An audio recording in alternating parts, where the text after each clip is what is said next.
the name is Bootsy, baby. Swimming with game sharks. Hey, Jimmy and Jose. Hitman. Swimming with game sharks, yeah. It's your boy, Jose. And Jimmy on the woods. Hey, big shout out to Eclectic Productionz for that banger popping. Yeah. Y'all know what it is. Thank you for that shit. Hey, and with that, we kick off episode 6 with what you been playing, what you been watching, what's gooch with you? Hey, you know, I watched a couple movies here. This past week, I watched Jackie Brown, a Tarantino film from '97, I believe. Oh shit! Wonderful little film starring Pam Grier of early blaxploitation fame. Tarantino bringing her back, kind of putting her in a role that she's kind of accustomed to, putting the pistol to people's no bits a bunch in this movie. You remember that scene with Samuel Sterling got a gun pressed up against my dick. Shit. This fool made that movie after Pulp Fiction, no? Yeah, it was right after Pulp Fiction. Got Robert De Niro playing a fucking just a bitch of a character comparatively. He's always in the commanding roles. And he's kind of playing second fiddle to Samuel Jackson in this movie. He's kind of really submissive when you get right down to it. Shit. Who gets popped off in the trunk? Is it Chris Tucker or some bullshit? Yeah, Chris Tucker. Yeah. Chris Tucker. God damn. He acts like he's going to take him to Roscoe. We're going to eat good. We're going to eat. Listen, I just want you to point the shotgun at these Chinese folk over here. You're doing motherfucker a favor. Anyways, yeah, that movie's it's one of the more, I don't know, in Tarantino's catalog, it's definitely the more low key one.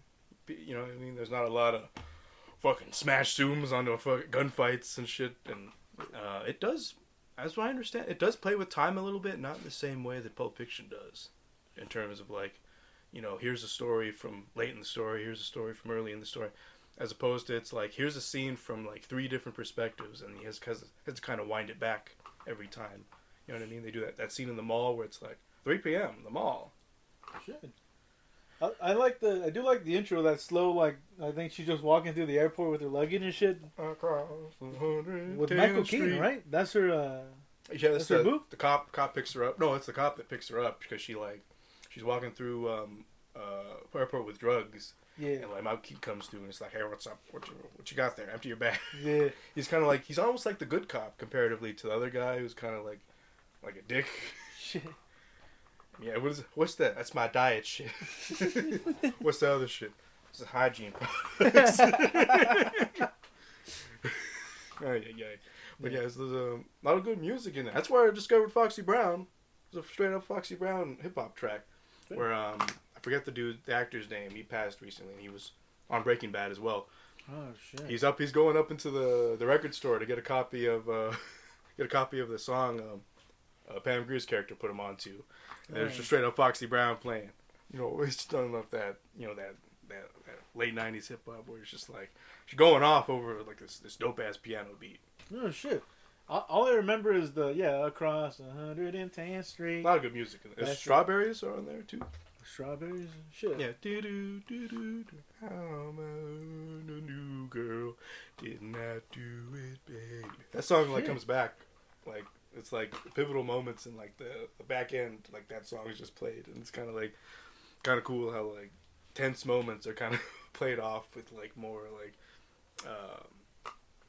like rhythmic, like, you know, sensual kind of tracks. You know what I mean? Damn, dude.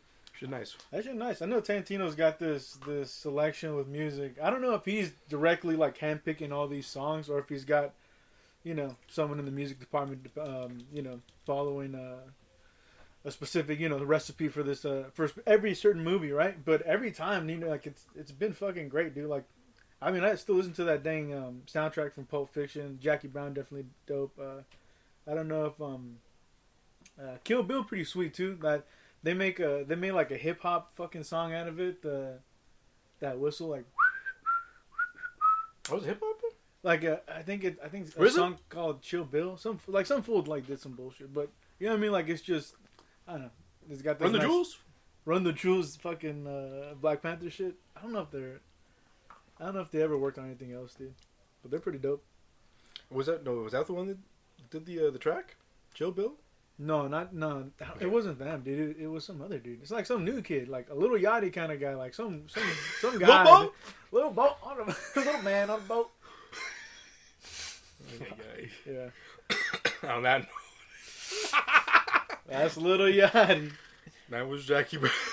Who has nothing to do with Little Yachty. That shit. I remember that living room scene too. I think was he trying to fucking? What are you trying to do? Samuel Jackson and Pam Grier? Yeah, they're yeah, that's the one you press the gun on because yeah. there's like a light that Jackie keeps shutting up on and off, and Samuel keeps going to it and like shutting it back off to like put like a power over the room and shit. Yeah, it's a good scene. It's a good power dynamic flips so many times. Then when it flips to Jackie's, it's like we're gonna work out a plan. I'm gonna shoot you in your dick. That's what's gonna happen right now. He's like, all right, you're gonna chill. Yeah, good movie. There's not a fucking climax to speak of though.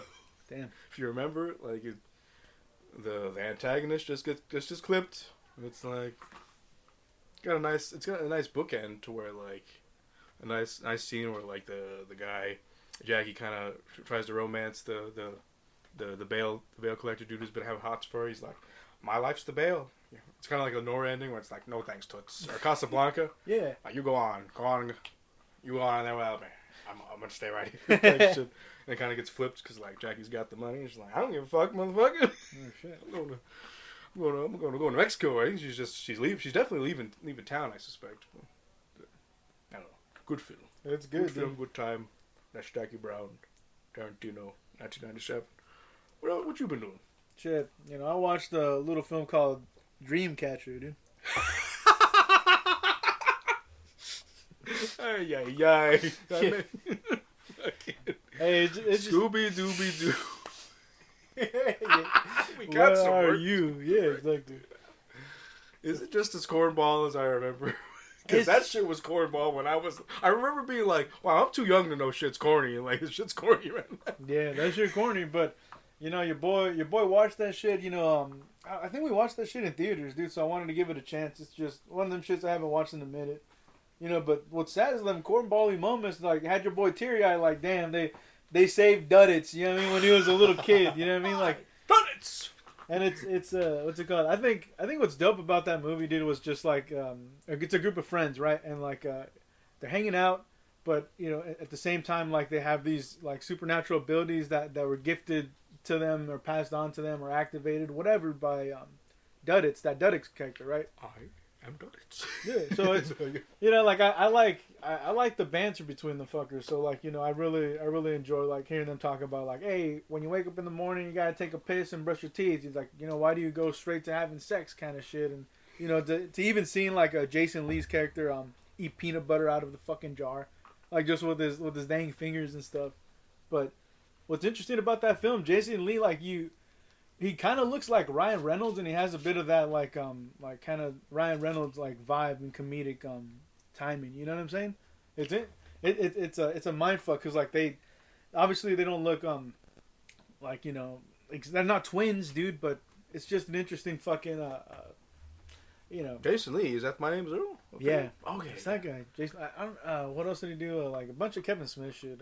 I know there's a ginger man in that movie. Yeah, that guy. That guy. Like, what an interesting way to portray like two characters. He goes from like American voice to like British voice. And the fucking like the idea of like your mind being this room where you have memories, dude, and like everything's like a file and bullshit, and like. There's like a XXX fucking file. There's like a humiliation file. There's like your best moments kind of thing. Oh my goodness. It's just like an interesting concept to like to be rummaging around your mind as if it's like a library and there's cabinets and shit. I think he uses that in other movies because it's Stephen King. But shit, dude. Like it's Thomas Jane. It's Timothy Olyphant, Morgan Freeman, Tom Sizemore, Jason Lee. I forget that red hair dude, like we were talking about, but I remember him getting clipped by a car. Yeah, man, he gets clipped for sure, dude. And then was Donnie Wahlberg as the grown up duddits. Donnie Wahlberg. Yeah, but I think what's dope is like just the idea of like an alien they're attacking, but at the same time it's a bit of a shapeshifter, and like it can like dissolve into this like mist, and like and take over the host, and act as the host and rummage through the memories. It's there's a lot of dope concepts, and it's like it gets real campy and cheesy, and like Morgan Freeman becomes like the antagonist. He becomes a fucking villain with an attack helicopter at the end of it. Yeah, exactly, dude. It gets a little funky. I just gotta destroy those little shits with my Apache attack helicopter. Yeah. Fuck, dude, but I don't know, dude. Like I like that shit at the end of it, but it wasn't like I'm gonna go back to. I'm like, all right, it's all right, dude. It's not really like if you rated it's like a 7 kind of shit, but it's like good schlock for your boy, Good Halloween schlock. Hey, it's the schlocky time of year. Yeah, it's the schlockiest time. If I still had TV, I'd be watching AMC 24 hours of Halloween. They got going. Not for the month of October, always. Oh, shit. It's just you want to watch Christine at 4 a.m. on a Sunday morning. AMC. We got you. We your plug, baby. Yeah. Hey, well, that's that movie, man. What else you been watching? Well, I've been watching. Hey, let me take you back to I believe 2006, to a time where Dane Cook had a movie career. Do you remember? Do you remember that time? Oh, Waiting. What was it? Yeah, Waiting was the first one, and he's rather good in that one. Good Luck Chuck, or what is it? No. Yeah, Good Luck Chuck. There was Good Luck Chuck. There was that fucking movie with Boy of the Month. Just a kind of bunch of farce films where he's fucking a bunch of women, and it's like, okay, what's the joke though? Yes. But anyways, he did branch out to a dramatic role for one movie, and that would be the Kevin Costner film, Mr. Brooks. Have you ever heard of it?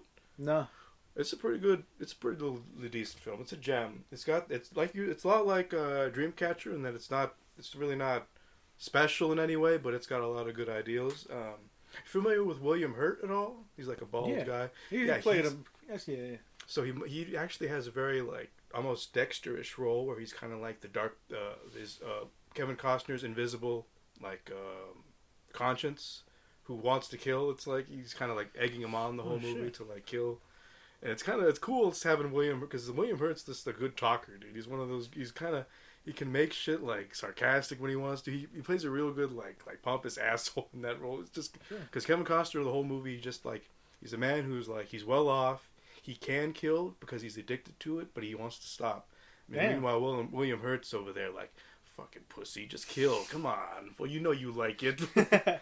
And it's like there's a lot of good scenes there. But the reason I bring up Dane Cook is because Dane Cook plays a man who manages to capture photos of Kevin Costner killing a couple, and he kind of blackmails them into like, hey, I got such a rush from watching that. I want to kill somebody, and the movie kind of takes off from there. And there's a subplot where there's the cop, a lady cop's kind of chasing the killer, and guess what? She's a woman of the force who's going through a divorce. So, you know what I mean? It's kind of the age-old cop story. It's like, that's why it's kind of I don't know, cookie cutter in that way. Where it's like we really didn't need this B plot of the fucking cop who hates her job, fucking going through a divorce, is all morose and shit, and look at it, she's on the trail. It's, you know what I mean? It's kind of drags the film down. But yeah, what do you think of Mr. Brooks? Does it sound appealing to you at all, or is it? Yeah, it sounds interesting. It sounds like William Hurt, like as the devil on this fool's shoulder a little bit. I think William Hurt played what's it called? One of the fucking what's that motherfucker? One of the dudes from Incredible Hulk, though. One of the military guys. Yeah. So I don't know if you've seen Changing Lanes. He has a good role in that film as well. Nah, I haven't seen Changing Lanes. Yeah, he plays like a dude's sponsor, because Samuel Jackson plays an alcoholic. And he's kind of like, he's in a role where he's just kind of pissed off at Samuel Jackson. He's like, fucking, you don't want to help yourself. You know what I mean? He has the big scene in that movie where he's just kind of like telling Samuel Jackson off. Damn. No, that shit definitely sounds like a mix of like American Psycho, where like the dude's kind of well off, and what the fuck this fool killing for, you know? But other than the fact that he's also a family man. That's also like a difference. Oh, Jesus Christ! He's you know what I mean? I Yeah. like my kids. Come on. his kid is grown though at this time. He's not like he's yeah. She's in college and like there's a whole side plot with her as well that I won't go into in case you wanted to see it yourself. But yeah, Dan Cook. I mean, in this role, he's not bad, but it's like it's kind of no wonder he didn't get other roles because he's kind of just playing like a dingbat asshole in a lot of his roles. It's just a matter of is he the protagonist that everybody's supposed to get behind, or is he the guy that's supposed to be the foil to like the protagonist, and like it's the latter in this film. Sure. Anyways, that's Mr. Brooks. Did you what else you do? I watched Halloween Kills. Ooh wee! Is it nice? You didn't watch it? I didn't watch it. It's on Peacock. Is it? Can you get a free trial for that shit? You can get a free trial, but it's $4.99 for the month. Oh, so you're gonna charge you $4.99 regardless. For the month, yeah. Not at the end of the month? You don't get like a free period at all? No, that's what I thought. I think the free trial. Bullshit. I think the free trial is like, hey, you can watch these other movies in between. But it's like the premium shit is like, Yeah, exactly. Peacock Premium. But Shit. I watched Halloween Kills. I'm not gonna spoil the bullshit. Just like I know we watched. Yeah, we watched what's it called? The 2018 Halloween. Yeah, as well. In addition. No. I'm saying like. Oh, back we watched. when We did watch it back then. Yeah. Yeah. So like watching this, I didn't have that refresher. And going back to that, what's a little pivotal is just like obviously where they left off with what's that character? Jamie Lee Curtis. Yeah, Laurie Strode. Yeah, and her granddaughter, like that whole like trio of women. And then the officer, what's his face? I forget what his name is, but he plays a role. It was the lead guy, right, from the last one. Yeah. Gotcha. Yeah, so in this one it's just like they're back. The boys are back in town. You know what I'm saying? And it's fuck it. I don't know. It leaves on this note, dude. It's pretty fucking. I don't know. I didn't see all this bullshit kind of coming, but at the same time, this Halloween Kills. It's a big cliffhanger. You saying? It's a little like It's a Tune in next time, you know what I mean. But I don't know. I like the introduction of these kind of characters coming in and seeing a little bit of a different interaction with like some of these characters. I don't want to fucking spoil the shit, but I just like. You can be vague about it. Like, yeah, just be super vague. Like, just don't give any hint which characters, but like say your piece. Yeah, for sure. It's just putting some characters on the sidelines and putting other ones in the front. I think is an interesting choice. It's obvious that this thing is an idea. It's not exactly like, I don't know. A lot of characters arcs that are gonna go through this thing, dude. And I think. It's interesting to have this full back. I think it's interesting that Danny McBride's a part of the writing, team. I think as well as the first one, dude. Yeah, that's just weird. Yeah, that shit is weird, dude. And I think that might explain some of that humor, dude. For sure. Fucking, I just want to dance, Dad. Yeah, exactly, dude. And the dad's like, "Oh, come on, son. You don't want to hunt or play sports or something." This shit, dude, like I don't know, this shit's dope, dude. I didn't know like those kinds of people were behind the scenes like that, dude. You think people who are funny, like, maybe they do stand up or maybe they do like a little show like this will do with Eastbound, and Down or whatever. But Kenny Powers, yeah, to get behind like that and like to work with greats like that and to have a pretty good product, it's pretty sweet. I think it made a decent amount of money. I'm not we're not the box office guys or anything, but. It's good to see like some success for that franchise that hope continues for their next projects or whatever they got going. But that's Halloween Kills, dude. Hey, before we get off Halloween Kills, like I don't know, I'd seen the trailers for it. We'd watched one for Halloween Kills, and it gives me just off rip without having seen it. I'm getting a lot of Halloween 4 vibes. I know you probably haven't seen those sequels, but kind of the thing going on in that film is like Halloween 3 has nothing to do with Michael Myers at all. But Halloween 1 and 2 are back to back, like the originals. Oh shit! And so Halloween 4 is kind of like the Michael's been captured and like he comes back to Haddonfield, and it's kind of like that he goes to town on the police and then there's kind of like a mob gets set up to like go after Michael. Yeah. And when I saw the trailer for Halloween Kills, I got a lot of Halloween 4 vibes, just off of like a bunch of people gathering and like kind of rallying around, finding Michael, and like that sure looks dope. Hey man, I mean, now I gotta see Halloween 4, I guess. You know what I mean? Hey, check out AMC. They probably got it this month. That's some real shit. Did they retcon that shit when they rebooted this thing? Yeah, the only Halloween 1 was the only canonical sequel. Oh, sure, that makes sense. Yeah, even Halloween 2, which like took place on the same night, is even stricken from the record because I think there was like that one tied in Laurie and Michael being related, and like, they wanted to like get that out of there. Shit. But yeah, sounds like good shit. I'll definitely have to give that a watch on some real shit. Hey, you know what I mean? I'll watch that shit. Yeah. What else you been watching? What else you been? Hey, I watched something. I'll try to be as vague about it as you were for Halloween Kills, because I know you're also watching something. But I watched The Many Saints of Newark. Oh shit! Oh shit! Yeah, that movie, man, that's fucking weird because it's written by David Chase, by the same dude who wrote all the Sopranos stuff, but it's not a Sopranos episode.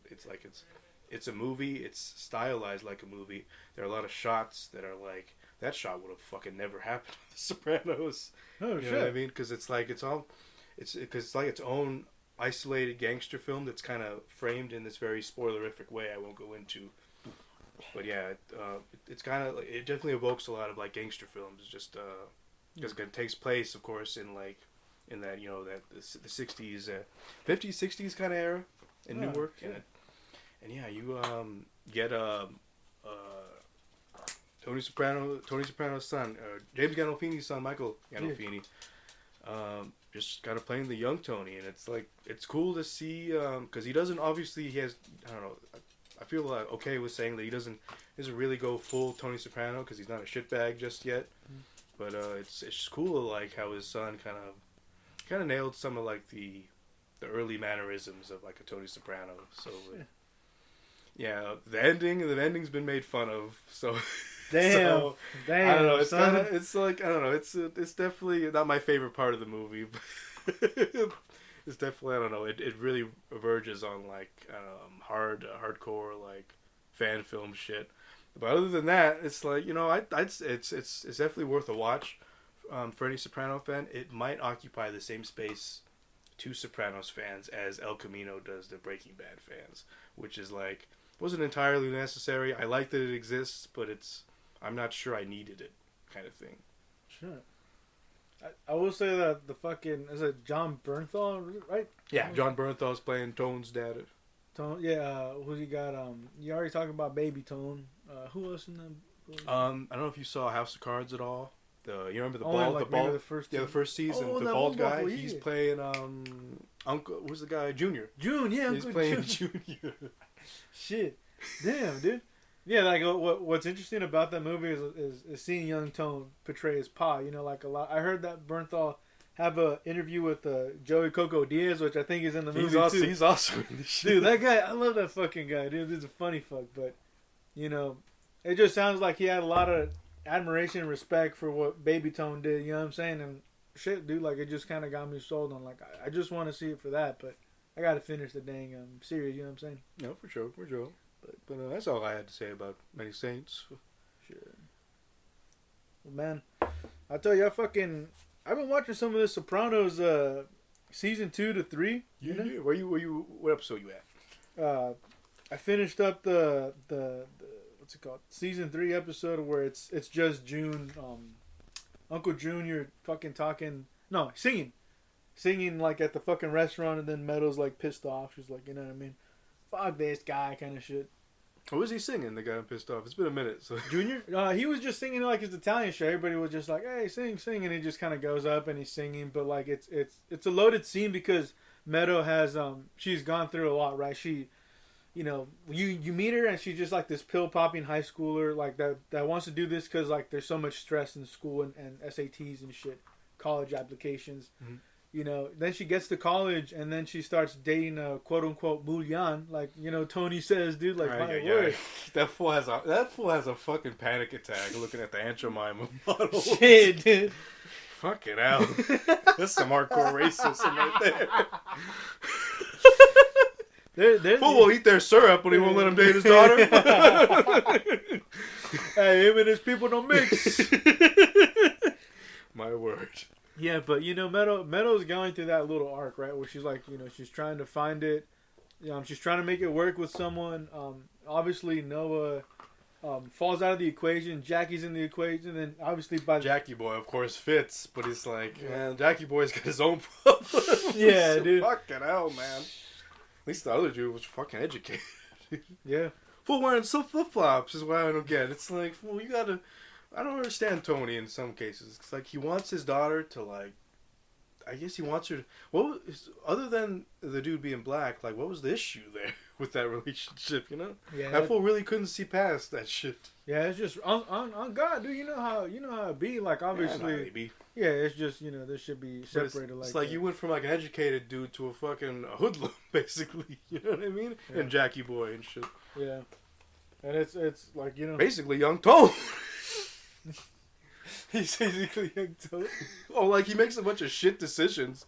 And it's like, he wants a Gumar already. And the fool, he wants, like... Oh, Jackie Boy. Yeah, Jackie Boy. Oh, no, I thought we was talking about Noah. No, I'm talking about how Jackie Boy's a shit. A hoodlum. It's like, because Tony, basically. He wants to be Tony. He wants to be, like, have a Gumar, make all these shitty life decisions. And fucking... But he doesn't have, be in the crime, but he doesn't have fucking... He's not. Yeah, and that's what sucks. The whole thing that got caught up is he tried to rob a game, right? Fucking Sunshine! Fuck yeah. I like that. See, that's what I like about the show is shit pops off, but it doesn't pop off where you think it's gonna pop. You just got Sunshine over there in the corner. Listen, boys, I'm gonna spout off a bunch of bullshit. Catches a fucking bullet for it. Damn. I forget the Italian gentleman's name. There's Chris still. No, the from Italy. I mean, like. Oh, Furio. Furio gets shot. Oh yes. Okay, I Furio. You're the guy of shit. I want your wife. I want your wife, Tony. Play with my head. No, but the fucking... It's stupid. It's such stupid fucking logic that he's like, oh, like, Tone did this, I'm gonna do this, and I'm gonna be accepted. What is the fucking best line before the robbery? Let's do this before the crank wears off. Yeah, Jesus Christ. Dude. His fucking boy, dude. Yeah, it's this little shit driver who hears good shit. He just takes off. Fucking hell, man. Ain't no loyalty. That fool catch multiple bullets to the face because of shit. When Chris catches up to him. Chris, come on. Yeah. Oh, good shit. That shit's good shit, dude. Like, I think what sucks is seeing Olivia go so early in the fucking in the series. I would have loved for her to be like, obviously they can write her out or she can die or whatever, but just for a little bit more. I think she added a lot of this like dry humor and like I thought it was a funny way to I guess present like a nagging mother and like your love's like never enough kind of shit and a miserable fucking woman, and I thought. Like, she did a great job of portraying that, and I wanted more of her in that role. And, like, it sucks that it ends with that, that CGI kind of goodbye. It feels like the Carrie Fisher shit, It's tough. And, like, I think when you read it, I think the trivia says, like, she only, I think she died after season 1 or some shit. So I'm like, how the fuck did, you know what I mean? How did they do season 2? Are these the scenes from, like, last season or what the, you know what I mean? A magic fool, David Chase, a little magic boy. I'm a little magic boy. Yeah, like that's the thing. Like maybe that's why she looked a little skinnier in season 2 as opposed to season 1. She looked, I don't know, like just healthier sized. But dude, like I said, that's just Livia. But there's a lot of different shit that goes on. Like Jon Favreau like comes in for a fucking episode talking to Chrissy Boy.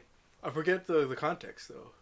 Chrissy Boy, he's a little writer. So I'm writing the script over here. It's a movie, right? Yeah, it's a movie. So then it's a schlocky horror film, I think. I don't know. I thought it was a schlocky movie about organized crime or some shit. Yeah, himself. And I think so. Yeah, I forget. I might be mixing it up with some other shit I saw. Like he needed to write like a script, of autobiography, a gangster film, right? So he meets with Favreau with like a bunch of help. He sits down, he looks at the shit, he's like, oh, okay. Like, he signs him on for, like, a consultant to be like, hey, like, what would they do? Because he kind of proves himself when he gets on set. Fool got to snitch on himself. Yeah, dude. It's I mean, it's you, but you can tell like Chris has he has an eye towards the exit. Like he wants to do something else. Like he's in this life and he's going through the motions, but like that's why he's doing heroin as well. Like the character's not really settled like a Tone or a Polly or a Sil. Like, you know, he's not just drinking and doing whatever and cheating on his guma or whatever. He's just like he's going through. He's cheating on his guma. You know what I mean? He's got a third guma. That fool got gumas on gumas, dude. Fool got a parking lot and shit. Oh, gumas. Next, please. Next, goodness me. Jesus. But yeah, I mean, I just think it's dope. Like those characters are fucking. I love those characters. I love Paulie. I like seeing Paulie and Chris get like stranded in the snow. Oh, Pine Barrens? That's the fucking best episode by a lot of people's. Oh shit! Well, just because it's isolated, it's probably not. It's Tony's kind of separated from. Some people are like the best episode. How can that be the best episode? Tony's barely in, kind of thing. Hey, it could be a good episode without. But that shit's nice. Yeah, that shit They nice. fucking get lost. Gotta eat ketchup packets. They gotta eat that. Hey, like that slippery Russian, dude. Damn fool. As I recall, they didn't catch that fool either. No, they didn't catch that fool. Like that's what's interesting, dude. Like there's a couple of things that were left unsaid. Like let's say Noah and Meadow, right? Like they were dating, and then like the roommate comes in. She goes to Noah's room when Meadow's not around, and I don't know if it's like, hey, like, are they broken up because like some shit happened? Did this fool catch Noah that he cheated, or like, no, it's just Noah. Breaks up with her. Like nothing else is like said or mentioned of it. But there's a lot of things like that, dude. He did have that awkward interaction with her father. Yeah. Oh, don't you think you stay with your own people? God damn. Fucking hell, dude. Hey, but our little Tony Baloney.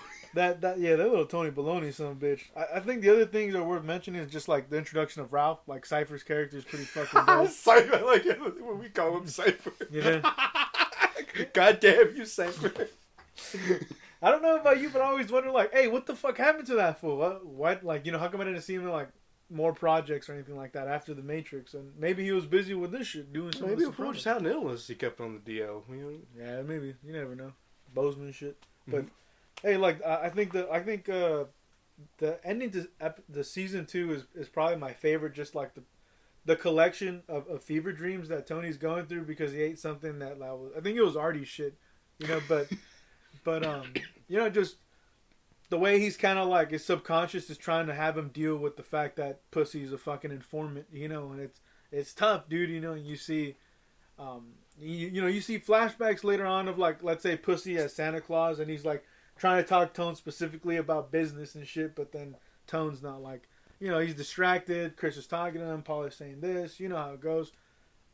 But the one scene is just the fucking the creak, like if you're stepping on a piece of wood, dude, you just hear that fucking creak, and it's never ending. It's almost like if you're on a fucking ship or something, like an old like Pirates of the Caribbean kinds of ships, but it builds up to this fucking moment where he's talking to this fish and he's like, you know I'm talking to the feds, right, Tone? You know, and kind of shit. You know, and it's like, you know, hey, $4 a pound, you know what I mean? And it's a brutal way to like I said, for this motherfucker to have the revelation. Maybe he was looking past it all these time and like he didn't want to deal with it and didn't want to think about it, but you know, they take him out to sea and then everybody's frustrated and mad because like this is a brother to this fool. Like, you know, you feel like, you know, just completely let down, and everybody take turns, put a piece in that fool. But yeah, I mean, the Sopranos, we can talk for days for this shit, but hey, you know, like I really so far like that episode's been like, you know, my favorite. That one and the Wandering Man, the one where AJ's being a little shit, you know. Which one, motherfucker? He's being a little philosopher, a little shit, you know, kind of thing. Like, why are we even alive, kind of shit, you know what I mean? Like, it's just that one, yeah. I like that. I was having those stoner thoughts already. yeah, but that's Sopranos, man. Like I said, it's a fucking great show. I'm at the end of season 3, but hey, man, what else you been watching and playing? Hey, I played a little game. Just came out. What's your exposure to the Far Cry series? None. No? Maybe like a demo back in the day, dude, but... Yeah, oh, man. No, it's pretty... Yeah. It's a pretty wild series. It kind of started out just like a little wide linear island-based shoot 'em up, bang 'em up. Got a little weirder with Far Cry 2. I'm sure you must have heard of Far Cry 2. It must have been some retrospective or something you ran into on the YouTubes. Why Far Cry 2 is the most stylistic game ever. Well, shit, I don't know. I don't think so. I don't think I never came across it. You always see covers of it like on the magazines, dude, and promotions for it, but like not like Yeah, so it's an interesting game to know just because it's like it doesn't give a fuck about the player. No. I have thought of like for April Fool's a joke, might just give you that fucking game, say beat it, I dare you. Oh shit. Well, just because like it's got it's an open world, takes place in Africa. Oh. You get what's the fucking you get malaria when you drop. So it's kind of a constant thing. Like you need malaria, you're fucked. I don't know if you need the malaria pills or you're fucked kind of thing. You have these this open world Africa setting where like there's if you take the roads, you're gonna get hit with cars with machine gun fire, like from everybody. If you take the roads again, you're gonna hit a bunch of checkpoints and shit. So and that shit respawns, and just so it's like just getting to one end of the map, you can arm up. Oh, another thing I forgot to mention, your guns degrade, and I mean fast. Oh, Inside shit. 5 clips, your machine gun will be shit. Damn, It'll blow up in your fucking hands if you use too much. That's so they force you to like play other use other weapons. I mean, it's just kind of like it's what I mean when people say like it's the most nihilistic game, just because like they fucking pile on shit that's just supposed to like tell you that hey, the world's fucked in this part of the world right now, dude. It's like it's just to like sell you on like all that, like, you know what I mean? And it's like what I was saying is what happens is you'll arm up, you're like, I'm gonna go do this mission, and just getting to the mission on the other side of the map is a fucking struggle. If you take the main roads, it's a thing where you're like, well, I guess I'm just gonna go off road now, go off the beaten path and like take the canals and shit. And it's a fascinating game for sure. I never beat it because god damn it, does it like actively try to fight you in finishing it sometimes. Damn. But yeah, and then Far Cry 3, which is kind of the game that you know, it's like the Modern Warfare for the Far Cry series, where every decision was kind of branched out from that game. Like you can still kind of see ripples of it. Oh shit. And in particular, I played Far Cry 6. All that bullshit to say I played Far Cry 6, and it's kind of like if you've ever played Far Cry 3, it's like the Far Cry 3 formula turned up to 11. There's just shit to do. There's hella shit to do. There's fucking just a bunch of shit on the map. There's no end to weapons. Like it's a bunch of shit, and it's like I don't know. If you're familiar, if it's your first Far Cry game, you will have a fucking blast. But if you've been playing the Far Cry games, you've kind of been following it all these years, it's just gonna seem like I don't know. It's just gonna seem like a kind of meh Far Cry game, just because it's like they're throwing everything but the kitchen sink, but you've seen a lot of that stuff that they're throwing at you, kind of thing. Damn. And the Gus Fring, I forget Gennardo, I forget how to pronounce his name. Yeah. Something Esposito. Yeah, some shit like that. That sounds about right. Mr. I'm calling Mr. Esposito. Put respect on his name. His accent sucks.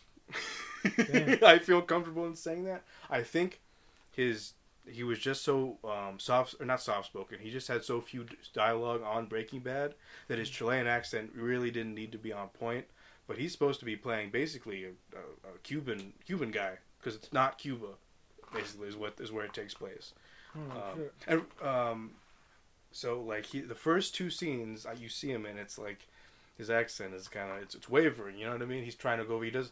A lot of like linguists I've heard talk about like specifically this. They'll say like that fool doesn't know how to roll his R's or proper and shit. And it's like a lot of people are looking and it's like that shit's the accent's a bit off. And it's like that's a little bit disappointing because it's like that fool's like the main hook for the game. And it's like if he's not kind of nailing that role, it's like I don't know. That kind of makes it difficult. But yeah. Another reason why this game's notable. It's like the first time Ubisoft's made a political game, but then stood beside it and said, yeah, it's political. They've kind of just been like, yeah, we said it. We have a hyper-religious fanatic in a Far Cry 2 set in Montana, but it's not political. Like, okay, buddy. They finally acknowledged it because people were constantly making fun of them about Far Cry 6 because it's all this revolutionary Cuba talk and shit going on for the film or for the game rather, and it's like it's some wild shit. That's Far Cry 6. It's kind of like I said, if you never played a Far Cry game, it should be your first one. Then grab the shit. It's fun. But other than that, if you played Far Cry 3, 4, 5, like you'd be all right in skipping this or waiting until it's like cheapo. Get in the bargain bin. Sure. Anyway, that's Far Cry 6. I don't know if you had any thoughts about Far Cry in general or anything. No, other than I remember maybe testing that shit out. Like, it's hard to distinguish Far Cry and Just Cause because, like, I feel like they both like these bright island-based games, first-person kind of shooter. Well, right? Just Cause is third person. Oh, third person, and then this one's first. Yeah, you might be thinking of Crisis. Crisis is similar. Yeah. The first one at least kind of has a similar Far Cry 1 vibe. But yeah, Just Cause is like just third person, crazy game.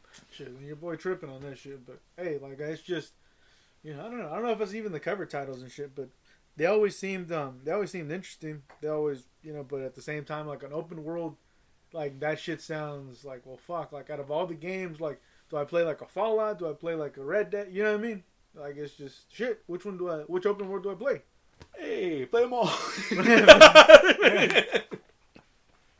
Do all the things. Find all 400 flags in every game. I'm gonna 100%. Fuck, dude. Hey, man. But yeah, I gotta say that was Far Cry.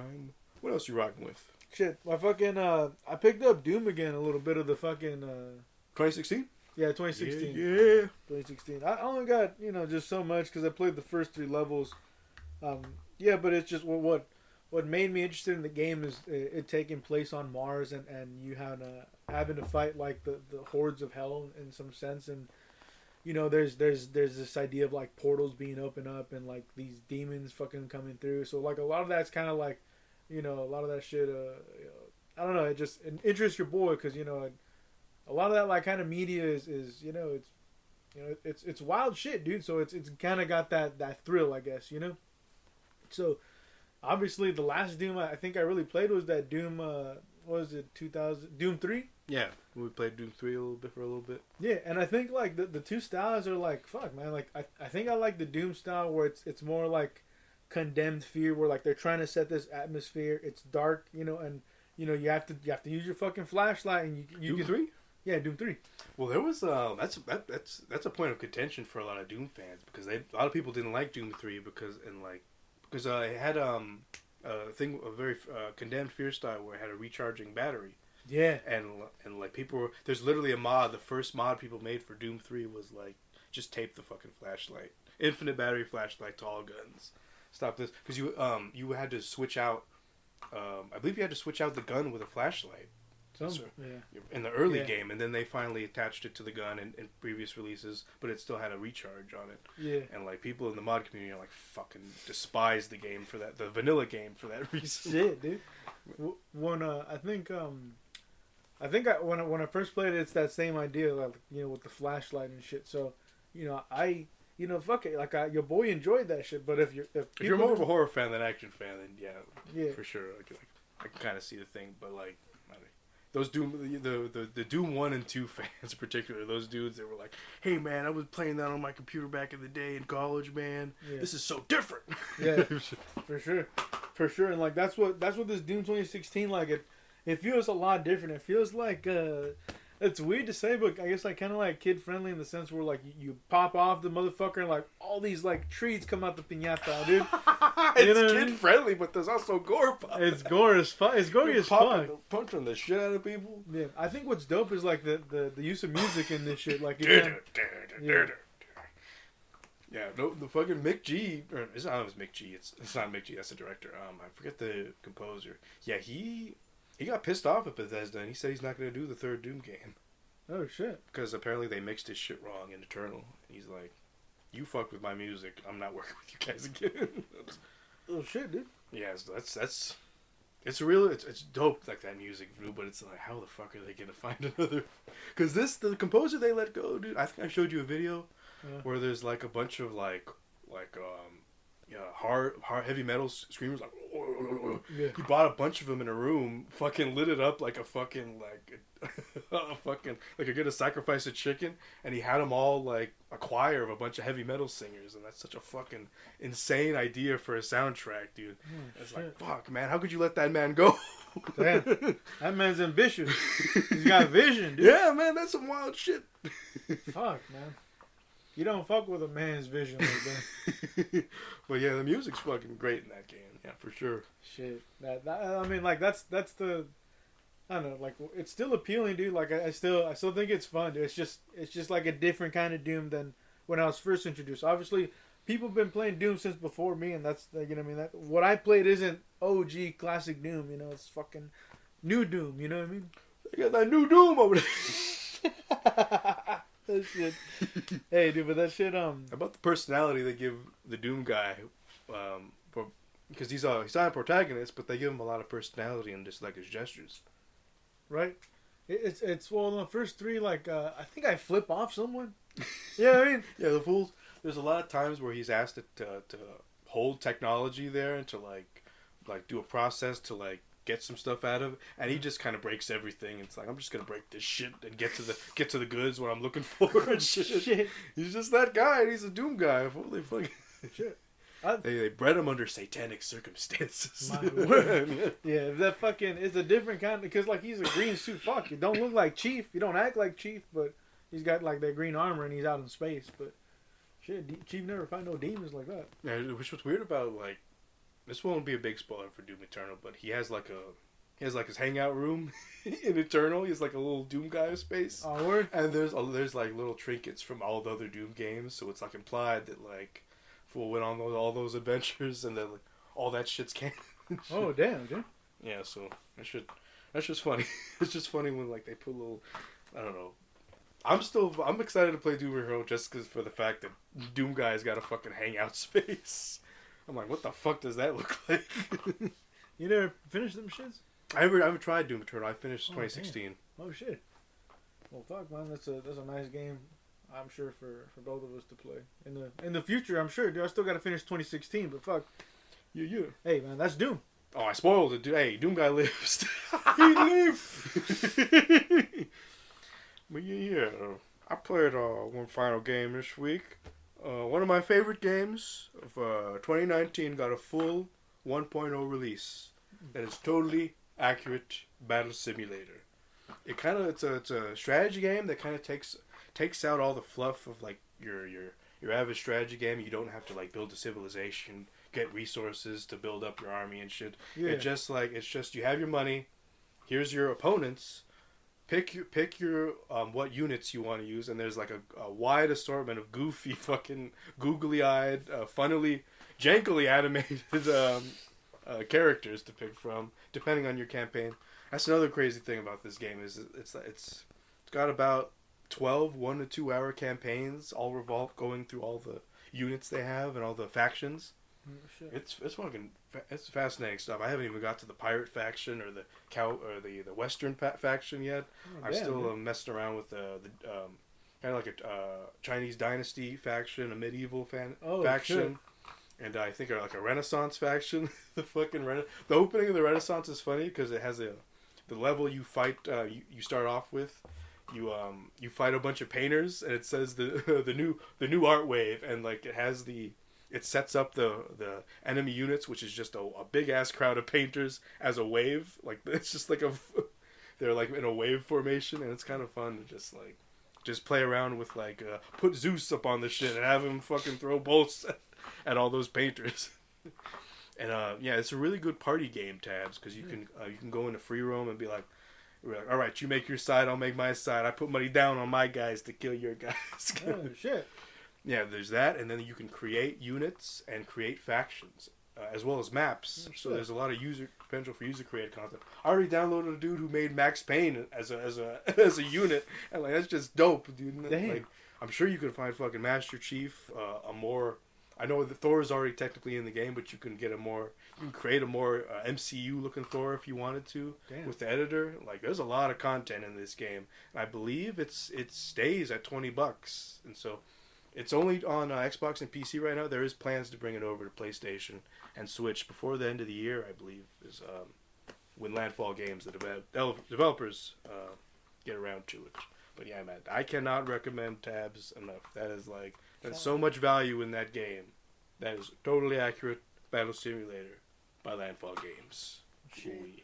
That just sounds dope, dude. That sounds like different than like the what was it called, the chicken horse shit.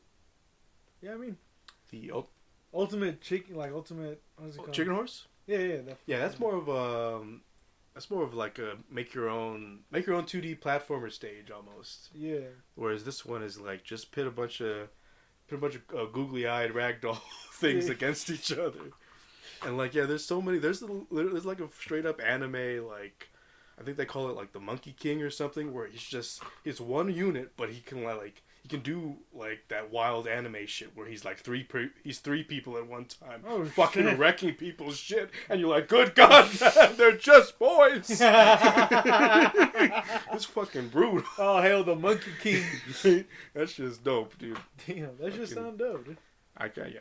$20, you get your money's worth. Let me say. Shit. That's Tabs. Totally accurate. Battle Simulator. But if you want to move on, what else you been doing? Shit. I got for sure two. I got one quickly with the Full Auto 2006. Ooh wee. Yeah. Stop reading my mind. I was gonna play that game when Spooky Time was over. Ah shit. No, but how was it? It's a race and shoot kind of fucking thing. It kind of handles a little differently than Burnout 3. Like Takedown, it's kind of more of like a Twisted Metal thing where you're shooting at people. Yeah, you know what I mean. It's still, yeah, you're still trying to take down people. You're still trying to come in first. You know, there's no like there's a like a what is it called, like single player, like not a campaign, but you know what I mean. But there's no like cutscenes. There's no story. There's nothing like that. It's just like arcade through and through type shit. Yeah, it's just like, hey, like beat these fools, get first place, whatever. You know, I think it's an interesting game because like it's one of the first ones, like, you know, that first line of Xbox 360 games, like these were the ones I tried out. Perfect Dark and all that. Yeah, and like this shit just look. It should look beautiful. I thought it was dope that like you can shoot into like some of the buildings and they get destroyed somewhat. You know, you can't do that in Burnout. So like some of the destruction, it was appealing, but at the same time, it also feels like they're throwing so much shit at you at the screen. You know, it's almost hard to be like, well, fuck, well, you know. Oh, it's too much. Yeah, what do I gotta do? They also have like a rewind feature, you know, so. Oh, shit. You know. They use the Nintendo cheat button. Yeah. So you're driving and say you fuck up, you can rewind it to a certain point because you have a bar. I didn't know that was a mechanic. Shit. Yeah, so you can say it's also a mechanic like in the football game. Like you rewind the play. It's cheesy and gimmicky, but it's full auto, dude. That's the racing shit. Like, you know, anything else you like. What makes you want to play that game? You know what I mean? It was fun. I never played it before. Oh shit. I like Vigilante 8 more than I've played Twisted Metal. Is Vigilante 8 a racer? It's just Twisted Metal where like you dropped in an arena and you gotta shoot these dudes. Oh, so what's the difference? It's just different. I mean, as I understand, that's Twisted Metal. Unless Twisted Metal is like a racer and you do that. No, it's a campaign, but like Twisted Metal is like, hey, I'm. They drop you on a map and they make you shoot people, right? Yeah, and then you select the character and you like. It might just be Nintendo's Twisted Metal ripoff because I understand it was on the N64, so it might have just been like. Those sons of bitches. I'll give you a Twisted Metal. Vigilante 8. Get that shit. There's no story on the characters you choose? There is story on the characters. There's like a Mortal Kombat ending, but kind of thing where you gotta like, they tell you like, oh, this guy, he got a bunch of gasoline and, you know, drove to Washington, got a cheeseburger. It's like, it's kind of weird. It's kind of campy in that way. There's a straight up flying saucer in that game that breaks the game. You can unlock it and it's just fucking wrecks. That just sounds dope.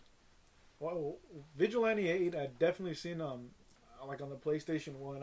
I'm kind of familiar with it, but I didn't give it like a Pick full up your try. 360 and buy it. I want to play Twisted Metal 4, dude. It might be on Xbox One. Let me see. Probably not, but it might be. Yeah, I mean, you can also self-destruct in this game too. So I mean, you could self. Did you? So I don't think you could self-destruct in Burnout 3, but that's an option, and if you crash, you can kind of like blow your car up in revenge. Yeah, exactly. So you like in this one you can just, you know, pop off like that and just get a little extra damage on the enemy. But I mean, fuck, dude, like you know, I wanted to play this, especially after Burnout 3, and see like how do these stack up, you know, and Burnout 3 is still king. I imagine. Yeah. Otherwise, we would have heard about Full Auto a lot more. People kind of they let it drop off a bit. They don't talk about it, you know. And I don't know. That's not always an indicator of quality, but sometimes, like, I feel like I don't know, Condemned. You hear Condemned talked about more than Full Auto, and like, you know what I mean? Yeah, dude, for sure. And Full Auto has a sequel too. They have Full Auto 2. No bullshit. Yeah. On 360? 360 and PS3. They broke Is the it good? exclusive. I don't know. I only played one, and like, you know. Is it published by Sega? Sega. Nah, I don't know. But hey, that's Full Auto, man. I don't know if there's anything else, you know. Oh, that was by a week. Well, I got one last one with Dread. You know, Drake, the sixth guy. Metroid presents Drake, the sixth guy. CBL2. CBL2 coming for you. Oh, Fool got Dread on this. Fool got Dread on his mind. Hey, but is it better than Fujilu's? Yeah, I liked it better. Oh, than yeah. This is pretty interesting with the Mercury's Steam. I guess their second game in the series that they made. They made Samus Returns, which is a 3DS remake of Metroid 2. So like, you know, they opened it up, made it a little bit better and stuff. But as I understand, they also made a bunch of the Castlevania games that people hate. Oh shit! Like the Lords of Shadow games, people do not like. Oh shit! And what's weird is that like Lords of Shadow games are kind of similar in like style to like Dread, in the sense that it's like 2D, 3D shit. Oh shit! You know what I mean? Yeah. But yeah, it's cool that it's kind of funny that they fucked up Castlevania, but they hit it out of the park with Metroid. Yeah, well, and it's like they came out it's the fucking the same ballpark. Castlevania and Metroid hang on the weekends. Shit, what year was that Castlevania shit? It was like late 360, early Xbox One kind of games. So it's like in that interim. Oh damn. Yeah, because the Metroid the Samus Returns game was a 2017 joint, so it's like, well, shit, you know, maybe it's later on. They cut their teeth on that one, and maybe it's still like they got some of the mechanics from this one that carry over to Dread and shit, but you know, I think it's an interesting fucking I guess control setup. You know, you have all 4 buttons doing something. Like sometimes you have to you know, one's for jump, one's for fucking it's called changing your shit. The other one's for what's it called? Shooting your blaster. The other one you gotta fucking, you know, what's it called? Forget the fucking other one. But the use of all the buttons, they changed it up, and aiming at the enemies have also kind of been altered. It's not so much like you have to like hook onto the shoulder. It's not binary, like diagonal or straight on type shit. Yeah, no, you can kind of. Is it like a full 360 motion? Yeah. Thank fuck. That's the problem I had with Fusion, man. Yeah, dude. So like they had a little bit more flexibility with the aiming. You know, I think they added a couple new abilities like the cloak and the fast shift and all this. But you get the morph ball super late. The morph ball? Yeah. Damn. It's crazy, dude. The first Metro, you get it like, hey, you got the morph ball now. Go back to the first level. Retrace your steps. Yeah, and that's what made it a little like overwhelming, dude. No bullshit. Like you get a new level, and you're like, well, fuck, a new skill, and you're like, well, should I just fucking backtrack all the shits and like try to find like what I missed? You know, because you get a lot of help. You get a scan. You get all this like wonderful array of fucking tools to explore Dread, and I think it's a fantastic fucking game. You get the MMIs, which is like these bots that have been sent by the Galactic Federation because they're trying to be like, hey, what the fuck happened over there? There's some bullshit. God damn it, Samus. Isn't there parasites or isn't there? Yeah, the X-Parasites is wilding out there. So the motherfuckers they going out there, they lost contact, and that's where these Chozo boys come through, where it's like, hey. Apparently Chozos is a big thing to Metroid. Yeah, they've been in the lore. Like Prime, they've been in there. They've been out. They're them Chozo boys. Yeah, they're them boys, all right. But I didn't know like this specific introduction was gonna be like the first kind of like boss battle, like, but not really. You know, where you find out who you're up against, but it's a to be continued kind of fight, dude. But I think it's a fucking. Damn, you gotta wait a week. Shit, you gotta find out next week. They shut your game off, kick you to the home screen. Fuck you, Nintendo. Hey, some dudes can beat that game in like fucking 100 minutes, dude. That shit's people be wilding with those Metroid. Skipping shit. I just fucking just backflip to the last level. Fucking, they be breaking sequences as a motherfucker. But I mean, I think what's interesting about this fucking game was that it was first announced in 2005 at a Game Informer magazine, right? And then it was like maybe it's a 2006 release, right? So like Dread has just been. That was back when your boy was getting that shit nailed to his house. Shit, you know what I mean? Like the hype for like this kind of follow up to Fusion, I guess. It's just been there for. That's the kind of page I turned in disgust because I was an Xbox boy. Metroid, I don't play that. Get this Nintendo shit out my bullshit. But hey, dude, like these motherfuckers, they even teased it in Prime 3 where they're like, you know, the Metroids created and the fucking.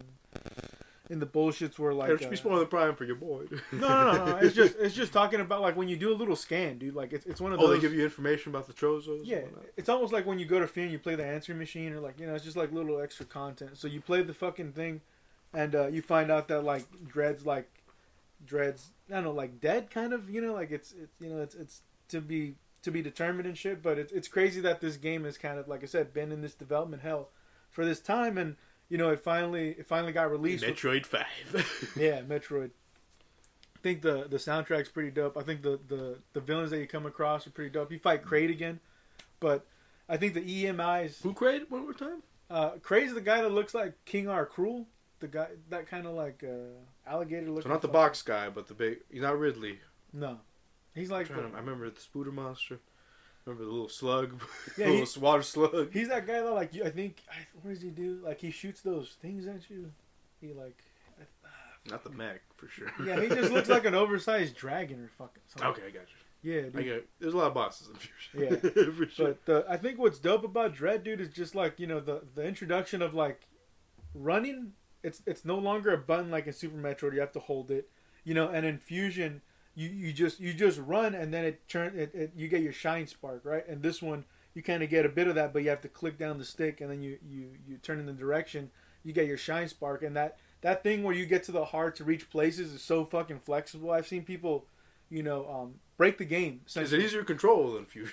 Because sometimes in Fusion you had to like get a speeding start. Yeah. And you gotta like time it right. You gotta blow up this wall first to make sure you blow up that wall. You can fucking run. Yeah. Hey, jump this ramp here. Yeah, it's my first time playing with those controls, so I had a fucking learning curve on that shit. You get the zigzag going. Yeah, the zigzag.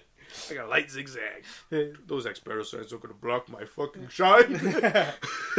Exactly. I'm gonna shoot them motherfuckers with the shine. But you know, I just think it's dope. The ability to have that exploration, but also have like a Mr. X kind of element to, you know, where like you have these fuckers kind of chasing you down, making MEs, I think call you. Huh? MEs? Yeah, EMEs EMEs or some shit. EMIs. Yeah, there's like 7 of them boys. You know what I'm saying? So each section. God damn, 7 Mr. X. Yeah, 7 Mr. X's. So like every time, you know what I mean, you come across a section, you kind of have to tread lightly, and like I think it's interesting. You know, like you climb walls, like there's like a spider thing where you can kind of like hang on this like blue layer, like that's like scattered across the maps that, you know, help you stick onto it. You know, you can camo it and you can bypass the whole scanning thing the EMMI is fucking doing on the whole level. You know, so I just think it's dope, dude.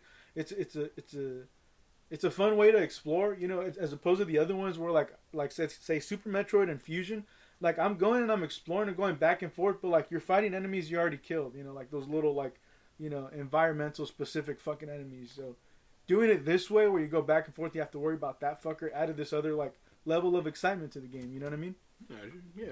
Well, fuck, man. Like, you know, I highly recommend that shit. Obviously, anyone who loves fucking droids played the Metroid. You know. There's Dread. Dread look nice, dude. I got it's your boy ran out of money. That's definitely the game to get on Nintendo right now. Shit, man. Well, I gotta say, like, I think so far it's probably a Game of the Year contender. I don't know if it's Game of the Year, Logoti, but it's probably a contender, dude. It's a nice bit of fun, dude. Move out of the way, tabs. Yeah. on some side shit where like I think I saw a bit of the David Jaffe guy. That's what I was talking about him. He was playing Dread, getting frustrated. That full bitching, like, oh, I want to play it on game journalism mode.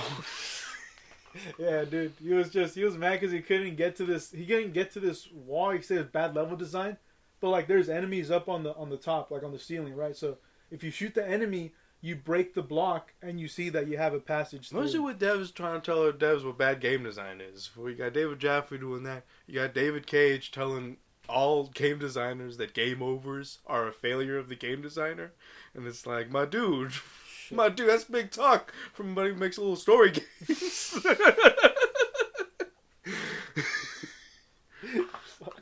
Yeah. It's just funny seeing shit like that pop up. But hey, man, that's Dread. You know your boy. Hey, and that's what we was playing and watching over the past 2 weeks. Y'all know what it is. Yeah. And we got some news. We little newsy boys. With the spin zone. Hit them folks with the spin zone. What you got? Hey, fuck motherfucking G4. The relaunch has been announced for November 16th. Hey. It's just too bad that, the generation that grew up watching G4 has given up TV in droves since then. Are they going to be TV specific? It's going to be TV specific, and they'll have bonus shit on the YouTube channel. Oh, type thing. Shit, dude. And it's like, you're really asking the millennial generation that built you up back in the day to re-link up with the cable company. To save G4. Don't nobody call a cable company except to get their internet fixed up. Shit, yeah, that's true. Hey, dude, I know Sessler gonna be back. You think Kevin Pereira, all them boys? I haven't heard shit about Morgan Webb, so I'm assuming Morgan Webb is like just chill doing whatever she's doing other than G4. Kevin Pereira's been receptive. He's been in the shit. Adam Sandler's been in the shit. I don't know what the fuck Olivia Munn's doing with her career that's so important. You know what I mean? Yeah, I don't know. I think she's had a bit of movie roles, but yeah, I don't know anything. Yeah, because of bad luck with her movie roles. Shit, dude, that's for sure. But I mean, I'm happy that they're back, man.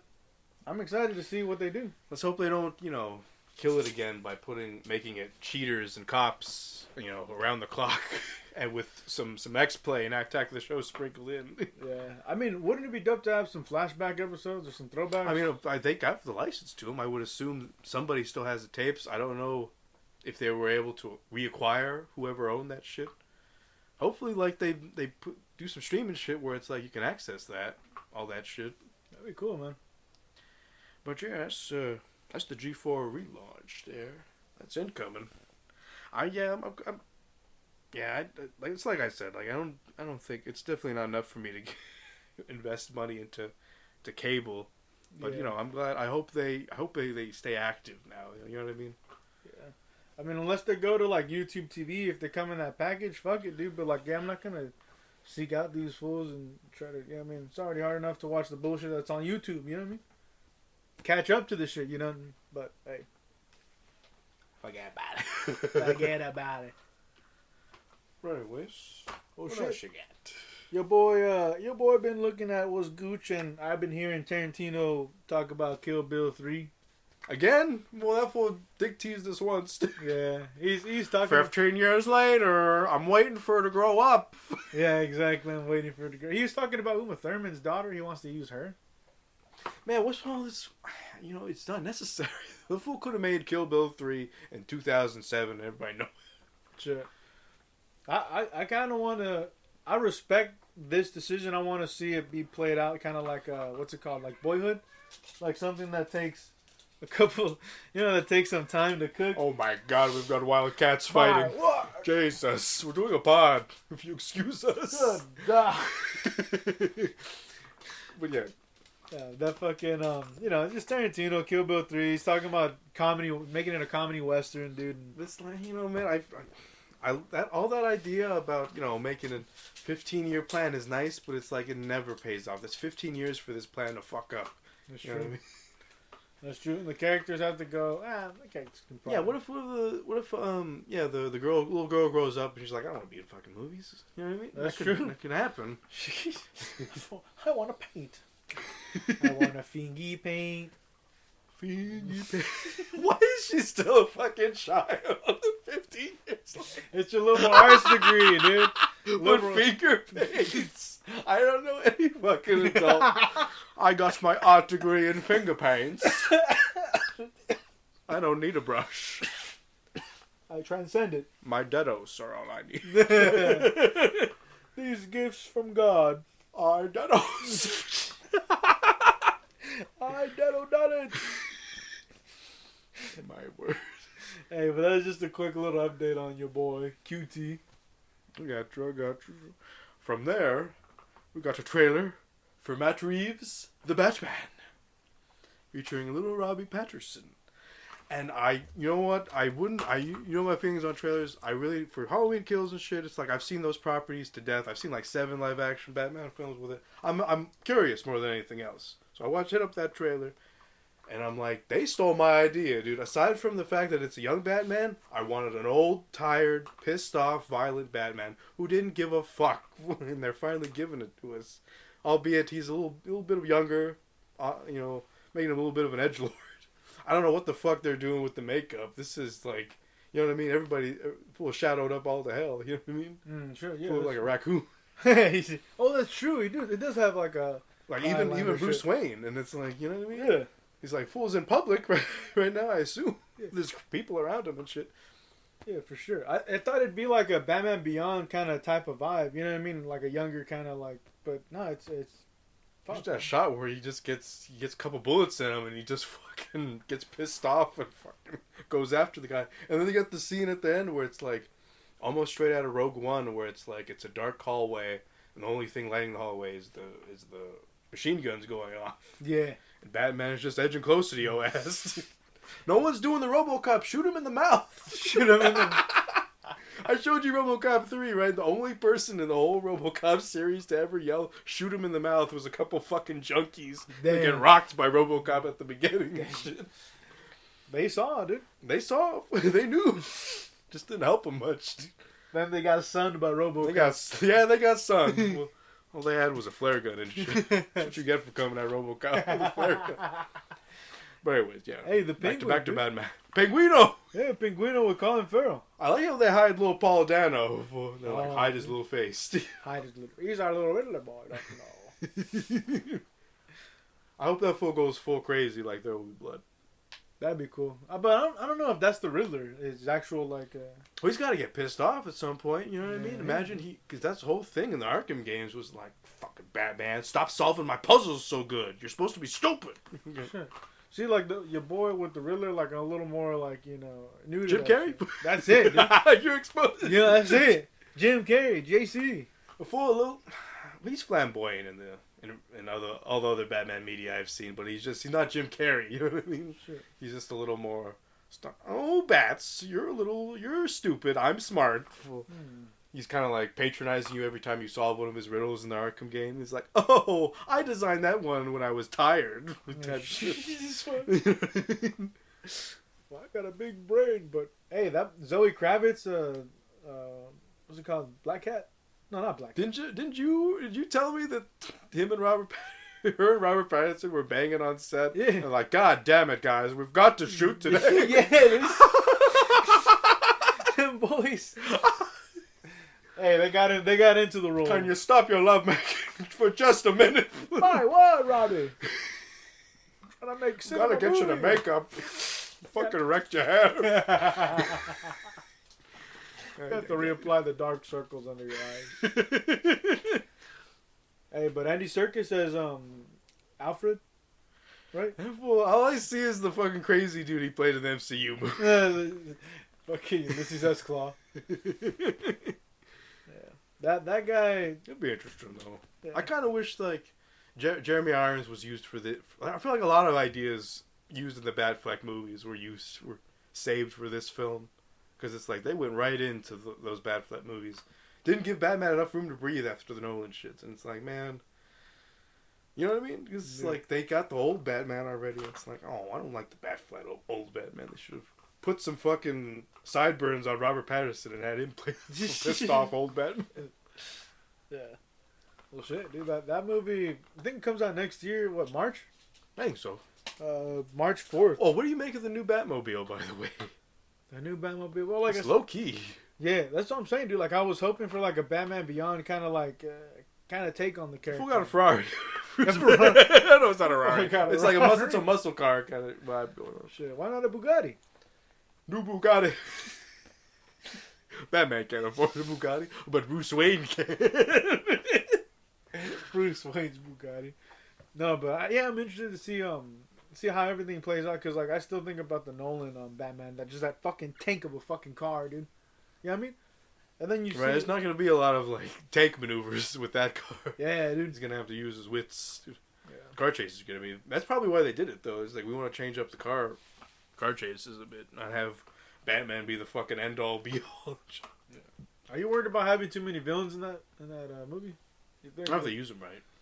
If they try to put them if they try to Spider-Man 3 them where they're all equal, then yeah, it'll be terrible. But if they like give the Riddler, like I assume he's the main one. If they give him his spotlight, you know, I imagine Penguin's just gonna be like, "Hey, what's up, Penguin? Put your bitch ass in Arkham for what you doing here."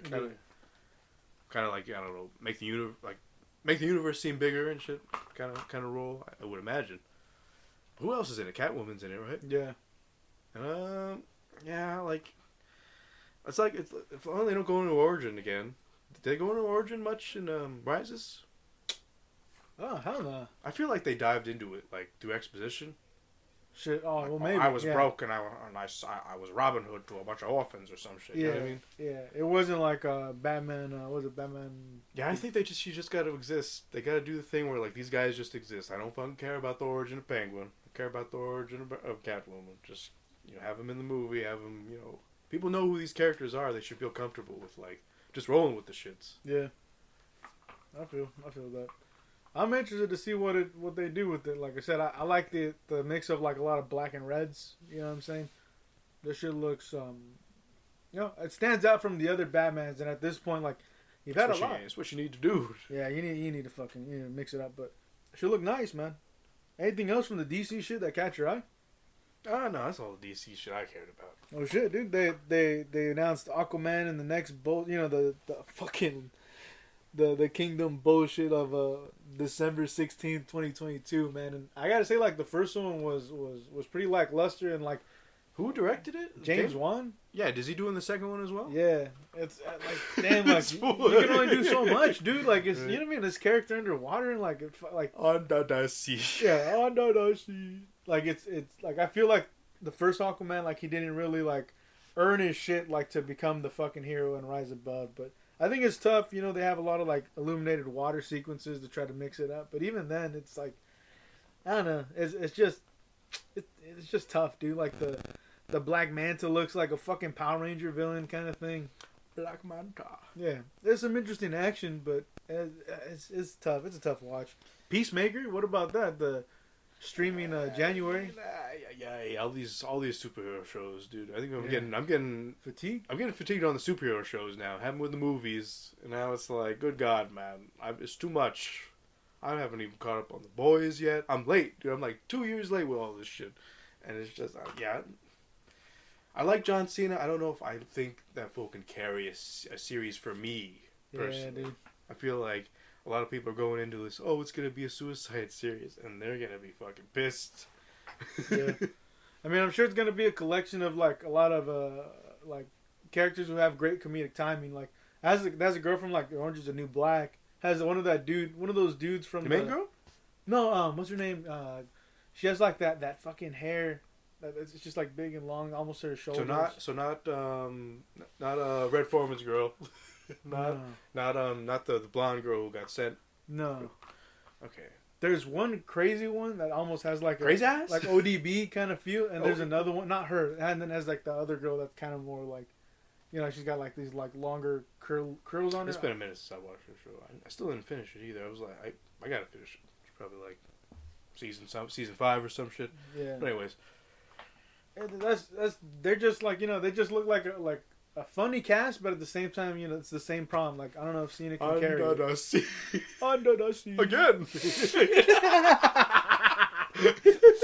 Fuck, dude. But, I don't know. I think... Are they going to deal with some real-world problems and that? It's like, we've got to stop the acidification of the ocean. I don't know, dude. I don't know where James Gunn's going to take that shit, but we'll see. We'll see what kind of reaction it gets, especially from that dude having a little following now, especially with the success on both properties and off, these franchise properties. But, Black Adam. It's The Rock. I should care about it. I really don't care though. Because The Rock plays the same. It's going to be a Rock role, I think. Yeah. Picked a character who's gonna fit that generic ass rock role. It's just, man, wake me up when that fool takes a villain role and has fun with it and shit. That's what it looks like. Really? Black Adam? So yeah, so they had a little teaser. It comes out. I know shit all about that character. Right? Yeah. He's not a villain. I mean, I assume so. I mean, the motherfucker was like grabbing motherfuckers and just electrifying them boys, just crisping them boys down to their skeleton to dust. Damn. That's what I'm saying. Like, this motherfucker don't look like he ain't no like Superman. He just looks like trouble. I thought it was like, I heard about it and I immediately thought of, what was that superhero movie where it was like, hey, I'm a cool guy. I'm sipping out of it was a DC movie where it's all colorful and it was a comedy film. And the fool's like, Shazam? Shazam. That's what I thought. Oh, they're just going to put that fool in the Shazam role, I thought. It's like, it's going to be Tooth Fairy 2 and shit. Like he's very, right? You know what I mean? Story like, of 80 on. But yeah, that actually sounds interesting, dude. But yeah. It's like, you'll have to excuse my what's it called, my indifference to DC shit because they did it to themselves. Dude. No, they did. They did. I like a lot of these properties. I'm very like new to. Like I like your boy. Like I'm a Marvel boy, right? But the Black Adam teaser for that, like it was interesting because like obviously the color of the uniform's black. It's dark, and the character is doing these fucking malevolent acts, right? So I'm assuming this is their like. What if he's zapped Hitler? We don't know. He stopped the show. This nine. This put nine. Scheiße. Me leaving. The fucking guy, dude. But hey, did that motherfucker? It just looked interesting because, like I said, it looks like it was like a villainous role. Maybe it's a villain movie, but it's like that's how they're being introduced to that shit. I might give the trailer a watch, see what's good.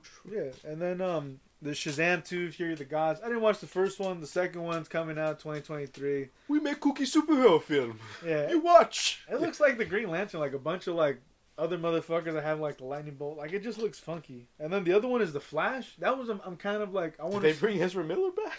Yeah.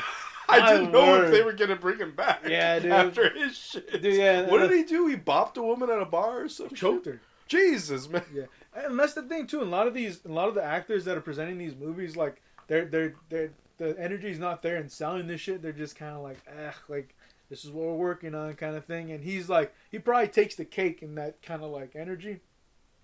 Like his whole shit, his whole like outfit too. Like it's wild. He's wearing a fucking choker. You know what I mean? That fool like, I don't know, dude. Like that fool just that kind of actor, dude. Yeah, I don't know if it's like a Johnny Depp thing where you wear scarves and bracelets and shit, dude. But wait, he's got the Flash wearing a choker. Yeah, I can't leave home without my choker. He's the actor. He's like, hey, we're working on this movie. It's your boy Ezra Miller with the choker and like the fucking like his little fit, His fitty cap. His fitty cap, but there's no release time. It just says in production. I don't know if it comes out next year, but it looks like it deals with multiverse and bringing in Michael Keaton because that's what it is. It's Michael Keaton's voiceover, and like as he playing Batman. Yeah, so Batman's coming through, I guess. So fuck it, Hey, you gotta rewatch those. Watch the first Tim Burton Batman. It's good, man. It's good shit. If I ever watch that shit, yeah, I'd probably watch the first one, then I'll watch the Penguin one after, just for the Hey, you love that one, but for the one time. You gotta. Little Jack Nicholson playing Joker is good shit. Yeah, that's what I'm saying. I've never seen that shit. I gotta check it out. But. Jack Nicholson's crazy enough. Jackie boy! That fool was being wilding out in Shining. Yeah. Fucking 10 years in the game. Yeah. But I feel like I should watch Chinatown before I watch them shits. I should get a good... it doesn't matter. It's like, I don't know. You feel like the context... You set yourself up in context when you watch it. So it's like, I don't feel like you lose anything by watching... You know what I mean? I've jumped around between all of Jack Nicholson's movies. Like, I watched the shitty Chinatown sequel that you shouldn't watch. The shitty which one? Chinatown sequel. Oh, shit. Oh, you didn't know it was a sequel, did you? No, dude. That's because that shit sucked. Damn, dude. Yeah, Ruffalo put his own money up for that shit. People do not remember that film at all. Damn. Yeah. Rightfully so. Listen, it hurts me to say that, but yeah, the Chinatown sequel that you haven't heard of, don't watch. Was that Polanski too? No. Oh, that's right. He directed it himself too, and that might be where some of the problems lay. Oh. Ay. Shit. It's deceptively good first scene, like opening scene. It's pretty decent, but then it's there's some decisions. Shit. Some decisions are made in that film that I don't agree with. Made some business decisions. God dang, man. I don't know if they had business anything to do with business up here. They ain't about that action. Hey, I didn't know. That a sequel and it was that. No, you'll be forgiven for not knowing. My word. Shit, man. Hey, but man, that was that Batman side of the shit, man. That was the DC news. For sure, I got a little bit of Fuego news, dude. Hey, let him know. Xbox Phil Spencer says to not expect VR on the Xbox consoles. Only they were gonna focus on software. Big Phil? Big Phil. He gonna do this to us? I like that shit. I like that decision, man. I like Sony. I like Sony's their attempt at VR, but it's like there's still no Half-Life Alyx for that shit. You know what I mean? Damn, in the that's sense true, there's no full-fledged game, full-fledged $60 and worth $60 type game for the VR. They're at this little half space where it's like a couple good 25ers, maybe a good 40 game, but they're priced below a certain point because they're not full games, dude. And like I'm not trying to like I don't know, shit on them or anything, but it's just like Sony's at this weird space where they're kind of half foot. One half foot in the door, one out with VR, and I don't like that shit really much. You know what I mean? Sure. So the only person that's put out a game that's like fucking worthy of the platform has been Valve at this point. It's like they got the money to do so. I feel like a lot of companies don't have the money to make VR shit, and so like this decision, I hear it from Xbox, and I'm like, thank God they're gonna put more money to fucking games people play with game pads, because you know what? That's how you get. You know what I mean? It's like they don't want to half-ass it. They're like we can either do one thing good or split ourselves in that way. And I'm like, shit, I applaud that fucking decision. I know some people are like, oh, I wanted to play Master Chief VR and shit. That'd be crazy. And it's like, hey, but I feel like, think about all the Doom games, the Fallouts, the Skyrims. They're all they're not there. You can't move around in VR. You gotta there's little concessions to make for all these VR games, dude. And Half-Life Alyx is the only one to not do any of that. And until we start getting those games that don't make those concessions, dude, it's like, why? I see no reason for Xbox to throw their hat in the VR thing. I don't know. What do you think? I think the first problem with VR, playing it too long, you do get a little nauseous. It gets a little overwhelming. But I also love the attempt that PlayStation has with VR by introducing some of these things, because when I see videos of people playing VR shit on their PC, like your boy get jealous, like they're playing Resident Evil 4 VR. I'm like damn, your boy would kill to just, I know I have Resident Evil 7 here in VR, and I appreciate that. I wish, Dreams VR, I'm sure there's gonna be one consistent driven motherfucker that's gonna build something in VR, and it's gonna be full of passion and love. But seeing these other games, I think what is this, Blood and Truth? I haven't tried that shit out. The Firewall one, that one looks fun. I think Super Hot VR, dude, that's some of the most fun I've ever had playing fucking video games. Shit, and like I said, the only way to experience that is just having a little clunky prototype VR shit. That technology is gonna be, I'm sure, fucking super advanced 10, 15 years from now. But the building blocks have been fun to play with. I mean, so far, I don't know. Yeah, I feel you. Shit. Yeah, I don't know, man. It's just I don't know. Maybe it's just because VR has been a very late addition to both of our lives that I personally am just like, I prefer just playing on a gamepad, dude. Yeah. And it's kind of goes to what you said about not being able to play VR now. You can go large stints playing a game with a gamepad, dude, if you like it enough. It's frightening how when a game's got you, how a day can go by with a gamepad, and it's that can't happen with a VR thing.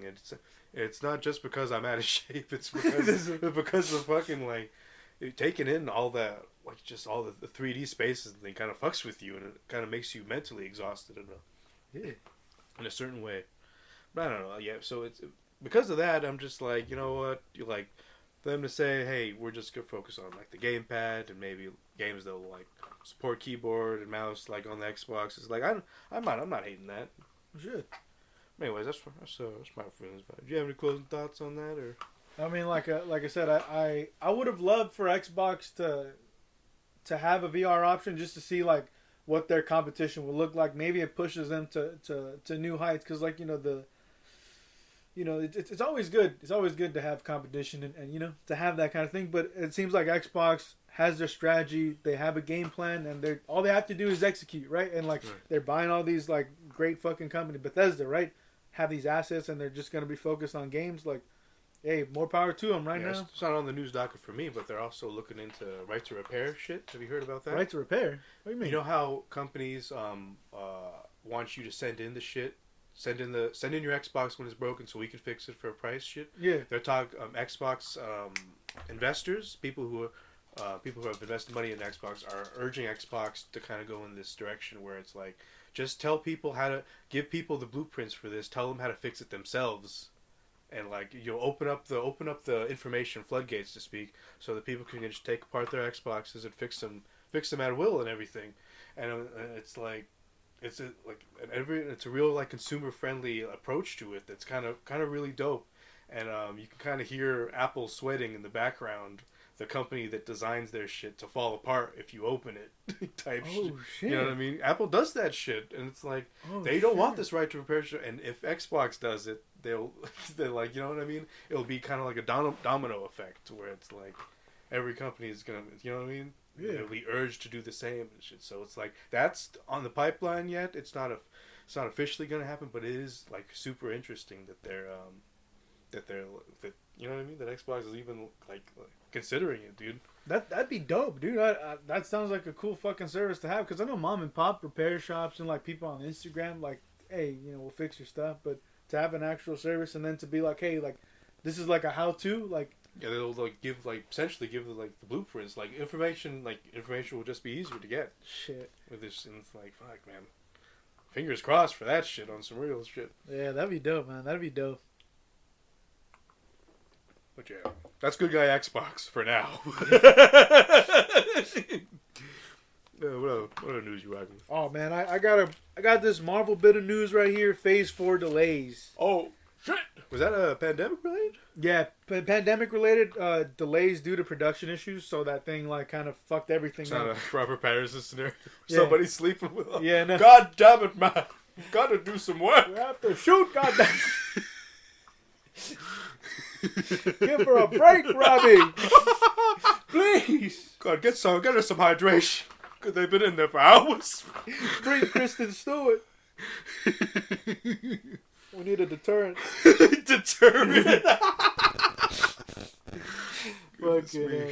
But the years that it affects is 2022 to 2023, and it's 6 films specifically. It's Doctor Strange Multiverse of Madness, so that's a March 25th, 22 release, moved to May 6th, right? Thor: Love and Thunder, May 6th, moved to July 8th. So some of these are just like a couple of months. Black Panther: Wakanda Forever, July 8th to November, you know, that same year. And then this is where it gets a little funky, where the Marvels, that's the new Captain Marvel, that's the sequel. They're like rebranding the shits. That was a November 22 release. It got pushed to February 17th. Damn. Yeah, 23. Jesus. Yeah, so Ant-Man Quantumania, the third Ant-Man, got pushed to July 28th. Guardians of the Galaxy 3 stayed in its same fucking... shit, that just went into production, I heard. Yeah, they all stayed in the same spot, so Guardians 3 is May 5th, 2023. Hey, you think they all had a hug, dude? It's like, a lot happened, James Gunn. Yeah, thank God you're back. Yeah, that's gotta be a crazy ass production, and to think like James Gunn has a whole little DC arc, like aside from that whole like event. It's that fool got to have his toys and eat his cake too. Yeah, dude, because he's doing this and he's doing like a Christmas special for them. Yeah, it's just wild. That fool got the raw deal, and it's like he's like shit is becoming up James Gunn as of late. Yeah. It sucks that he didn't have like the financial success with like Suicide Squad, but I think critics and fans both like his, you know, they both enjoy his work. It wasn't hard to make a better Suicide Squad movie, but it's like it's definitely up there as like, you know what, like it cured a little bit of my superhero fatigue, because it just wasn't that kind of film, you know what I mean? Yeah. And it wasn't a big dumb like fighting a bunch of clones at the shit scene and whatnot. Yeah, that's why I'm hoping that these fools mix it up. But the other one is this Untitled Marvel project that had on November 10th, 2023. Superman 4? I don't think so. I don't think it'd be Spider-Man. Do you think it'd be Miles 2, the animated? No, that's Sony. That'd be a Sony. Oh, it'd be a thing. Sony thing. Okay. It's Sony joint. That shit got moved up, so it was fucking November 10th to November 3rd, so it's still the same year. And then they scrapped another Untitled movie that was set for October 6th. They scrapped it? Yeah, scrapped it. Yeah, October 6th, 2023. So with all that said, the Untitled, like, there's a lot of speculation as to what it could be, and there's 3 movies that are beginning production this summer, and that's Blade with Marsha Ali, Fantastic Four. I hope that's good. I hope. Yeah, me too, dude. It's like, man, God damn you, Wesley Snipes. Dude, why didn't you try harder? Yeah, dude, I would have loved that shit. You've heard about all the shit that happened on Trinity. Yeah. I'm sure Yeah. Pat Oswalt gave you the scoop and was like, God damn it, Wesley Snipes. Get out of your trail. Stop smoking the ganja. He's been a dick. He even met with Marvel too, and they'd be, "Hey, your boy Blade." And then they looked at the production house. Pat Oswalt's in the corner like, good God, man, stop doing it. He's behind. Stop. My word. Hey, dude, but it's fucking Fantastic Four, Blade, and Deadpool 3 that begin production in the summer. Ooh, So. wee, dude. I mean, I don't know how I feel about that Deadpool 2 now that I've had some time away from it. It's like, I feel like the love for Deadpool 1 is... It might have been a little overblown. It's not that it's a bad film, but it's just kind of like the Viva La Vida Coldplay problem, where it's like, it was a good song until everybody, fucking played it and, sang its praises for you. You know what I mean? Yeah. It's like, it's a similar problem where it's like, I like Deadpool 1. I feel like, I don't know, Deadpool 2 kind of relied too much on Deadpool 1, if that makes sense, you know what I mean? It's like they didn't change it up enough, and it's like, the shit I liked about Deadpool 2 all had to do with, like, the X-Force shit, and that was just like a scene. You know what I mean? That's what you're saying. I like the Cable bits, but it also feels like you have to have a whole universe to do Cable. And that was that shit they did with the Christmas PG-13 version. Oh, that's right, dude! Holy shit, I forgot about that. That shit got 2 releases now, man. It's like, why do they gotta do this overcomplicated shit? I gotta look. You gotta you imagine you're looking for Deadpool 2, and it's just like, which version is this now? It's a fucking Blade Runner problem. God damn it! Damn. Hey, like I agree with you. Like, when they first came out, I really enjoyed them. It's tough for me to go back in and dive into those movies because I'm like, like I kind of know the jokes, I know the punchlines, and it's like, I want more, and I'm hoping that this reset or this break from 2 to 3 that they have kind of honed their craft. Maybe I'm sure Ryan Reynolds has been leading the charge on it. Hopefully he got some new Deadpool material. I don't know how big that fool's fandom goes with that shit. Yeah, I don't know. Surprising that fool thinks comic books are not a waste of time, but video games are. That prick. You know what I mean? That shit, bullshit. Didn't they say that shit back in the day? Isn't that an old 50s guy? Those comic books will rot your head. Yeah, bet you he hits his wife. You know what I mean? He's that Are you playing those? Stop playing those games. He comes home, hits his wife, drinks his She's beer. got the PlayStation 4 hidden in the closet and shit. She's got the Switch under the bed Just with the Stardew Valley. trying to play Infamous, that Infamous game on the PS4 from years ago. Like, what the fuck is this? She's got a backlog. God, man. She's got a backlog. Yeah, she do. She's been buying them all. She can't play them, motherfucker. Fuck it up. Hey, but I'm hoping that with the break and like the introduction of this fool into the universe, you have more fucking toys in your toy box, and you can. I mean, my little Deadpool toy box. Yeah, exactly. Yeah, I know what you mean, yeah. I'm just worried that they're gonna do that PG-13 because it's gonna be Disney. We got more money when we did the PG-13 version. It's like, of course you did, fucker. More people can see it, but it's like not fucking. God damn it, man. Yeah. Okay, man. Yeah, that throws Blade into question too. Where it's like, they're not gonna, they're gonna make that shit PG-13, and instead of blood, they're just gonna do the Ash thing with he slices through them. I got high hopes for Blade, but like, I don't know. I got high hopes because Mahershala does make shit anymore. Yeah, I know. He's good. I was watching a film he was in that I think we'll have to talk about next pod, but yeah, he's like, he used to do some schlocky stuff, and it's like, he got some cachet since Moonlight, and he's picking his projects now, so it's like, it's cool to see him pick Blade, and it's like, I'm excited to see what he sees in the project. Oh shit! That guy, he did this little villainous role in Luke Cage. I think that was the first time I saw this fool in any kind of material. And Marshall, yeah, and then the Moonlight movie. You saw him in House of Cards back in the day, didn't you? Shit, what that fool play? He was like a guy who would kind of pay off Congress and shit. He'd come in on occasion. Shit. Be like, unless I'm mistaken him for Goodness me. I might have stopped after season 2 or some shit, dude. He's in there, season 1 and 2. Season 1? Nah, maybe it's just one of those faces. Because I remember Spacey, his wife, and then the fucking bald fucker. I don't know if it's Tucci, Stanley Tucci or something. I don't know. No, not the Stanley Tucci. That fucking... I don't know. That Italian guy we were talking about. Plays Uncle June and shit. The Russell guy? Yeah, Junior. No, but... I'm thinking that with this release, maybe November is the Blade fucking release. So maybe the Untitled is the Blade, because they talked about this motherfucker 2 years back, dude. They brought him up for the presentation, and maybe you get a Deadpool. Oh yeah. I still don't remember the dang scene. Yeah, because he was a big character. He'd kind of come in a couple scenes and kind of rustle the bushes of the main characters. But anyways, I don't want to interrupt you, but no. I'm just talking about the bullshit while we was looking at this. It's just we talk about the Untitled, and maybe that's Blade, dude, and then they cancel Blade. No, they cancel Blade. That'd be fucked. Yeah, that'd be fucked, dude. That October 6th, I would assume October 6th was the Blade release, and maybe the November would be, let's say, Fantastic Four or some bullshit. You know what I mean? Even though I don't think it, I think it'd be Deadpool. Damn, that's gonna be the third iteration of the Fantastic Four in fucking 15 years, 15, man. Yeah. God damn it. Hey, man, I wish them good luck, dude. They got a fucking mountain to climb with that kind of saturation, dude. That's Spider-Man only survives because he's Spider-Man. Yeah. He's not the Fantastic Four, he's Spider-Man. That's true. But, hey, dude, like you said, fucking Blade maybe in November, Deadpool in February, maybe to keep up that Deadpool February release, that tradition bullshit. And then Fantastic Four, maybe a big summer release. Because, it's a blockbuster, right? They're introducing this guy, I think they're probably going to have, maybe Spider-Man be one of them heroes that come in and do the shits, but...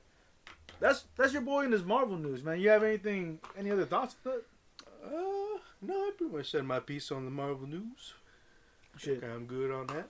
Hey, what other news you got? Noticias. I got one more piece of news. Primer impacto. It's a late edition, and there's not much to it. But God of War 2018 is getting a PC release January. So it's them dominoes getting knocked. People were asking for it. They're like, when's God of War, man? When's God of War? I think Ghost of Tsushima is what they're asking for now. And it's I see no reason why it can't happen now. Yeah. So because all the exclusive boys have gone to all the other ones, you know what I mean? It's what's stopping the Tsushima? I get a little bit extra cash flow. Maybe it helps with the sequel. Gonna support ultra widescreen. That shit. Have you ever heard about it? That shit looks wild, dude. It's just ultra ass widescreen. Fucking. Some people will put 2 monitors side by side. You know what I mean? I don't know if that's too much. I don't know. It's too much horizontal. You know what I mean? Yeah, you gotta if you're sitting close enough to this shit, you gotta crank your head back and forth. It's you gotta see a chiropractor after that. You know what I mean? I'm good with my little setup I got. But I am happy for PC players. They've been asking for it. They got it. I think Sony's just being very coy with how they dole it out. I expect we won't hear anything about Sushi Lu's coming until months from now, when everybody's basically stopped asking. Shit. But shit's on the way for sure. Hey man, that'd be cool. I want to see what kind of mods they pull off. You know what I mean? It's Sush. It's Sush and in God of War, dude. I love that. Just everybody going through the game playing as the bride in the fucking the Hornet suit. That's what. Fuck, man. Hey, that shit nice. I'm glad it's gonna get a bigger fucking audience in that sense. You know what I mean? Hopefully, Sush follows suit and hey, more people appreciate the game. More games. Bring some of those PC games over to consoles, you yerbas. Give me Sons of the Forest, you son of yerbas. Give me the sheets. I give you the game, you give me the game. Yeah, exactly. We got a deal here. That was all my news. Ah, shit. Well, I want to cover a couple of topics. We'll go through them briefly. But Nintendo Switch, the price. You hear the coming down? The price being announced with the expansion pack. So the Nintendo 64 and the Sega games? They're up. Yeah, they're getting a little greedy in their pants there. Ooh-wee. They're turning a little Xbox circa last year. Yeah, dude. Fucking $50. A little Sony circa now. Shit. Yeah, dude. I wish Sony stayed free on that fucking online. But hey, pay servers, hey, fuck it, dude. But it sure costs money. I'm not gonna lie, but it's like that. You better have some refunds on the re-up, Sony, if that security shit happens again, because we're paying for it now. Yeah, that's some bullshit, dude. That shit happens again in 2011. That's some bullshit. Your shit gonna go off, dude. Hey, $50 too rich for your boy. $80 for the family pack. I don't know, man. About me. That's how they get you. It's like, you love your family, yeah, right? You love your family. Give us some money. But they got your familia at gunpoint and shit. Give me this $80. Give us the money. They dead. They dead without the Switch games. Give me the bullshit. But any other thoughts on the fucking price and what's that? It's bullshit, and it's like I don't want to go too in deep because we talked a lot of shit about Nintendo last time. Yeah, man. And it's like, hey, well, I don't want to pile it on, but this is just dumb. That shit is fucking dumb as hell. Right, man. But fuck it. That's them. Atlanta season 3. Guess it's done. Brian Tyree said, "Hey, it's done? In the can." Oh, he said it's shit. in the can. 3 years since season 2. Fucking What's hell. gooch with these boys? I'm glad they take their time, but goddamn. Yeah, goddamn. Let's not act like it's a super complicated show to make. You know what I mean? I don't know if it's not like a Westworld where it's like we had to film in perfect sunlight in the West for months on end. There's like a Sunseeker app, dude. Like, it's just kind of crazy. Like, that helps you like track the shit. But yeah, but it's I don't know. I think we already talked about those Westworld season 2 delays, and maybe it should have been delayed indefinitely because that season's not as good as 1. Damn. Hey, but them boys, like I said, like they should have it done. But maybe they needed time for the. Is it the final season? I know Apple wanted to like end it pretty soon. I don't know. I don't know if it was this season, but I don't know. that's cool shit, dude. Cool. I can't wait to see the return of Paperboy in the game. Hey, Paperboy. All about that paper man. Paper man. You went about that paper man. I gotta rewatch the series. It's been a minute. I think last time I went through it was season 2. It's good. It's got some great fucking satirical fucking moments where like it's like the black guy's like, I identify as a white man or some shit like that. Yeah, the fucking Juneteenth episode. Juneteenth is like, goddamn, it almost does more for like just social awareness of black people than Get Out, just because it's like it gives you another party scene. Only it's not these people don't have a good reason for their shit. Damn. You know what I mean? Damn, dude. What is it? He has some art. It's like shows him some piece of art. And it's like, yeah, it pretty much sums up the black struggle right there. That's why I painted it. Shit. That's why. And you can just imagine Donald Glover's face. Good shit. That show's great, dude. I'm glad that fool he writes this fucking thing on the side. The white faced kid. That's the image I always when I see Atlanta in my head. It's always the kid.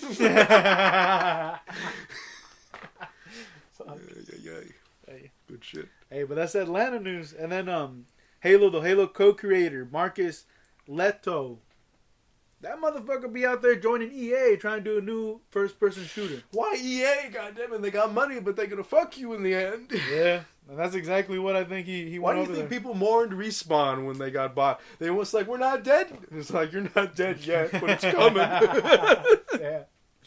Hey, man, I wonder. I'm curious as to what he's gonna pull off, but I hope it's kind of something different from like a Fear, like do something different. Just This one is Malo.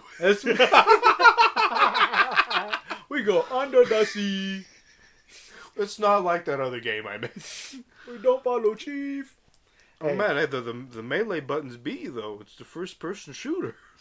It's not the other game. It's better. You got the VR. You got the burst. It's not it. Don't have it. We're fighting the schmud in this game. The schmud and the schmubbing it. Hey, good luck to that motherfucker, dude. Hey, I can't wait. Hey, good luck. Sometimes you get good games when, main people who made the other shit. Sometimes you get Crackdown, which was a good game, but it's like a lot of people talking about Crackdown. That was the GTA guy moving Shit. over and making his own thing at Microsoft. Damn, dude. Yeah, that was I'll bring it back to Game Informer. Game Informer reading the magazine back in the day, but that was had a whole feature on Crackdown, and like they had a whole section where it was like this guy left GTA. And he's like, I'm gonna make my own thing. And it's like Crackdown had some good ideas, but I don't know if it was like, I gotta go make this. This idea is, I'm gonna pick up the car and I'm gonna throw the car, and I'm gonna get stronger. And you're gonna get those coins, orbs, that are gonna make you faster. Brilliant. Good God, man. This is gonna knock the shit out of GTA. Yeah, I'm glad it helped with the beta, dude. The Halo beta. It's just I don't know. When I hear like a so and so from such good game went over, it's like it's one guy at the end of the day, and it's like I don't deny he's got good ideas, but it's like, can this team he's going over to implement them as well as the last team? Yeah. And it's like that's where it's where you get it's a coin toss in terms of quality. But I'm glad that fool out here doing new things. I wish he didn't pick EA. Good God, man. May God have mercy on his soul. Just take the budget down and bring it to Devolver, man. Yeah, basically, just try to work with a different studio, but hey, fuck it. And on that GTA note, the last piece of news I got, the GTA OG trilogy that comes out this year. You know what I'm saying? So, these motherfuckers removed all the old... That's a Rockstar. Dude. Did I told you last time that they've been updating Vice City, San Andreas to updating the digital versions of the game to take I don't know, man. Don't put your disc in to taking shit offline before you. Yeah, no. Hey, that's why your boy had the digital copies. Keep that shit in the true intention. They'll take out songs. Physical copies. Take out songs. So it's like this doesn't come as a surprise to me, dude. And it's like I already had all my shit on PlayStation 4. They can still update it. But it's like, I don't know, some people's sentiment is like, the music's 95% of that game. And it's like, yeah, I played it for GTA. The vibe is still there for me. It's like, but it's like, at the same time, I'm not as nostalgic for those games anymore. I'm kind of pissed off at the fact that they don't have a cover system, if anything. So it's like, all this thing does is ensure that I probably won't play with taking the songs out and whatnot. And it's like, it's just some shady bullshit. They took them off Steam. I'm a little sad I didn't buy them off Steam, but at the same time, it's like I played them all three of them back in the day. I got the essence of them. There's no proof. I got no Chivos, but hey, well, I can look at myself in the mirror and say I was a GTA boy back before all this new shit. Yeah, but back before they changed the shit. And that's what. Yeah. No, that's what sucks about them shits. Because like the music rights, they do play a part in some of this, like the patches, like you were saying, like. It removes and alters the initial and true release of the fucking game, dude. I think it sucks, dude. You can't hold the rights forever. I don't know if that's just financially impossible for them. I thought it's possible because they make so much money and be like, fuck yeah, we're gonna keep our classics the classics. But like you said, you still get the core of the game. People be leaving Rockstar though. Like, you know what I mean? Yeah. The Housers, they left already. It's like. I don't know. It's just changing up over there. And that's true. Not that it wasn't like heading towards this direction at all, but it's like, but the worst thing that happened to Rockstar was GTA Online for Discovery, dude. The worst thing. That held them back. I think it's fun, but it's held them back from creating another one. They just don't have the incentive to make DLC anymore. They don't have the incentive to make. You know what I mean? It's just fucked them on every creative corner. I think, and it's like. Man, I don't think it was worth it at the end of it. I had fun in GTA Online, but if it's like if I could go back in time and we get another Rockstar goes down a different path, I'll take them. I can live without ever getting GTA Online, dude. Just give GTA 5 with the shit ripped out, with that shit ripped out of it. Shit, yeah. Well, I like again, your boy come from a different point where like I think with the GTA Online, what's dope about that is it carries on with what F.E.A.R did. Like I love playing online with you guys, playing online with a bunch of randos. A lot of the time it sucks. It's people playing their bullshit music, someone being an asshole.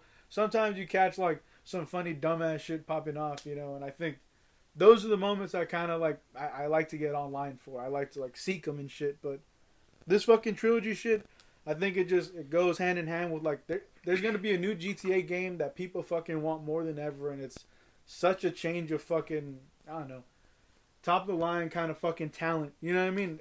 Shit. Laszlo's not going to be in the bitch. You know what I mean? True. A lot of people pulled out as writers, dude. It's wild as fucking. These motherfuckers going to have this trilogy come out on the PC, on the Xbox. Everywhere they delisted it. It's out. Did they delist it on the PlayStation as well? I don't know. I know I have both those games on the 3. That'd be interesting if they like because I wouldn't doubt it. It wouldn't surprise me. That's the fucked up part. But it's like, fuck, man. Yeah, no, it's coming out Hopefully for the they'll Switch. stop fucking with those games now. Like, hopefully they'll stop taking songs out. If they're gonna cut, if you're gonna delist the shit, then cut it off. Stop. You know what I mean? Yeah. There's single player games anyway. Yeah. It fucking sucks. It's not worth the option to have a portable GTA game to go through all this. But it's the 10-year anniversary. I mean, we had portable GTA games. Chinatown was a thing. Chinatown, but like City Stories. Yeah, those like kind of spin-off kind of games, but like the True Blue, like 3 Vice City, San Andreas, to have those portable. But it's like, yeah, it's I don't even, you know, I don't know, man. It's not, it's definitely not worth delisting all this shit. But it's like, you know how their feeling is like, we're gonna have to.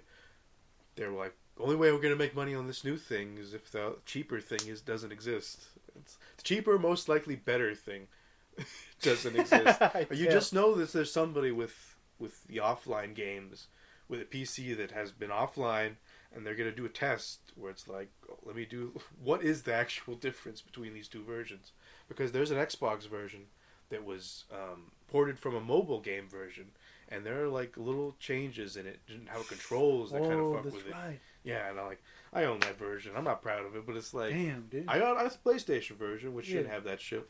Oh, for sure. So, yeah, that sucks that they're lazy in the porting of that fucking gameplay and controls. You know that it ruins the experience when it's back to fucking console. That's not that San Andreas controlled great. I mean, come on. No, yeah, but like, you know what I mean. Like, at least you know you get to play San Andreas the way it was fucking meant to be played.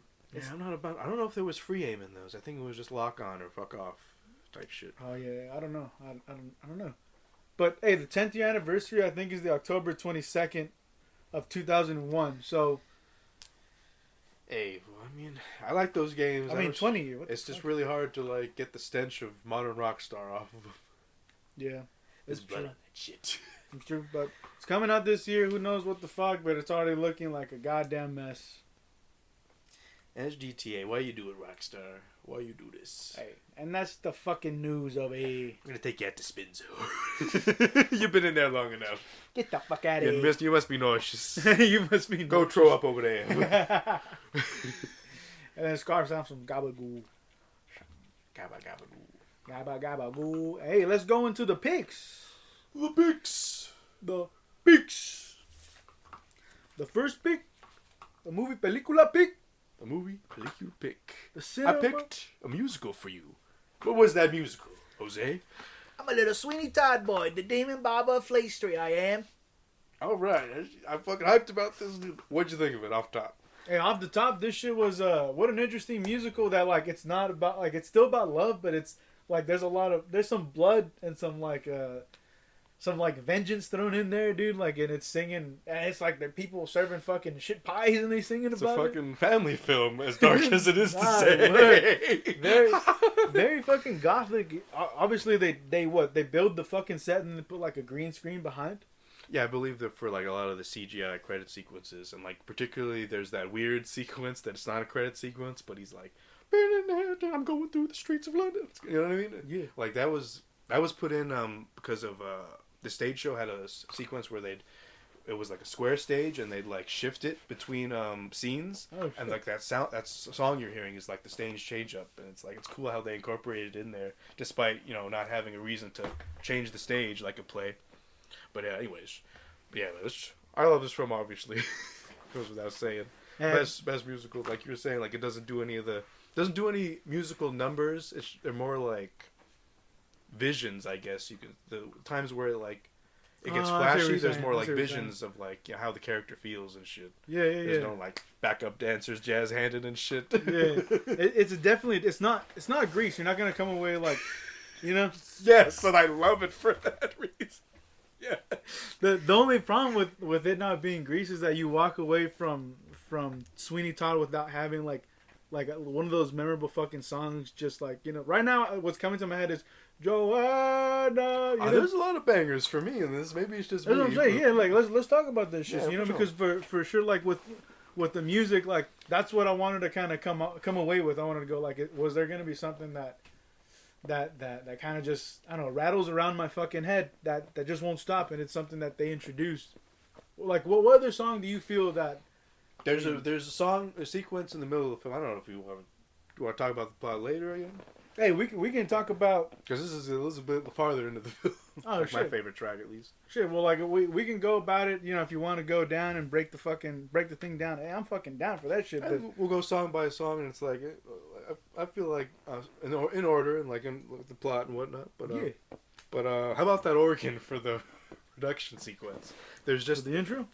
Even before they get to like the credits, there's the production labels. Organ. Yeah, that's right. Just that's the fucking organ kind of overture nice. shit, and you if you listen to it back, it's kind of it's to the tune of one of the tracks. You know? Oh, yeah, like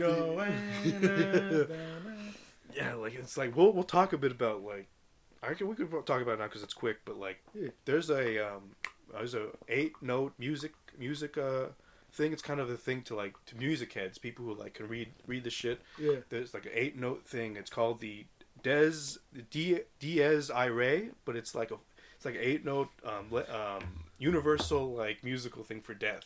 It's used in Lion King. It's used in so many pieces of media. It's kind of like a little like a thing that composers will use. You know what I mean? They'll all kind of use it in their films, and it's used in like several films. Damn, dude. And it's all over this film. Like the composer, fucking Stephen Sondheim. Got to put some respect on his name. He wrote the play with his buddy, the original play, but he incorporated that shit into every aspect of like the soundtrack. That little 8-note thing to denote death, because death's all over this bitch. Yeah. And it's they'll incorporate that shit into so many songs in the film. That the 8-note little sign for Mrs. Lovett. We'll get into her character, but her how she starts it off, like her lyrics every time she starts it, like wait, watch, hurry. Yeah. Like and she brings it back to like when you get it, if you get it. Yeah. And she talks by the sea track. She's like, I'm so happy I can lead you up. That is like that Des as Irae note signature flipped upside down. So from the jump, she's marked for death. Like if you're like a music head and you're like listening to this shit, it's like there's layers to that. How like they incorporate music in it. It's like, fuck, man, I'll take shit like that over fucking a flashy dance sequence. I just want to get that little bit of trivia because it's like important to the rest of the film. But well, that shit's just a dope ass piece of info, dude. Yeah, on God, you know what I mean? Like you see, like you watch like Across the Universe in Greece, and like, dude, like even fucking Sound of Music, you wouldn't, you know what I mean? I wouldn't come away with that, and that's probably a little bit more fucking interesting than walking around like Grease lightning, you know what I mean? Like, shit, dude, like it's. You know what I mean? It's definitely fucking appreciated, man. Like that's dope, and I want to know who the fuck. I would want to know who the fuck like first introduced this fucking like idea to explore like death using these fucking notes. It was the video I'm referencing where I got it from. I just discovered it today. It's by a YouTube dude named by the name of Sideways. He's got a video on Sweeney Todd, and he goes far into this shit where he just goes. The whole 22-minute video is all about like this 8-note thing. It's a really interesting watch. I would have told you about it if I found it earlier, but it's like it's really interesting shit. Well, shit, I didn't know if there was like any secondary content for this thing, like in that sense, like if there was documentaries or even like interviews. And I was like, well, shit. I felt watching it twice, maybe that was enough for this specific pick. But I mean, that also sounds pretty fucking dope, you know? Yeah, there's dope shit that you wouldn't know if you just saw it. Like for example, before we start off the plot, there's a sequence they cut out that was in the play that they kind of incorporated into the credit sequence. You say a play? You say so it was a play. Its first conception was a play? It was a Broadway musical, I believe. Shit. So Burton saw this and he's like, "I'm sold. Give me this shit." And I think he'd found it around the time, and Sondheim he'd sought out the composer for the original play. Oh shit! He's like, let me make it, and he was very like, he was kind of like, I don't know if I want anybody to make it. And then he saw Tim Burton wanted to make it, and he's like, saw his vision for it, and he's like, all right, this guy can make it. Oh shit! Yeah, respect game, dude. Yes, Sondheim was kind of concerned though because one of Tim Burton's conditions was like, I want Johnny Depp in the lead. Oh damn! And he was kind of like, I don't know if he might have too much of a rock and roll vibe, because I think he was going off of the fact that Jack Sparrow was based off of that Rolling Stones dude. Oh, Mick Jagger? Yeah, he was based off of Mick Jagger, and so he was kind of like, he's got a rock and roll vibe, but Todd Ham welcomed him and Helena Bonham Carter with auditions. Yeah, no, like Depp is the shit, dude. he had to but how do you feel about, we'll get this, maybe it's going a little too far ahead, but how did you feel about his opening line that he had to sing? Because I feel like it started out a bit rough, where you're like, oh no, is this a Russell Crowe situation? Les Miserables. Where he's talking about the world is a great big pit. No, Like, the very first line where he's like, London, and then he comes Oh. into frame, and London. I forget his exact line, and I've watched this movie 3 times, and it's like, it's just because so much, a lot of the shit is in the back half, and it's like, it kind of overwhelms you with all the shit that goes down. Yeah. You begin to forget, like, the beginning, but, like, yeah, he comes in, and he sings the first line, and you're like, oh no. Yeah. Overlooking the city with his boy. Yeah. Well, not his boy, he's just traveling with the fucking Anthony, dude. yeah, Anthony. But, I think with that, but, we were talking about the sequence they cut out for the film. It's just the sequence that, the credit sequence in the film was like the instrumental version of that, where they just sing like, they sing "Swing your blade wide, Sweeney." To like they just kind of describe the story. It's almost like the fourth wall break, as they describe it in like the video I was talking about for Sideways. But like that's a pretty good shit. But if you want to take us right through the plot, like right after the credits, what do you think of that credit sequence actually with the fucking blood? Yeah, that shit's dope, because like we were talking about the organ kind of setting this whole fucking thing up as the opening credits roll, and then you get the fucking sequence that you're talking about where like you see the drips of blood, and it's it's beginning these machinations and shit. Raining blood? No, it was raining blood on the street. It started out just rain, and there were a couple drops mixed in, like with like, because then you get a Tim Burton film when a little drop hits the window with the chair. Yeah, I think the touch the credits, because a lot of that shit's kind of overlooked. Sometimes people just kind of slap that shit on, like, or they'll speed whatever. through it or whatever. You know what I mean? Yeah, and every time someone takes the fucking the thought to even put that kind of care to those kinds of details, dude, like, I don't know, you got to tip your cat. That's that's a master of their craft, bro. They're trying to give you something they're trying to put you on some game, right? But I think it's a fucking dope touch, and like I said, like Tim Burton, I feel he's won me over the years, like movies like Big Fish, right? Like fuck, I didn't know this fool do some some more colorful shit, but still have that same kind of tone and attitude, I guess. Right. Yeah. And this one didn't do any of like those Tim Burton isms where it's like, look at the goofy background where it's like a Dr. Seuss background almost. You know what I mean? Yeah. He didn't do he is an outcast, but it's not like, woe was me, I'm an outcast kind of thing. You know?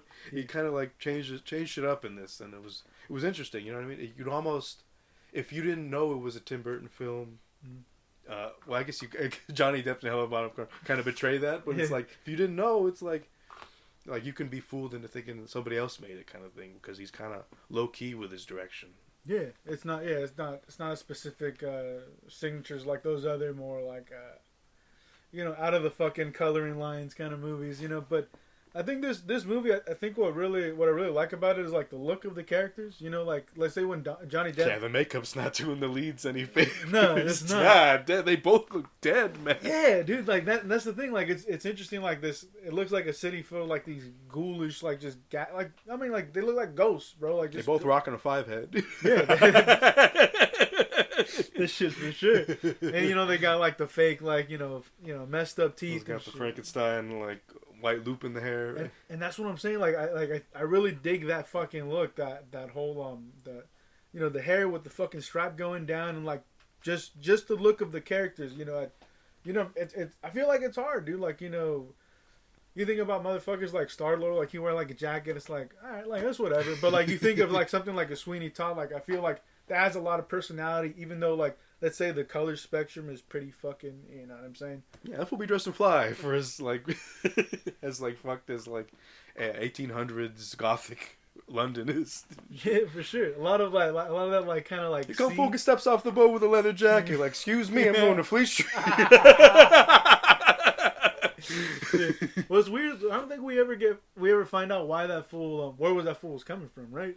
I guess it was an off-site prison. Is my best bet. Oh damn! You know what I mean? I don't know if they never see. There's kind of a couple lines that are like, did he escape or was a sentence done? Yeah.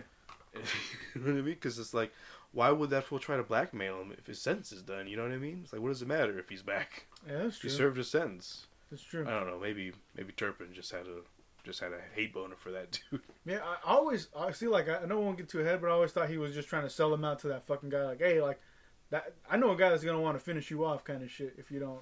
But I'm like, what's his next step? He goes to Turpin. Let's say he says, fuck you, I'm not giving you my money. Tell him.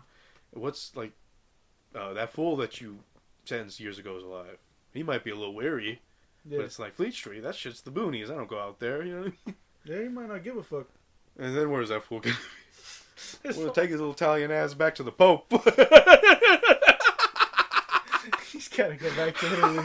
It was with the Pope.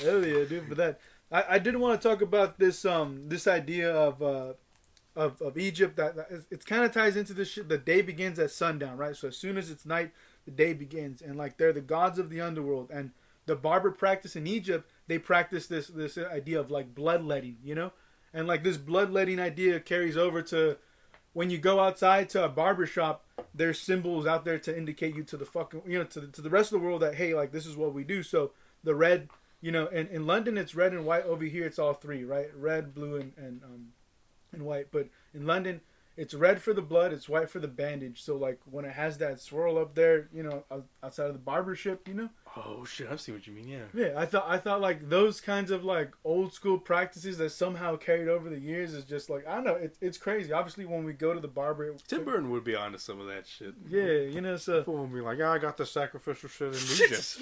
It's just, I'm thinking back to the Superman shit where they're interviewing. When it's like, God damn, man, damn. It should look like Overcast in your house right now. You know what I mean?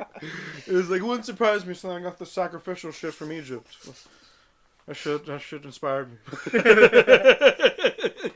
That's crazy that dude was in talks to do potentially. He did a Batman, then to do a Superman. Like, fuck, man, that'd be impressive, dude. To pull it off or even attempt it. But I mean, that's what I did want to mention before we got into the fucking the actual like the meat and bones of this dang thing, because it's an interesting fucking musical. Like I said, it's not like what it's about. It's very fucking, you know, it's very dark, dude, and it goes gothic, and it goes a little more beyond that. You know what I'm saying?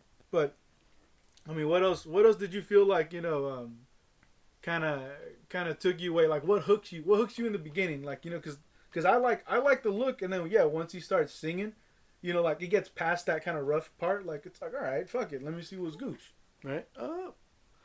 I mean, the imagery hooks you right away. Like, it came out 3 years later, but like it's the Shutter Island shot right there, in the sense that it's a bunch of fog, a layer of fog being breached by a boat. Yeah, it's not it's a little more Stanley Kubrick in Shutter Island. It's center kind of, you know, center composition versus at an angle, but like I don't know. I think that's just a cool image to use. Just like the fog just breaching thing. We didn't talk about it in the sequence. Like, did they use some live action in that sewer? Because some of that blood looks like eerily like it's actual liquid. You know what I mean? Shit, in the they credit fuck sequence? with you a little bit. You know what I mean? It's almost like a gothic James Bond sequence where they're like fucking with you, like throwing different stuff at you. You know what I mean? But like, I don't know. Maybe you might have to watch it again. But that shit looked like, did they use a little bit of live action on that, or am I eyes deceiving me right now? That real sangre right there. Damn, patch that boy up. Yeah, but he comes in, and it's like, he comes in on the boat, and they start doing the No Place Like London, where his boy Anthony obviously has like a reverence for London. And it's like, I've been everywhere, but this shit's dope. And he's like, nah, it's vermin living here. He's like, what is the line he says? Like, you are young, life has been kind to you. Yeah. You will learn. I'm like, goodness me.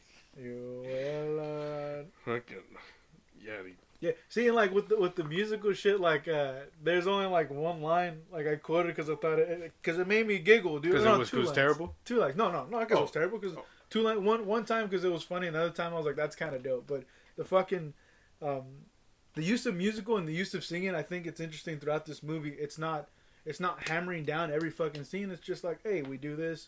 We'll take a day. We'll take a breath, and just, you know, have the characters kind of communicate amongst each other, and then go back into the shit. And like you said, I like the idea of, of these like sing song fucking scenes, kind of transporting you to another realm or another world for these characters, right? But you know, without jumping too much ahead, the whole palette for this film is pretty grim, right? It's pretty like it's a lot of aside from one like fantasy sequence at the end, it's all very gray. There's it's London, so like they really like if it's daytime, it's late overcast type shit going to looks like death outside all the time.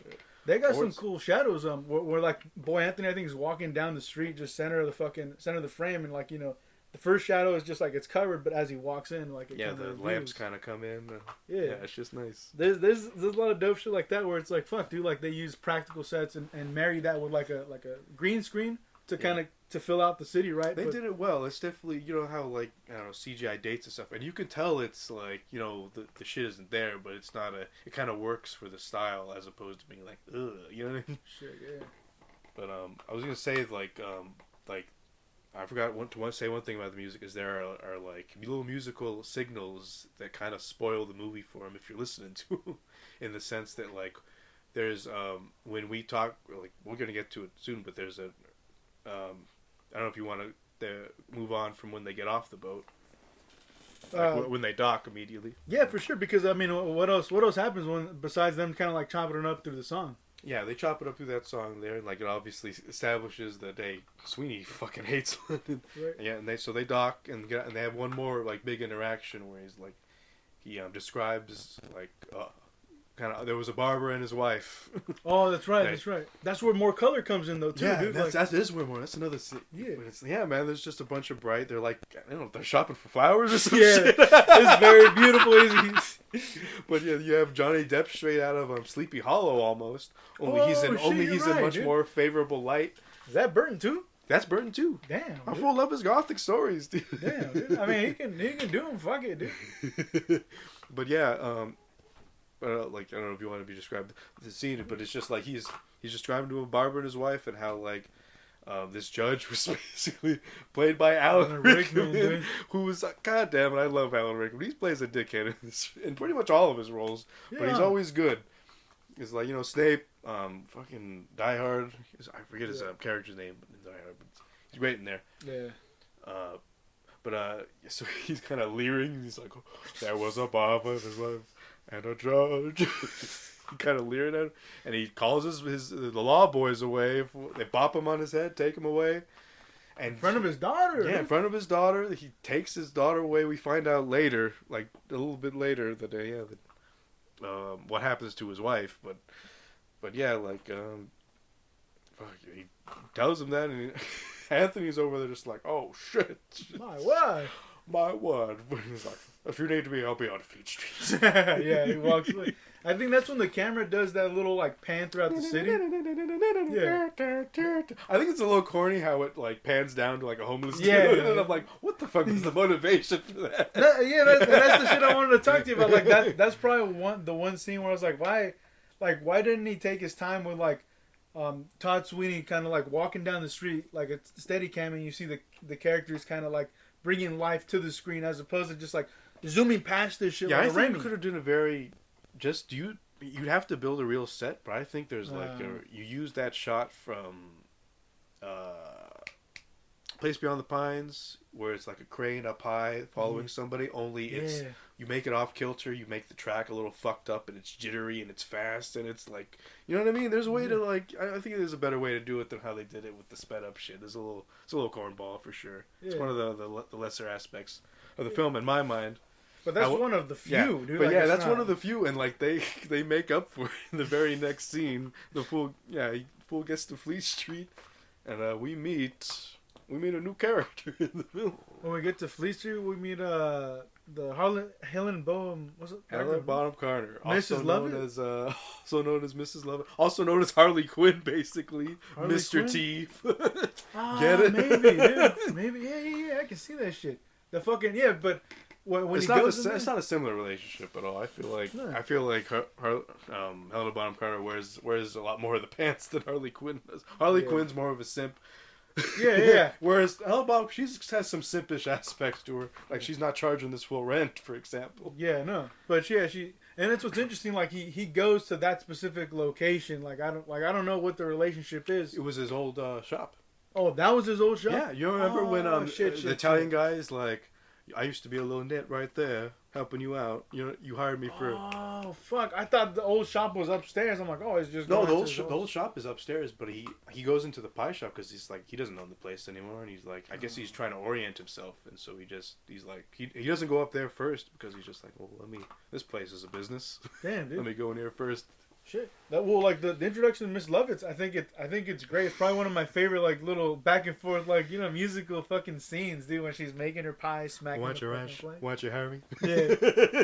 Fuck, man. Like the pie shop. What do you think of this singing off rip? Because like just overall, because I think Johnny Depp, I was right on saying like the fool can sing, but he doesn't have much in the way of range.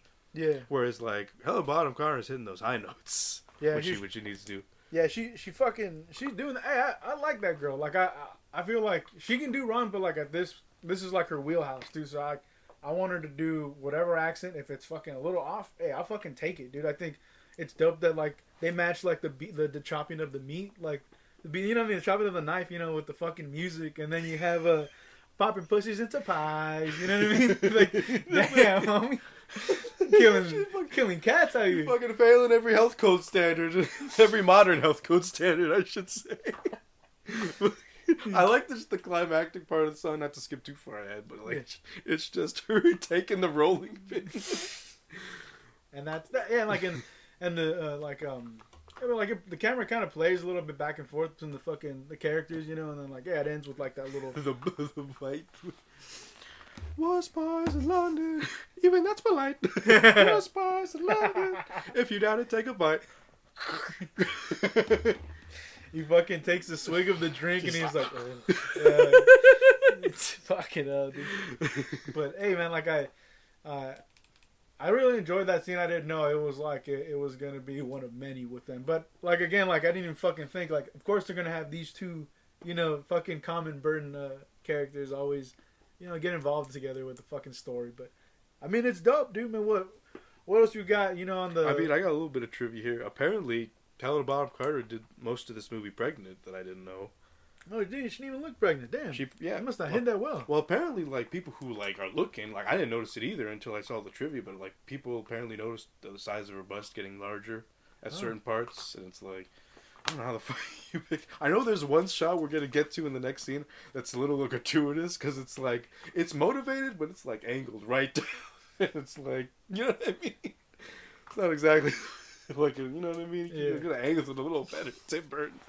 Let me get a shot of my wife. That's what she wants. God damn.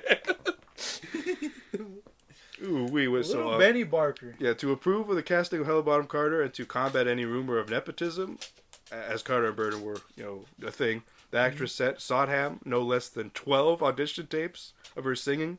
Very impressed with her vocals. Sodham immediately approved the actress. And what's it called? That's about all I have to say. That's pretty dope shit. In that scene, isn't she also telling him about like about the fucking like, oh, well, there's this Barber I used to know kind of thing, and he had this wife. And... Well, that's like the very next scene. Oh shit. Yeah, for just one more little bit of trivia that I found here is that she rehearsed her songs while practicing baking techniques in order to perfect the quick syncopated rhythm of the music. So it's like he went in, dude. Ain't no half-assing with it. And like, hey man, maybe that's why Tim Burton hires him. It's like he does know him, and it is a little bit of like using the same people, but it's like I like their work ethic. Yeah, so must be why Scorsese picked Robert De Niro and Leonardo DiCaprio all those years. You know what I mean? That's true. I think that girl is great, and I think what's it called? I think it's interesting that some of the Harry Potter crew kind of carried over onto this one with Helen. Rickman, I forget the rat fuck. It's Rickman's like sidekick. Beetle. Yeah, the Beetle fucker. Like that fool can sing too. He needs to. You wouldn't think to look at it. He looks like such a Tim Burton. Like I picked him because his face. Yeah. It's gothic. OTB, dude. Goodness me. My parents named me after tuberculosis. Jesus Christ. I'm so much fun. I'm so much fun at parties. Yeah. But we did talk about the use of color, and we'll talk about it in this next scene. But I like that when it's those sequences, like all this color splashes the screen and everything else is kind of grim. And like I don't know if it's supposed to illustrate like the good times, like it's a good memory, so it's like it's full of this like warmth, you know what I mean, or if it's, you know, there's just a lot of positivity behind it, you know, or if it's escapism, you know what I mean, where it's like you look back and you make like it fun. like the nostalgia shit, where it's like putting like rose-colored lens over the past type shit. Yeah, because like in that first one, what did you say? Like there's like something of a filter, like a softness to some of the shits. It definitely it looks warmer. The light is of course a lot warmer. Yeah, and it's the color, the use of colors is maybe a filter. I like looked for it specifically, but I can see where you're like how it could kind of make the light a bit softer. Like a they put jelly on the filter kind of shit. Jelly, they rub Vaseline. I don't think you're ready for this, Jeff. This is what Beyonce and Austin Powers rubbing Vaseline on the camera. I love Beyonce. She would have ruined this film if she was in it. Fuck it up. It was, but she takes him in for some gin, I believe. Like I'm trying to figure out why she takes him into the next room. She doesn't know who she is yet. Upstairs. Oh, she takes him into the next room to tell her about the Poor Thing song. Oh, in the first house. Yeah. Oh, so he doesn't even go upstairs yet. Yeah, not yet. They go into like a room. Oh shit! And that's where she's trying to like, hey, was Gucci with you? Yeah, it was. Right, she starts questioning like, trust me, dearie, it's gonna take a lot more than ale to wash that. Yeah, they sit down with some gin, and he asks about the shop upstairs, and like she says it's haunted. Yeah. And she basically tells him, he was like, ooh, who is Benjamin Barker? Like, what happened to his wife and whatnot? Yeah. And she goes into the Poor Thing song, dude. Yeah. Which is goodness. We find out how fucking depraved that judge is, dude. Damn, dude. That fool's a fucking sex predator in the 1800s, man. Shit. Fucking hell. And that scene, too, like, it's an interesting, like, kind of crowd. He was there, all right, and it was psycho, only not so contrite. Yeah, that's cool. Yeah. There's bars in this film. Yeah. Oh, God, I do some funky shit. That kind of feels like a Eyes Wide Shut kind of party where everybody's kind of covering their face. Yeah. Fucking hell. And the I guess the poetry of like the judge going up to the fucking girl and he kind of like overwhelmed her and he kind of like man. And his mask is particularly disturbing because it's just like, Jesus, could you pick a more phallic mask, you asshole? Yeah, for sure. And like you know, everybody laughed at her and all this bullshit. It's I think it's a tough scene, but it's so done artistically, you know. No, I mean because it's like they fuck with you with that use of color there because it's like they turn it up on you. That's true. It's colorful. Dude, it's like true. Yeah, well here's your nostalgia, fucker. Yeah, that's true. I mean? That's true.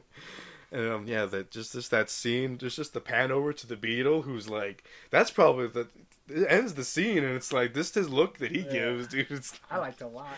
Fucking and like the cut there is also nice, and it's kind of immediately gives his identity away to Miss Lovett. Yeah, that's true. No, right? Yeah, no. Well, they have nobody. Yeah, it's like she tells him something then that gets revisited back. She basically tells him that she took some arsenic from an apothecary. Yeah, she dead. Well, tell him. 15 years I spent dreaming I might come home to a wife and child. Shit. Yeah, he tells him that you raised him as his ward, as her ward, and it's just like, fuck, man, that's a. Can you imagine if Joel raised Ellie to wed her, or if Lee raised Clementine to wed her? It's just creepy, you know what I mean? That shit is beyond. It's just maybe it was normal back then, but it's just like, how do you fucking justify that, dude? You were basically your father, and it's like, fuck, man. Yeah. That speaks to the judge and how like depraved that dude is. And, like we're gonna find it in the very next scene where he meets Anthony.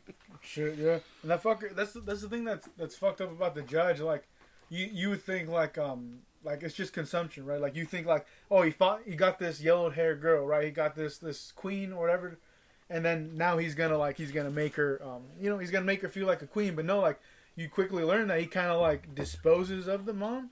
And like that's what's weird. Like, how do you dispose of the mom, but like take on the work of raising a child? Like, you know what I mean? And the child is not even yours. Like, it makes no sense. But yeah, it makes me wonder. Like, was he like that from the start? Like, he knew what he was gonna do with her, and it's like fucking hell, man, Jesus Christ, shit. Yeah, that fucking guy. That's like, again, Rickman probably at the top of his creepy fucking game. You know what I mean? In this whole movie, you know, pretty women. But yeah, from there they go upstairs after she's like, I know it was you. You are Benjamin Barker. Yeah. And she takes him up and he finds that crib of his old crib with Joanna's doll in it. And it's fucking like everything else. It's fucking corroded all to hell and like fucked. And she finds his razors, and it's like, I wonder why she didn't sell the razors. Because she seems like the type, you know what I mean? Well, we know why. Because she's a simp for her. Yeah. And which we find out in the song here, but he's like describing his friends, which is like... Yeah. Hello, I'm your friend, too. yeah, exactly. There's this shit, the fool says, what do you say? See, look, this one shines, smiles in the light, right? And he pulls up this fucking blade. Like, I'm sorry I didn't fucking sing it. I don't have the tune, but he has his reflection, dude. And like, there's that interesting like. He like swings it, and like she's there. She's like, "Leave me." Yeah, leave me. But the duet, dude. Like, I love the idea of like him singing about one thing, and she's kind of like singing about this other thing in the background. And they're still duetting at the same time, dude. Like, again, I didn't get that in Grease or Across the Universe or like any other musical, you know, like I said, that shit, I appreciate that shit. I enjoyed it, you know what I mean? It's like I said, as much as a musical you can get enjoyed, dude, like shit, dude, like I didn't expect this kind of you know, I guess this kind of admiration for it, I guess, you know, just straight up. You know what I mean? It's not, and especially with the shit you was talking about with the notes, with the 8 notes, dude. Yeah, man. Hey, say no mas. There's fucking layers to this shit right here. There's masters of their craft working on this fucking thing. You know what I mean? That should get overlooked. You wouldn't hear that pop off like, you know, you wouldn't read that in a review about this. You wouldn't fucking see that or hear that. You know? It's good shit, man. I like this film is good shit. We're gonna say that a lot. These next couple words, but that scene we gotta talk about how it ends because he just stands up. He kind of points it. Oh, he has that line where he's like, "And you'll drip rubies." Yeah, you precious rubies. Yeah, dude. I was like, I'm pretty sure you don't mean to cut people if you want to open a barber business. Like, what do you mean by this? And then he has that badass scene where he just kind of holds it to the window and he's like, "At last, my arm is complete." And then they get that pull out, that tracking shot that goes through fucking smoke. Yeah. And it's like, fucking hell, man. It's really good shit here. Hey, that's just nice. I thought from that specific moment, I'm like, all right, this is where the movie truly begins. We already know some of this character and some of his motivation. Let's hit the ground running with this mother. Let's see some motherfuckers bleed. But from there, we're getting stepping away from. We're going over to Anthony. Fucking little tone of it. Joanna. I believe this fool's the best singer in the movie. No bullshit. Yeah, probably. Yeah, for sure. I like the Joanna song. Yeah, I like it too. That's what I'm telling you. It's the one that I like. I'm like, fuck. It's the one that stick to me. And we're getting a little ahead of ourselves because he kind of stumbles onto a window. Yeah.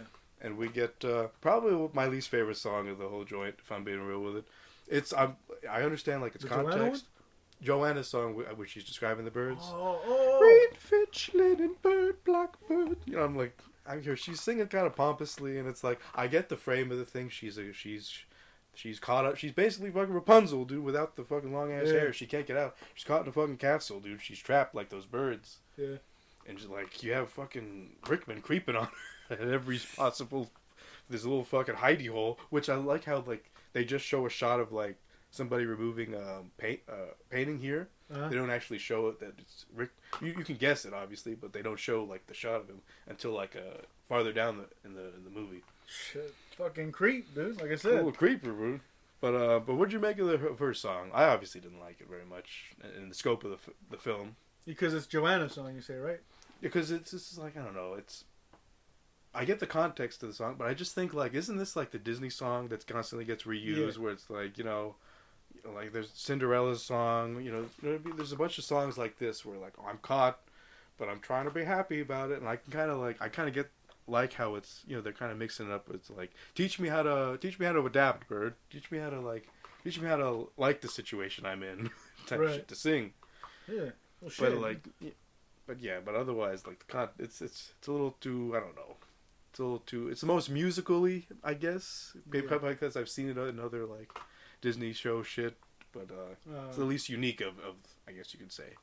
Yeah, like I think that specific scene, like I like the Joanna song, but the whole interaction between them, it's kind of it's a little forgettable. You know, what I remember more about that whole scene is having Rickman or having his fucking guy coming through is like, hey, come inside, and then obviously the conversation that follows. But just before we move over to that, when what do you think of like he kind of just stumbles onto this? He's just like, I like her. That's basically he's just on the fucking bench, right? There's no like chemistry. It's just, you just kind of walk. He's looking for a street. That's what. And he just kind of looks over. Is like, ooh. It's basically what he is. Them games.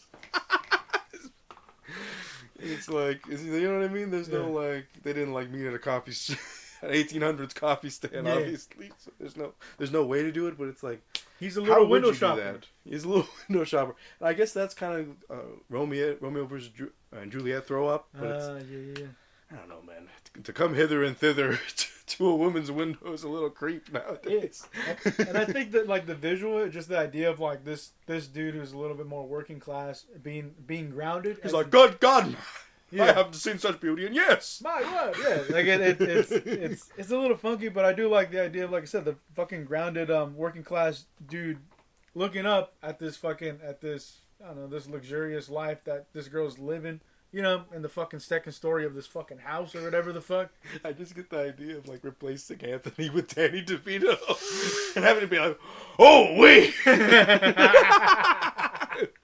like it's only because this fool can like serenade now, because he is like a strange looking man in regards to like the face of his shape. That fool? You know what I mean? That fool? You know what I'm saying? He's got like an alien thing going on. I don't want to insult the man, but it's just like he's not a Johnny Depp and like, oh, they hired him because he looks a certain way. They hired him because he's got that killer voice. Yeah. I kind of like that. Yeah, for sure. I mean, he's got probably his British face or whatever the fuck. But... That's what he's got. Good God, man. He's got a case of the British face. He's got a British. That's not like it's all fucking jank. It's just like it just looks different because they, you know what I mean? Their genes look a little different, circulating over and over. But I don't know. Like, Anthony is probably like my least likable character. Like there's nothing to hate about that fool, but like he's not an interesting enough guy on his own. I get that. Hey, he's the white and shining armor coming to save this damsel in distress, but I want a little like, you know, I don't know. He has a good moment later on in the asylum. Oh yeah, I love that shit. Yeah, for sure. But like, but that's also a sequence where he does no singing. Yeah, that's true. That's true. It's just with Depp and HBC, like they're kind of shitty people doing shitty things, and I kind of wanted, not that I want this guy to do a shitty thing, but I kind of like. You wanted more of that. I wanted a little more. But hey, dude, that shit. But yeah, he brings him. Alan Rickman brings him in, and shows him all his sex drawing. He tries to show him all his sex drawing. Oh, the concubines of this place. And then, like, yeah, it's like he kind of his manner changes when he's like, I think something's wrong here. And he's like, you're not a pervert like me. Yeah. You gandered at my word. You gandered, sir. Gandered. Only Alan Rickman could do that shit like a boss. Hey, R.I.P. the boss. Yeah, man. R.I.P. indeed. Dude. Alan the boss Rickman. We lost a good one there. Don't you gander at my ward. Yeah, Help me up your goodies, girl. And then Beetle puts the beat down on him. Hey, and he's like, he gives him the directions, though. Hey, he doesn't. He could have just been like, fuck off. I gave him what he needed. And that fool walks away pretty bloodied as he's singing. He moves into the first time we hear Joanna, which is like an interesting choice. You know what I mean? Yeah. Just like, I feel you, Joanna. Yeah, Joanna. You know, like, he barely knows this woman, and he's like, do they think that walls can hide you? Yeah. Even now I'm at your window. Yeah. It's a little much. Yeah, it's true. He might be more of a simp than Helena Bonham Carter now. Now that I'm thinking about it, I will risk law and limb because we see what the law system's like in London right now. Shit. He gets caught doing what he's doing. He's going to death. It's a death sentence immediately. Fuck that. 30 years, 30 to You know what I life, mean? 25 to life. Fuck that. But hey, we when he was outside, I don't know if we talked about the homeless woman approaching him. Yeah. Arms for a miserable woman. Yeah. And we get kind of a spoiler through the music because like we hear like some notes that we only get in like the flashback sequence they had about the wife. Oh, so And if it's played during the alms sequence, and like, yeah, if you're listening, you're like, that's the wife. That's the wife right there. You can kind of like guess. And there's also a similar thing going on with Lucy. She has like a thing that kind of signals. Lucy. Yeah, or his daughter. When she does her song, there's like a musical signature that if you're like listening and you're in tune with that shit, you can be like, that's her daughter. It's related to it's related to Sweeney. Damn, dude. Like, yeah, it's some wild shit. That's just wild as fuck. I do like the idea of like the homeless lady kind of being like almost like the moral, almost like the moral center. The moral compass, yeah. This fucking moral compass over here. Yeah. That lady has to sing too. She has to sing purposely fucked up, but you kind of know because it's like in order to sing fucked up, you got to kind of sing first. You know what I mean? Yeah, that's true. But yeah, that's just something like I know I wanted to mention because I know she's gonna be important later on. No, for sure. Yeah, I wasn't gonna skip over that. But from there we go over to they're hitting up the I guess the storefront to Todd and what's her name? Lovett, right? Yeah, Miss Lovett. Yeah. They're going to like we don't know why they're going just yet, but it's like they go up and to specifically see the Andolfo Perini. Oh, they're literally going to see that guy? They're going there. They're going there because they want to show him up, to get eyes over. You know what I mean? To get the business going. That's right. And that's when they meet the Sacha Baron Cohen character. Yeah. That's right. He's he's all dressed in this bold blue. First we get Toby, probably the second best singer in the film, selling the elixir. Yeah. Master Pirelli's miracle elixir. Yes, he'll do the tricks. Smells like piss. This is piss. Piss any. Yeah, that song's pretty good. It's just, I don't know. It's good, like, little world building song that kind of, like, describes, hey, it's basically some Old West shit where they're just selling bullshit out of their cart. That's what I'm saying. That shit reminded me of some Red Dead, from... what is it, Nigel Ricketts? Yeah. Nigel Ricketts, yeah. From the first one, you come across that tonic selling man. He's a snake oil salesman. Just saved that little fucker so many times. Yeah. You got a race, my good son. But I was surprised to see that kind of touch to this, where it's like it's a bit of that, and then you get this introduction. So I feel like it's a completely entertaining fucking bit, dude. You know what I mean? It has this little old western thing, and then you got your boy. You know what I mean? Bold and blue. Who says my elixir smells like peace? Who says this?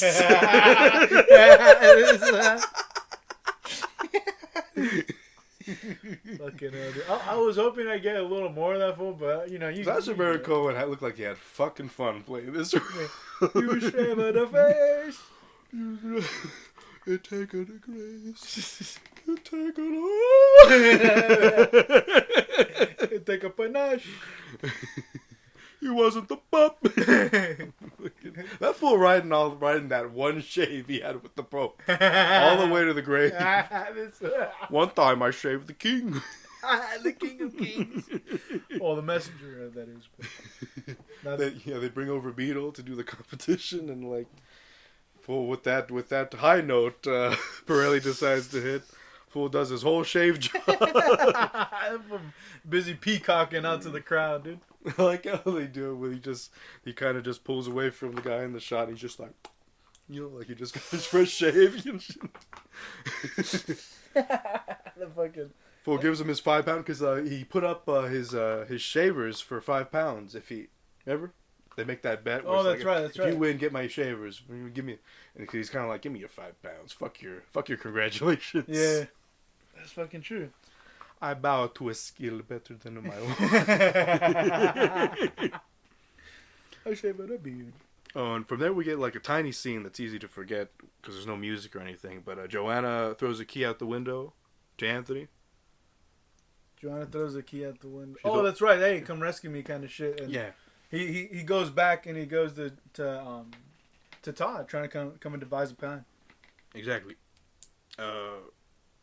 Sweeney's so yeah. Basically, the next scene is like Sweeney's. He's like, God damn it, man! I want the judge. Yeah. Let me kill the judge. I want the stupid judge. We got the Helen Bonham Carter coming in with her Wait song. Easy now, hush lovers. I keep telling you, what's your rush? Sure. And like, which comes back in like in a song. They kind of come back to it, and he kind of stomps out her with like that. Because you know what I mean? It's like, what do you think of like all the psycho string instruments that they'll hit you with the a couple times in this film, like in throughout like the musical notes, and it's like, you know what I mean? Just I don't know, it's just sinister, and it fucking like wakes you up, and it's like shit's popping up right now in like this particular character's head and shit. Well, shit, dude. But what is it? Well, he's there with Miss Lovett, right? And he's just kind of going over the shit, and then the kid bursts in the room, right? Yeah. First he was stewing about like, I want to kill him now.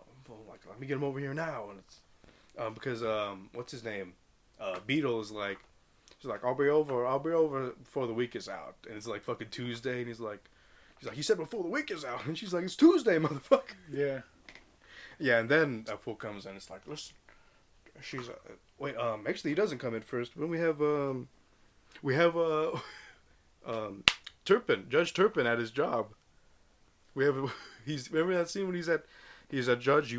This is the second time you've been in my courtroom today, or protect time you've been in my courtroom. There will not be a third. You are to hang by the neck until dead. And it's a little bit of dark humor where they see you, they show you who he's talking to, and it's like a fucking kid. Tiny kid. Yeah. And you get a little reaction from Beetle, he himself was almost shocked at the sentence. But he's like, then he's like, ooh, fuck him. That falls better than me. And then we get a line from Turpin that's kind of important. He's like, man, well, you probably did something to devise the hanging. And Turpin's like, what man hasn't? And it's like, oh, yeah, that was kind of aware of all the shit things he's done, which makes a lot of it even more fucked up because he's not doing anything about it. That's true. Still gonna marry his fucking ward, the creepy bastard. Anyway, then we get the scene where ladies with sensitivities, where he's like, I'm polished to know my best, my lord. You're looking less than your best, my lord. Oh, that's right. Powder up on your best, my lord. It's like, may I speak, my lord, and all that, right? The fucking, that whole, like, groveling. Got that cane, he's like, walk with me. That fool got a pimp walk. Beetle's a piece of shit, but he got that pimp walk. Yeah, he got that swag. That street scum swag and shit. But, hey, the motherfuckers he be chopping it up with this boy, the fucking judge. So when they walk away, that's when you get the kid. Because the judge, obviously, Beetle's gonna talk to the judge and tell him like, "Hey, I know fucking Barber." They get a little bit of duet between Depp and Alan Rickman, dude. Alan Rickman doesn't sing enough in this movie. Yeah, he don't sing enough. I think Pretty Woman might be. Got that little Pretty Woman. He's whistling, dude. That's good shit right there. They're not just like, we're not just gonna sing. We're gonna like, you know what I mean, do these little vocal inflections and make sounds and shit. It's just nice. Yeah, shit is nice, dude. It adds a different kind of fucking element to the whole musical, man. I like that shit. It's kind of like whistling, but with purpose. Oh, and they fuck with you a bit in that scene because it switches over to My Friends for a little. My friend. Like in the middle of that Pretty Woman track. And there's that very close-up shot of like, he's about to cut his throat, but he just goes up with the razor on his chin like normal. Yeah. And like, you know, they fuck with you there and like with the tension. And, like, that's really cool shit too. Yeah, that shit. I like that shit. But yeah, Anthony barges in. He says, Joanna's gonna come away with me. He says all the worst shit. It's amazing how we compacted it all before, like, you know what I mean? Yeah, because when he comes in and he starts yelling this shit out, that's when they go, okay, great, we're gonna have Joanna come back, but what about the fucking boy? The boy's already become a problem in the minds of fucking Lovett and Todd. You know what I mean? They're talking about, hey, we just gotta. You know what I'm saying? She's even encouraging it, right? She's like, no, hey, encouraging to kill the judge. To kill the judge. We don't remember the boy. He's like, well, what about the boy? Well, we haven't gotten there yet. Bradley hasn't come in yet. Oh, he hasn't come in? No, he hasn't come in yet. Remember, like he's like, I had him. Our Hadami was right here. Yeah, no, but the what's it called? Anthony comes in. Remember, Anthony comes in. That's what I'm saying. Like she's saying, hey, you can kill the boy Anthony and just keep your daughter. Fuck it. When she's like no, she's talking about the one she said, because she specifically says like the one you're looking for, and he's referencing Turpin.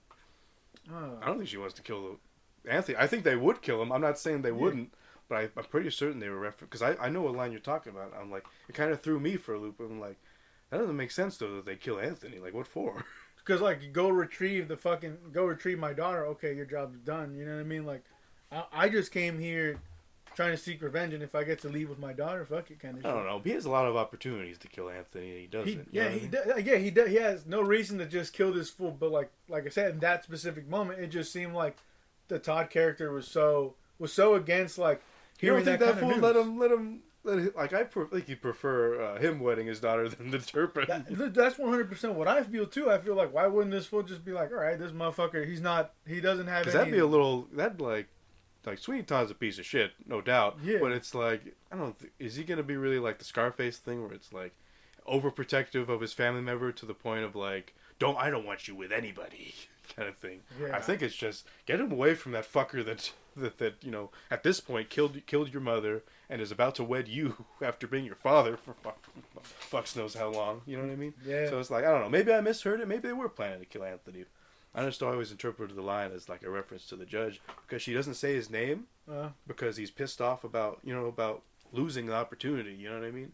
She doesn't want to like, provoke him anymore. But the moment when he barges in, he hasn't gained that opportunity, right? Like, doesn't Anthony barge in first and then Judge comes? Judge leaves is like because he said because he says ouch. Oh, you're fucking right. You're right. He's pissed off. You know what? You're right. Oh, I don't know why I thought Anthony jumps in. There's a lot of scenes up there, so I can, you know what I mean. There's a lot of cutaways, it comes back there. It can easy to get mixed up. Trust your boy, man.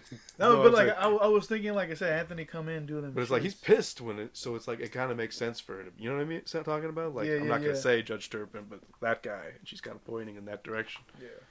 But yeah, it's like I believe that's where we get the what is it? Oh my goodness, I've forgotten already.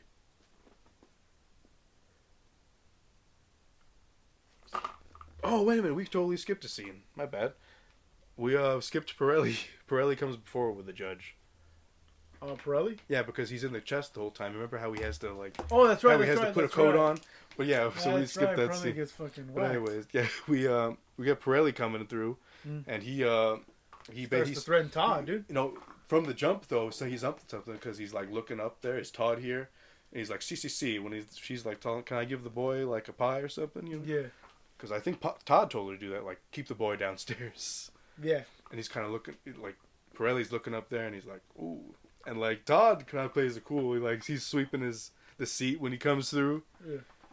And like basically, Pirelli reveals that he's a fraud. He's like, I'm Davey. Yeah. He tells him, dude, he wants a piece of his fucking pie when he come in. Hey, do you think that's Sacha Baron Cohen's real accent? Or do you think it's kind of a mangled version of it? You know what I mean? Yeah, I thought his accent was more like upper class British, kind of like, you know what I mean? Like I'm educated. You know what I mean?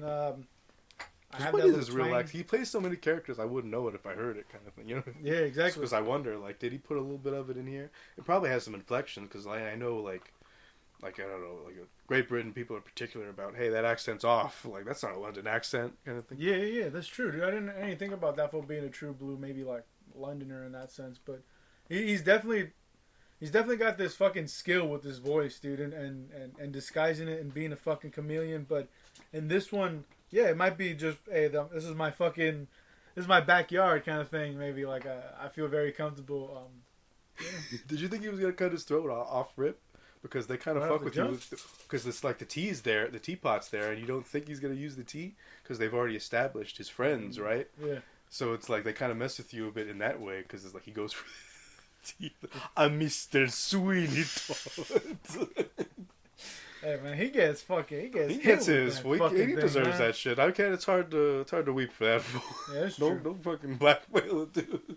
Hey, that motherfucker out for vengeance, for blood. You over here fucking tempting the motherfucker, man. What the hell? But that's another thing. It's like this dude's obviously got a reason to kill when you're up there taunting him, asking for his. It's not a smart thing to do on Pirelli's part. Yeah, no.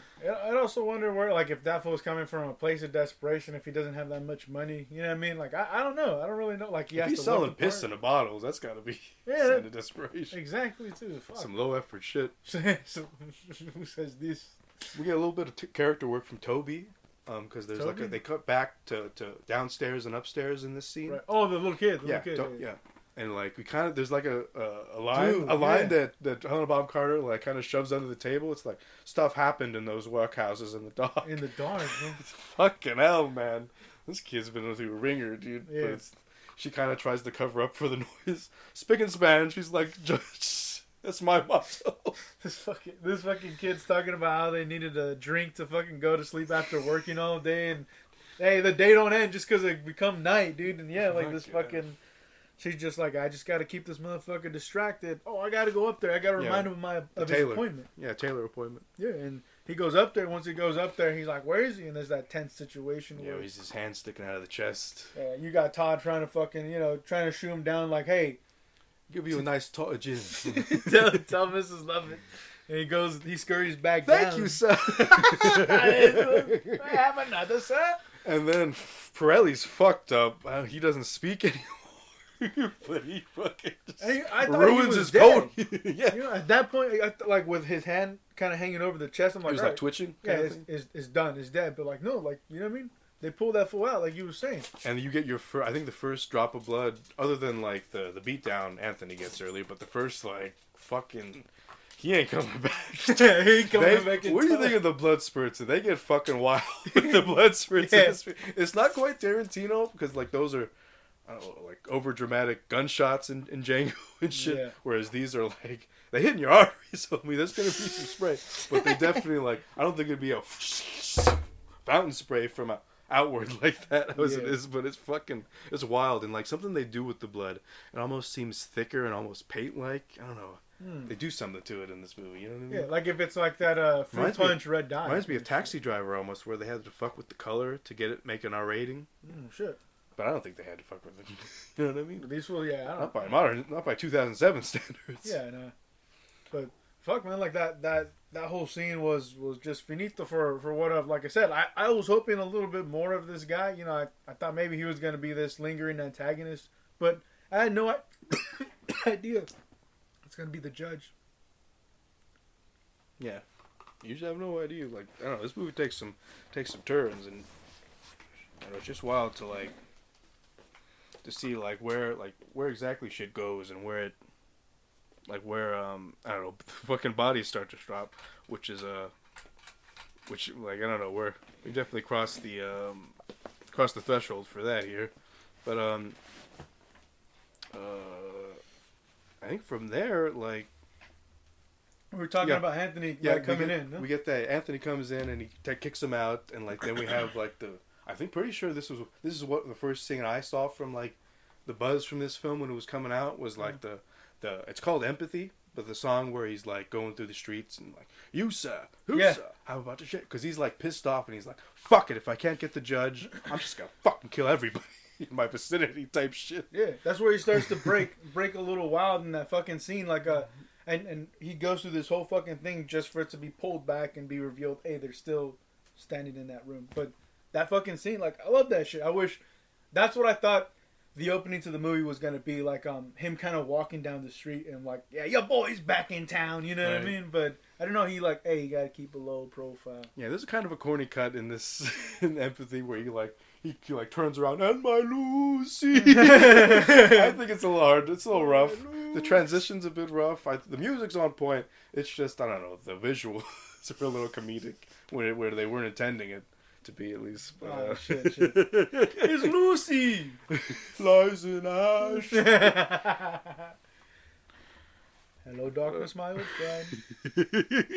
And Judge kicks Joanna out. I don't know if you wanted to move over to the next scene. But just really quickly on I think when we were talking about when it's Mrs. Lovett and Todd up in the upstairs, I just love the little focus pulls that they have, like using the fucking windows, you know what I mean? Where it's like you obviously you're shooting into the fucking window, but then like you have it on Todd, then you flip it over to Lovett's, and just like little things like that, dude. Like, you know what I mean? I love that kind of thing. I love seeing like the characters' reflections and shit on the fucking glasses. And like we were talking about earlier, how about like how her song comes back around, and he kind of stamps it out with "Easy now, hush love us," and there's that fucking string as she's saying it, kind of like almost already overpowering her because she knows like he's like, "Wait, you told me to wait, now never come again." And it's like, fuck, man, it's good shit, man. It's good, yeah, and like, and that's the thing too. Like, I didn't think I knew the characters, obviously, protagonist and antagonist, got to meet before the final fucking conflict, right? But for you didn't think they'd swerve it. Did you take the time? And it's like he's getting this kill this fool a little too early. No, I was like, what the fuck? Like, I thought, like, is it gonna switch up on me? Like, is something else gonna be? He's gonna get his vengeance and get more vengeance on everybody. Well, this is just the start, you know. Shit. Well, shit, dude. Like I said, like I think it's a nice little like just scene where everything kind of coming together. Where the fucker happens to be in the barber chair, and this was like, hey, I'm gonna rescue the one fucking girl in this town that you specifically to be the the fucking caretaker of and shit. And fuck, man. But yeah, we talked about how Anthony, Anthony fuck scared of I didn't want to scroll past this scene. This scene's too important because she's like. Ms. Lovett's like, that's all well and nice, but what are we gonna do about him? And it's kind of like the end of that sequence where he's like, and I'm full of joy. And it kind of cuts back to him, and she kind of takes the air out of him with that line of like, that's all well and good, but what are we gonna do with him? Yeah. And she gets no answer from him. She's like, all right, you useless shit. Let's get you downstairs. And then we get the fucking it's definitely the most jubilant song ever about some dark shit ever. Oh, Lord. What's the price of me? When you get it. And he kind of turns her. Now you got it. Yeah. Yeah. And like, fuck, man. It's just cool how like this is another I don't think we talked about it much in Empathy, but like in this song, it's another real good show of like it's a musical, but it's like people outside are just walking, going about their lives. You know what I mean? There's no like musical nature to it. It's just the people every time they pull that window back and they like basically fucking describe how people would taste it. Shit, dude. Fucking Christ. Well, I think it's dope that they have like the setup with the like what is it, the baker across the street or whatever, that she's using cats. So someone's already using meat they shouldn't, and they're like, well, fuck, let's get rid of the body and sell these fucking pies. Now our pussy's good for 6 or 7 at least. Yeah. Hey, God, yeah. Fuck, man. Well, people in pies, dude. And we'll serve anyone to anyone. I think that song's a banger, just because it's like, god damn, they're going in on like some dark subject matter, and they're just so joyous about it. I don't think you'll ever find a more joyous about like a business based around cannibalism and fucking murder. Yeah, fuck, dude. That like I like the idea of like what's it called, marrying that dark humor to that dark act, you know, and also like we're making a run of this shit, you know, we're gonna sell us some pies and just continuing to feed these people. Like there's no morality in the fucking thing, and we find out like, you know, the homeless lady plays another part in this whole like in this whole process. Isn't this where Todd starts to build his chair though? We have one more scene before we get to that. There's it's a very quick one. Judge opens up Joanna's room, and she's like packing shit. That's right. She's like, a gentleman knocks for a lady, and he's like, I see no lady. Fucking Rickman has the beetle kick her out, and Anthony sees it go down, and he walks up to her, and he's like, if you take her away, I swear, what, kill me, boy? Here I stand. Yeah. April calling his bluff, dude. He just swinging the shit. But like that's what's also so irritating about the character is that Rickman, all right, he wants this fucking wife. Okay, gets her, throws it to the side. Okay, he wants this daughter, finds out like I can't have her. I'm not gonna like hold her against her will and like become a slave. Yeah, there was a little bit of a hint to that scene where Beetle was singing to him. Like I asked her for my hand in marriage, and she was resistant. You know, and he's already concerned about it. So this is kind of like the tipping point where he's like, well, fuck you then. Yeah. Maybe you'll appreciate it if I throw you in an asylum. God damn, dude. She's going to be fucked before you pull her out. Yeah. You know what I mean? I don't know how long he was planning on keeping her there. But it's like, that's going to fuck with your head being locked up.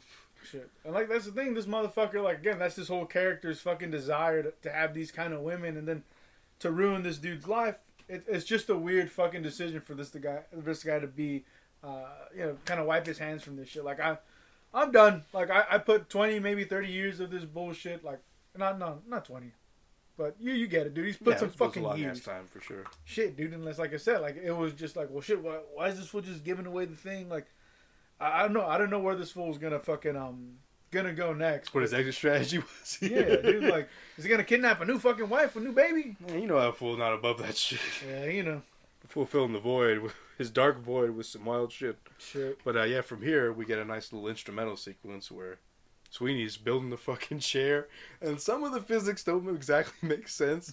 Because did this fool tunnel down into the fucking bakehouse? You know what I mean? Yeah. And it's some fairly complex mechanics. A fucking a chair that goes down, a fucking top thing that opens, a bottom thing that opens. Yeah. You know what it's I like mean? some Mr. Burns shit when you go into his This fool office. just built it all in a night. Fool, I gotta get this dude to do my plumbing. He just put on the song. With 3 minutes, he'll be done with this. But from there, we get my favorite song in the entire shit because it's got like 3 perspectives, and it's like all the bars are dope.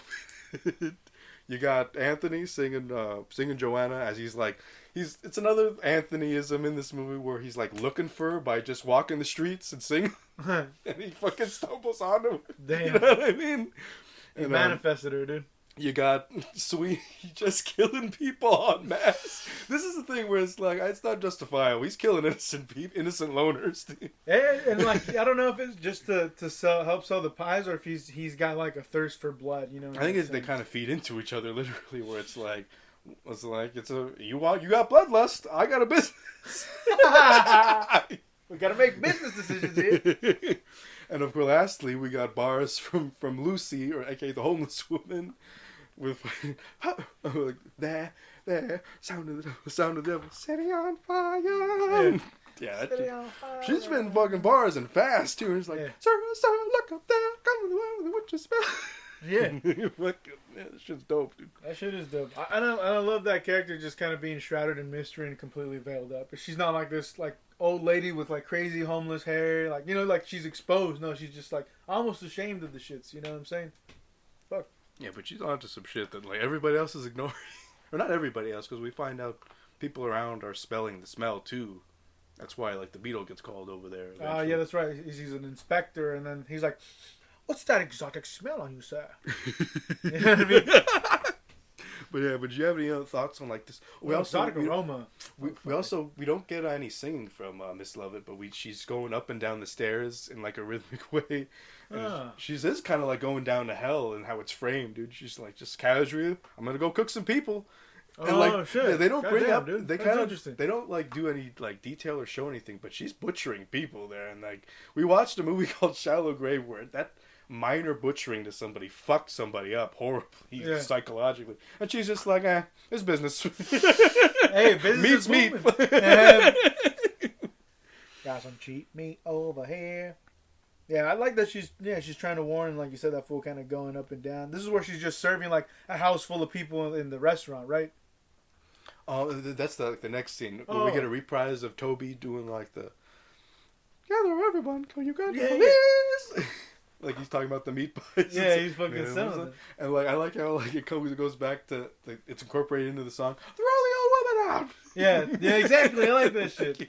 Sometimes it's not like on beat or on the rhythm, but it's a nice little And you got Sweeney Todd stepping out of his. He's like, he's kind of like he steps out and he's like, I gotta murder somebody tonight. Dude. Oh shit! He's kind of like he's pacing on that like balcony above as people eat, and he's like, there's nobody in the chair type shit. Damn, that fool's and hungry. they got that dope ass line from there. It's like, bless my eyes. Dude, somebody goes up there, fresh supplies. Dude. But yeah, that shit's fantastic as well. From there, I think we get the fantasy by the sea sequence. All right, more color. Right, but where the fuck are they? Because they're in like a London. like a park, and it's like, why the fuck don't you live here? This looks true. better than fucking where you're living now. That's true. Maybe they're all just chained to their shits. You know what I mean? Like they don't have enough money to move out. But Kind it's of like, shit. look at all this color. Look at all this green. This is like a wonderful change to where you're living now. Yeah, I love that shot. Where they're both in like swimsuit wear. You know, it's like old timey swimsuit. Wear. Yeah, that's the most Tim Burtonism sequence of the movie, actually, because you got him in that little cut. That's basically would have been Beetlejuice 2 right there. That little beach sequence extended into a movie with Beetlejuice and shit. Sure, dude. Like it's dope. It's a dope touch, and I think the costumes, just the wardrobes across the fucking film, dude. I think they're top notch. You know, like. I think that dude has a very stylistic, you know, approach to a lot of his characters, and whoever he's got working in that fucking department, man, like, shit. You know, like, say what you want about Edward Scissorhands. He looks like a fucking gimp. Like, I mean, look full of weed. Like, you know, one of those, like, BDSM kind of, like, you know, shits, but at the same time, that image is like, all right, you know, it's definitive kind of shit. You know, it's separate from the other things. Did you catch Toby and the new duds, dude? On the pier there? Toby and the new duds? Toby and the, like, full ready to step on the scene. Like he's only in like background. There's no like close up on him in that by the sea sequence. But she's kind of like waving him over, and he like runs over. What was he wearing? He's just decked out in like the dope shoes, dope like you know what I mean. Dressed for a day on the town, full swagger, full fresh. And shit. But from there, you don't know no style, motherfucker. I believe we get a sequence where she's like, "Listen, I know we can't get the life, she's basically trying to get Sweeney like on her, you know what I mean? Yeah. Marry me, goddamn. Yeah.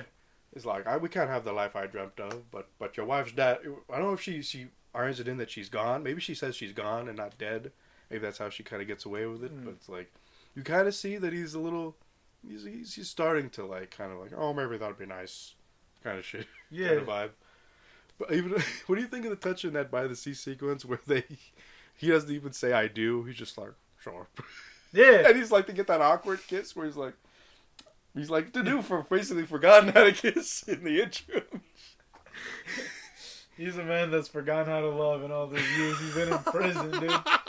But hey, like that shit, I like the whole, what is it called? Aloof kind of energy that fool brings to those specific scenes, because he's like, yeah, like, you know, you see those other flashback scenes, he's a man in love, you know, very loving with his wife, holding his fucking baby, very proud. But at the same time, you flip it to this shit, a man completely defeated. Only thing he lives for is fucking vengeance, you know what I'm saying? Vengeance and might. But, yeah, from there, Anthony comes by the shop and tells Sweeney that where she's in the loony bin. Yeah. And, what's it called? Sweeney forms a plan. He's kind of, we don't know what he's doing, but he's like, Toby, take this letter to Turpin, nobody else. Oh, that's right. He does tell him. He says send him on that. Yeah, it's a quick scene. It's another one that's got no music, and it's pretty easy to like forget. Yeah. But yeah. Then from there, Toby comes back from that, and he launches into. He goes over to Mrs. London, and he's like, "I went back to the workhouse I used to be. I'd still be there if it wasn't for you." Oh shit! Oh, it's like right. He goes to the nothing's gonna harm you, not while I'm around. Right, and then it touching flips. Song, dude. Yeah, and it's like it's touching on one side, and it's like you fucking. This is like you grow to like especially hate Miss Lovett here because she's like, she's just kind of rolling with it, and she's like, yeah, she flips it, and like, I think Toby notices a coin purse from Pirelli's. Oh, that's right. And she's like that because he's kind of hinting at through that song that like. Something's off about Sweeney Todd. Yeah, like, there's a demon, or like there's something I want to. Yeah, there's monsters afoot. I want to protect you, kind of shit. Demons will charm you with a smile. Yeah, and he talks about. After he catches the coin purse, she kind of sits him down and kind of sings to him that song. She's like, "That's a gift from Todd, right?" Or some shit like that. It's a gift from Todd, and cause he makes a run for the door to like go tell the law, but he's just like, "No, sit down with me, sit down. What's all this? He's been nothing but good to us." Yeah. Sings the song back to her, and then she's like, I think she says like, "It's funny you should be having this conversation now," and she kind of like she takes him downstairs and is like, "Listen, I'm gonna teach you how to make meat pies now." Yeah. And she that's the most fucked up part about it is the fact that she goes along with the lie to such a degree where she goes as far as to like teach him all this shit. And like in like detail, and it's like give it a good grind. It's a little bit of hell in the bottom carbon. It's fucked up because what's also implied is like he's gonna be their slave moving forward, kind of like like we're gonna lock this shit up and. I think they're just gonna kill him. I don't think they're gonna slave him. Oh, where do you think that like? They might not eat him. I think they might even be too. They might have like I don't think Mrs. Lovett would allow that. Yeah. Just because it's like it's fucking poor circumstances. Yeah. And plus, it's not gonna give him a bunch of meat. Yeah, no. On the fucked up. A little meat. but yeah. I don't know if you had any more notes on that sequence. It's especially fucked up. It's even more fucked up that he's like, can I have more human meat pies? Basically, as many as you like. Yeah. And it's like that's kind of what leads. It happens later, but his discovery of that. But from there, we get Anthony in the asylum. Right, Anthony comes in as a wigmaker's apprentice. That's right. He tries to find out where's Joanna. He fucking approaches this guy. He's following him. He's taking him down to this asylum. He's got this hallway of fucking brunettes, redheads, fucking hell, man. Yellow hairs, blondes, obviously. But that whole introduction and that idea was fucked up. So he goes in that fucking room, and obviously, the women have been terrified and probably beaten, and they're just, they're visibly shaken. They're visibly shaken, pushed up against the corners of the rooms. Very, very nervous the moment this fucker. Yeah, and he's kind of fucking with them too. He's like getting in their face and like causing them to like recoil in horror and shit. Yeah, dude. The fucker. So Anthony walks in. He goes down to the end of the fucking hall, finds his Joanna, picks her out. But I think the deal was to get a piece of her hair. He's like, because he takes the shit dude that they saw him takes out some scissors. Yeah. And he's like, where should I cut? And then that fool Anthony takes his pistol out. He lets him know one time, dude. He shoots the fucker, gets to leave with Joanna. I don't think he shoots him at all. I think he just holds him at gunpoint. Oh, that's right. I'll leave you to your fucking. What does he say? I'll leave you to your children. Yeah. And they all like fucking. There's that shot where they all attack the camera. And like one thing that changed from the play to the movie is that Lucy kills him. She has a hand in killing him there too. She joins all the ladies there in murdering him. Oh shit! Little Lucy, and they kind of changed it to I guess make her. She's not that kind of gal just yet. She just wants to get out of there. I'll take that because like she hasn't been there locked up long enough to like I got an edge now. Yeah. I got to murder. I got to murder this motherfucker cold blood. Yeah. No, but like hey, fuck it. Like I like seeing that scene. I like seeing that kind of character. The character have some kind of moment to himself where it's very, I don't know, it's very redeeming even though he didn't do anything bad, but it reflects what this character feels and what this character does for what he wants, his desires. Yeah, it's kind of fucked. You think about the system where someone is just supposed to walk past all these women locked up and like, yeah, let me just take her hair and I'll be on my way. Yeah, Jesus Christ! But hey, man, like that fucking thing. What does it lead to the fucking? Yeah, Beetle arrives at the shop. To the Beetle. Yeah, Beetle arrives. That's where he's talking about the exotic aromas and shit. That's where he's trying to give him a little bit of misdirection. Let me pamper you. Yeah, let me pamper you. Hey, and he buys it, dude. He buys it and he goes upstairs. Like, ooh. Yeah. Ooh. Bay rum is very bracing. Fuck. Yeah, but I didn't think it was going to be as easy, though, at the same time for him to rescue. Like, I didn't know it was just going to be as easy as, like, hey, come in here. I need this fucking weapon to use to threaten. And then, hey, I pull up and then everybody else comes and feasts on you, essentially.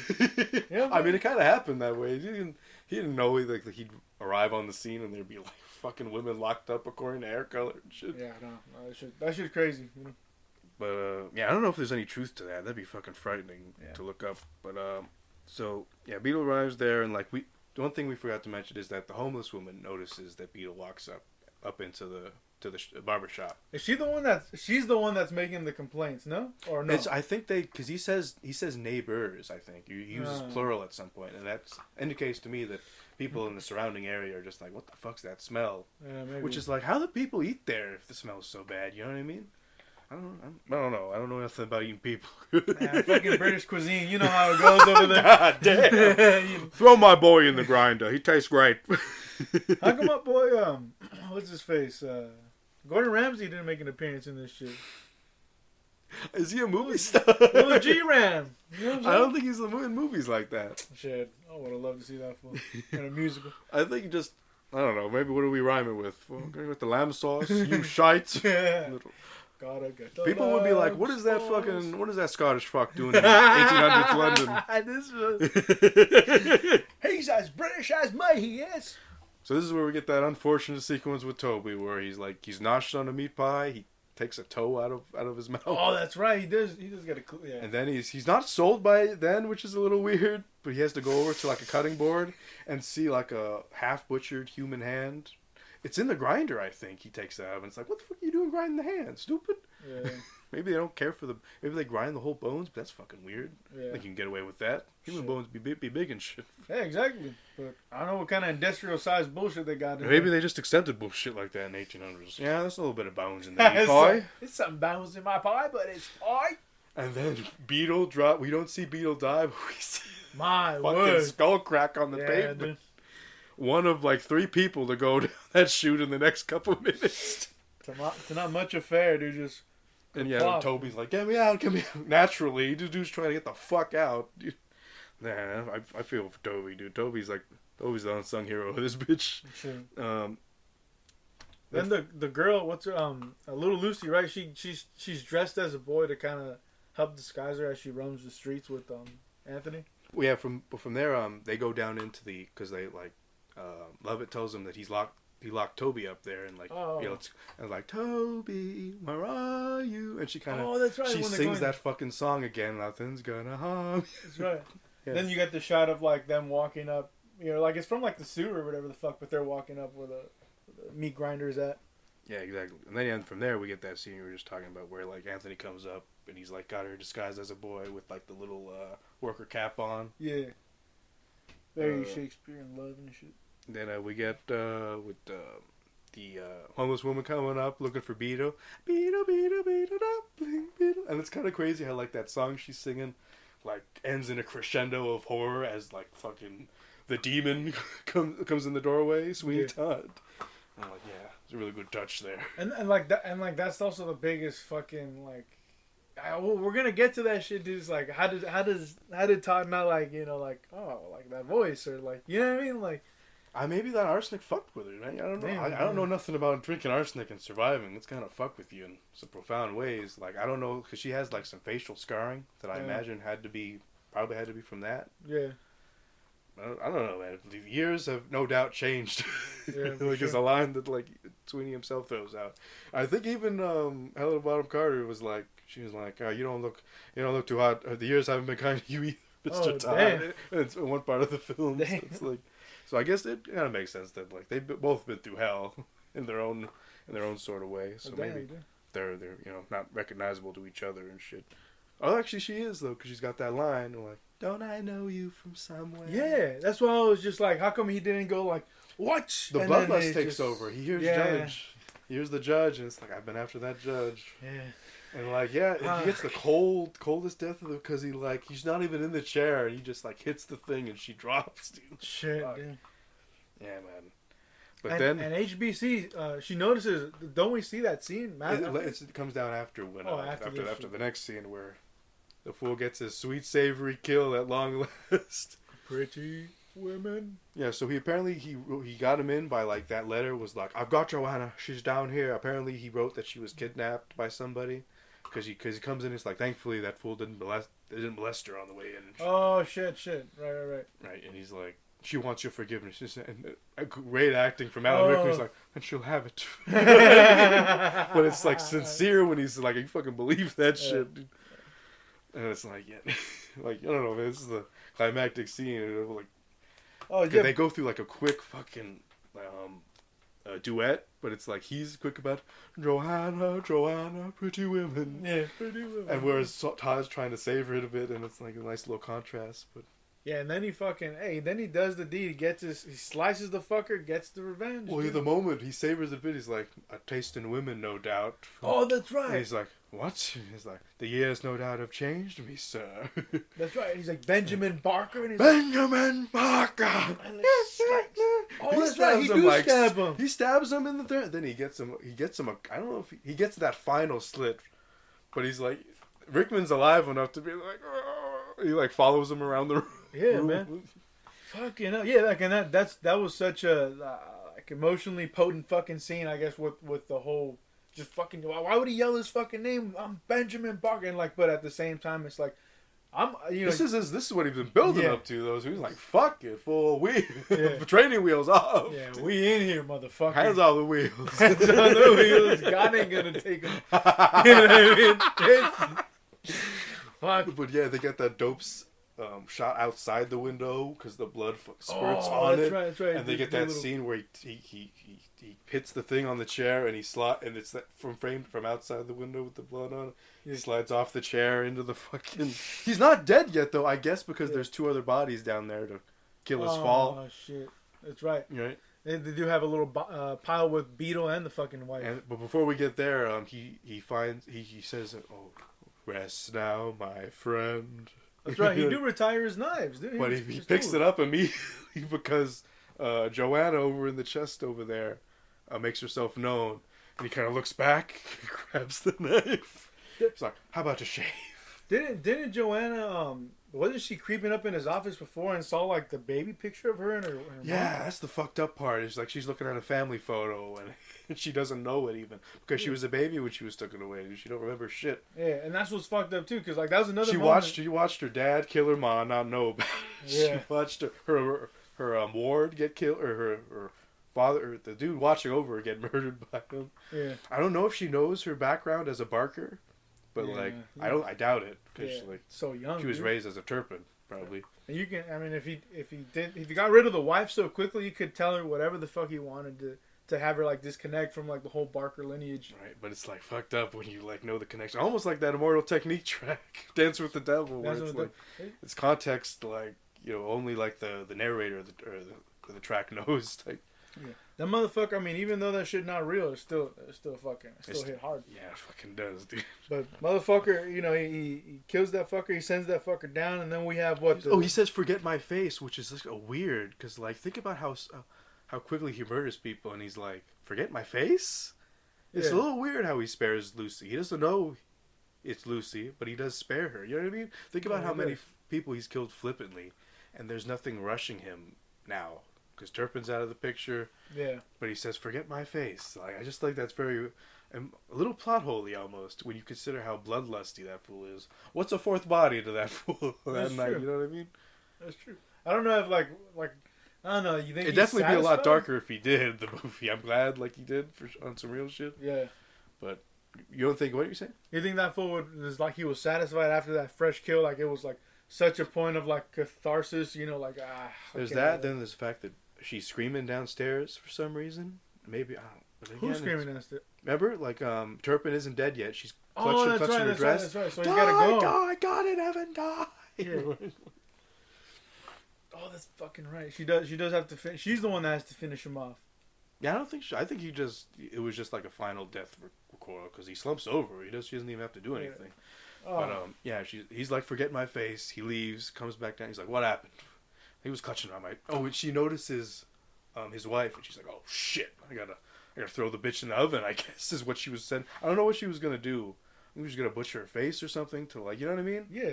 Because she was gonna do something there before he barged in. He's like, "What happened?" Like, he was clutching my dress, but he's going now. He's like, "Open the door. I'll take care of this." He's gonna fucking burn that dude's body. We ain't eating this prick. Which is weird. You think he'd want to eat that food. Yeah. I eat you up. That's that would be fun shit.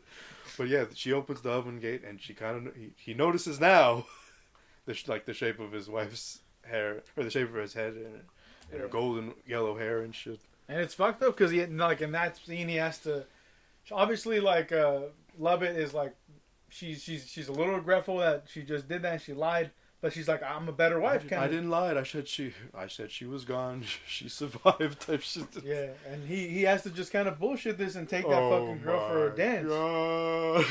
Yeah. And it's like, I like how he goes from sorrowful to he turns around and he's like, "Mrs. Lovett, he's like, come here, my darling." Yeah. Come here. You can tell though, dude. He's basically gritting. Did you call it? Did you call it first time? Did she open the window? I didn't know.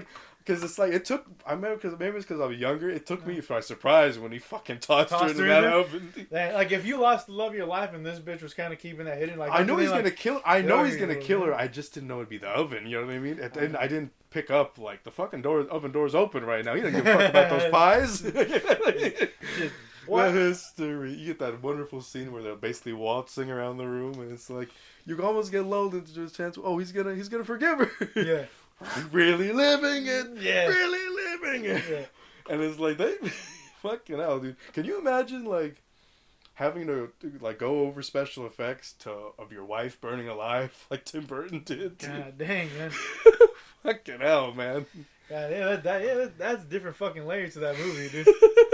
That's tough, but like I there's that chance of like, did they descend upon? No, they descend into fucking madness by everything they've gone through when they're dancing.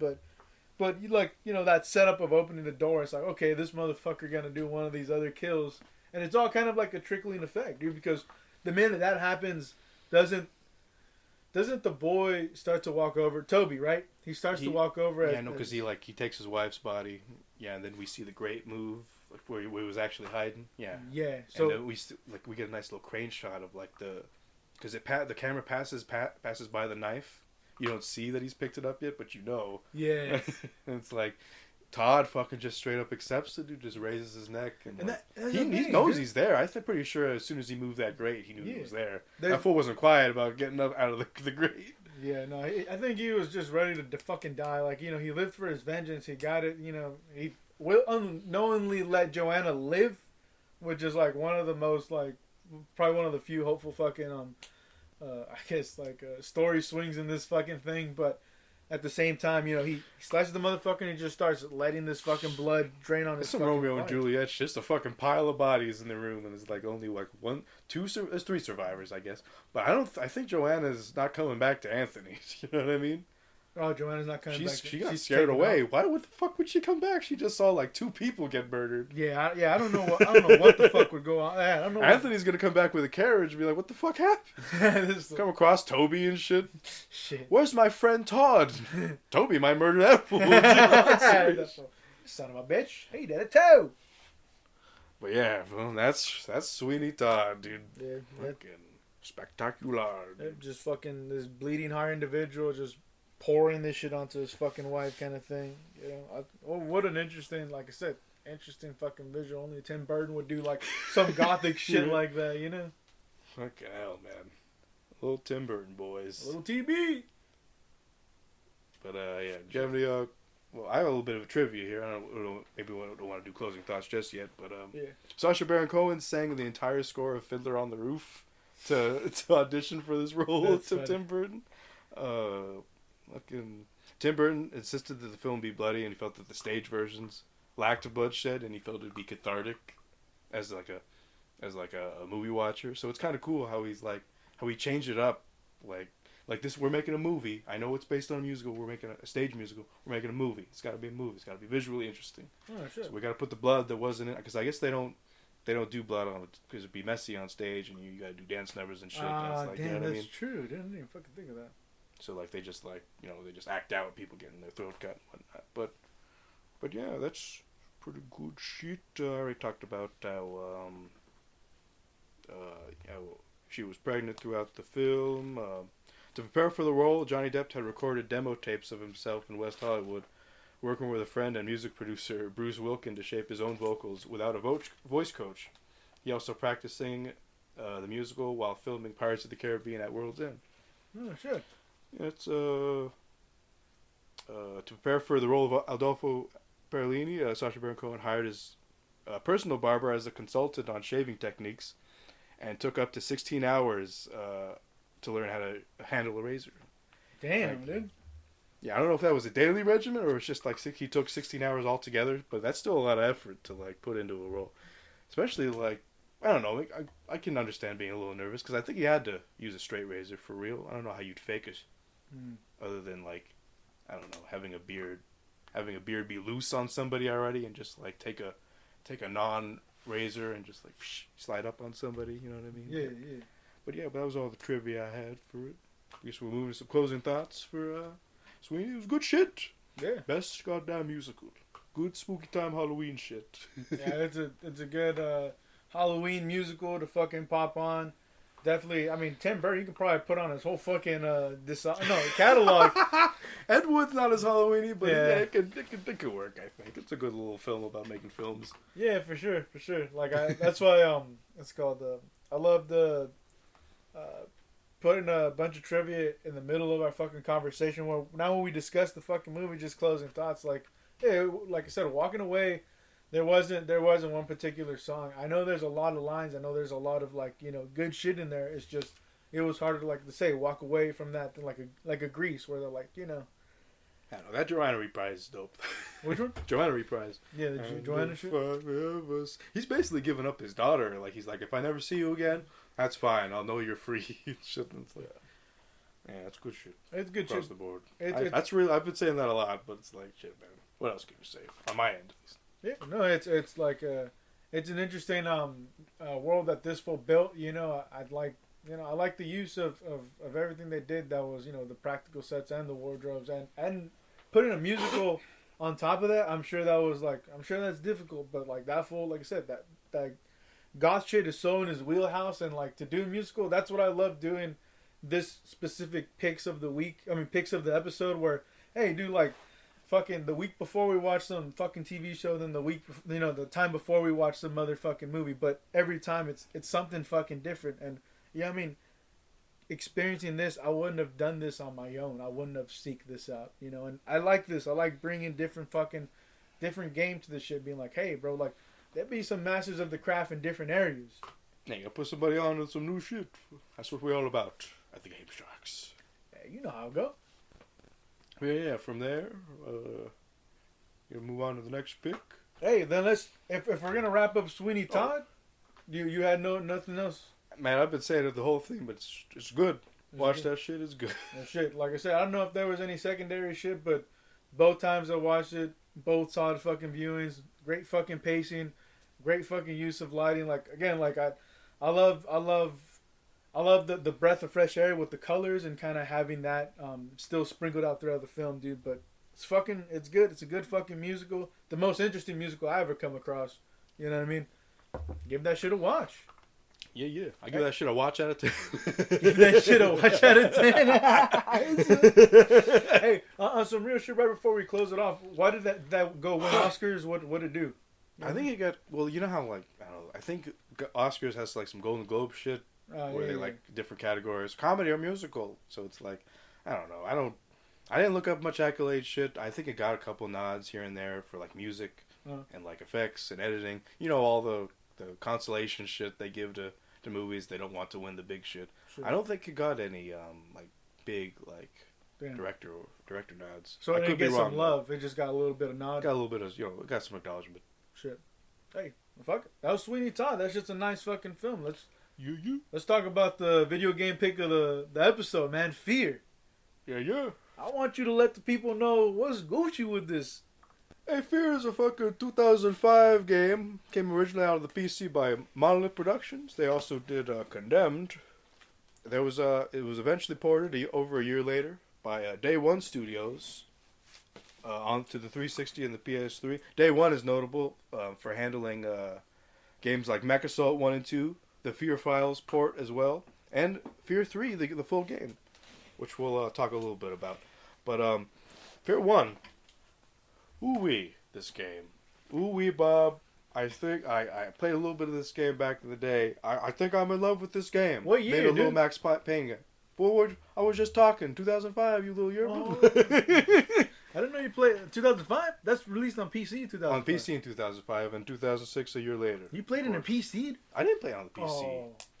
Can I talk here? I My thought what goodness time me. you played. I told you when you were doing your bullshit over there. I needed some water, wasn't you? Hey, but hey, this game, fantastic.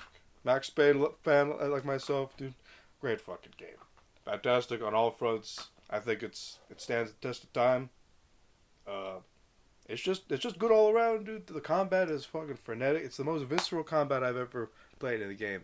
And like some people might play this game and be like, hey, there's no story, or the story's just kind of there in the background. But it's like, I don't know. I feel like the combat is good enough to carry this game all the way through, dude.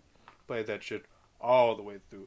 A couple things I didn't really care for in the game was those fucking flying drone enemies, the fucking little triangle drones. Yeah, those like are bullshit. Sentinels. They break the. Listen, I believe a lot of shit in this game. I'm willing to suspend the disbelief for like ghosts, fucking a bunch of bullshit, fucking psychic super soldiers, but those drones just kind of break it for me, dude. Because they're big, dumb, and they're annoying to fight. Mm. And it's just I don't know. It's a net negative, those fucking enemies. But I kind of like how like it's a horror game, but it's a horror game. You're not only like experiencing terror as the player, but you're kind of causing terror when you break down like the interaction with the replica soldiers, because like you're this like fast super soldier that's basically flashing his way through all these combat scenarios, and like there's a turning point in every combat scenario with these super soldiers where shit flips and like they start making stupid decisions and panicking, and like you hear it on the radio chatter where it's like, he took out the whole squad, oh god. Yeah. Like you'll see him like almost retreating, like firing back at you Right. as you get shit done. And it's like it's cool that like it's a horror game where like there's two sides to the horror. Yeah. And like you might not realize it at the player, but you're in those fights you're kind of a terror to those fucking super soldiers. They're not prepared for your shit by any stretch of the imagination. Okay. Those invisible backpack assassin replicas are like some of my favorite enemies, like in gaming period, dude, just because like they how they're introduced, they fuck with you, and it's just like they got the predator shit going on. Yeah. And it's like how they'll flash step you, they'll dart across the room, and like you really need your slow mo to attack those guys. You better have your shotgun armed. Ooh wee. And one cool quote I want to drop. It's really the only quote I have for the game entirely, but it's the way of man to make monsters, and it's the nature of monsters to destroy their makers. They want to destroy her, but I think she suffered enough. By Harlan Wade. Harlan Wade's a confusing character to me because he goes through all this trouble to like make a fucking like. He takes this psychic girl. He's like, lock her up in this fucking Event Horizon orb. Don't let her out.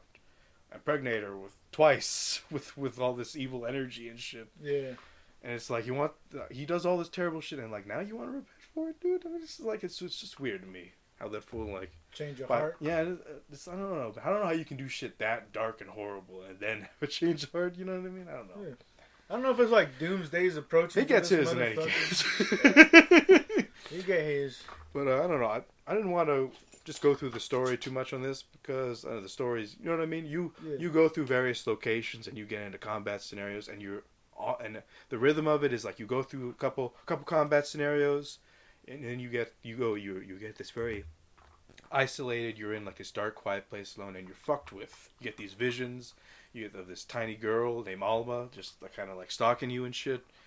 And it's really interesting how they broke the game up into these sections, and they kind of one of them they both feed into the other. Where like when you come out of a scare sequence into a combat sequence, you're already, your senses are attuned and you're like looking for threats like already. And when you come out of a combat sequence into a scare sequence, you got the adrenaline still pumping, but then you got that climb down where like nothing happens, and like then they spring the trap on you, so to speak. Yeah. And it's just interesting how the game does that, how it bounces between these two modes. It's like there's this quote I got from one of the developers that they want to bring this like psychology of the encounter when you're playing the fucking game, and hearing what you're describing definitely sounds like they're doing that fucking job. You know what I mean? They're executing that game plan. No, true. And the smart AI too. Like I know we talked about it briefly, but like the AI, the way they work done by one dude, one MIT student handled all the AI, and like oh shit. Yeah, he just like kind of broke it down to like he just formed.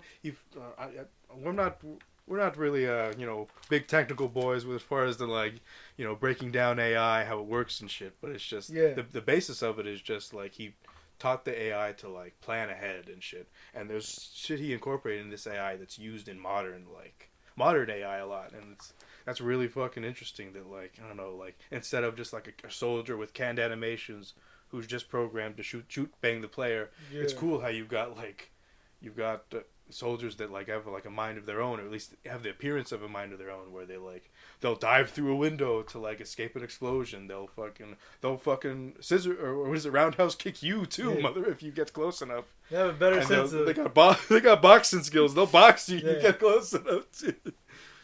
And they'll flank your shit, dude. They're smart as fuck, dude. They're ain't nothing. Wu-Tang and these super soldiers ain't nothing to fuck with. Yeah. That's the God's honest truth right there. I think it's the first game using this lift tech. It's this physics engine, Havoc. It's physics and a vehicle kit. Obviously they didn't get to do too much with vehicles, but I mean they're the first and like they're innovators in this specific field. I thought it was fucking. I thought it was pretty impressive. Among all the shit that they did, like, on top of being like the first person horror like paranormal fucking game, they're moving the game forward with some of this kind of tech.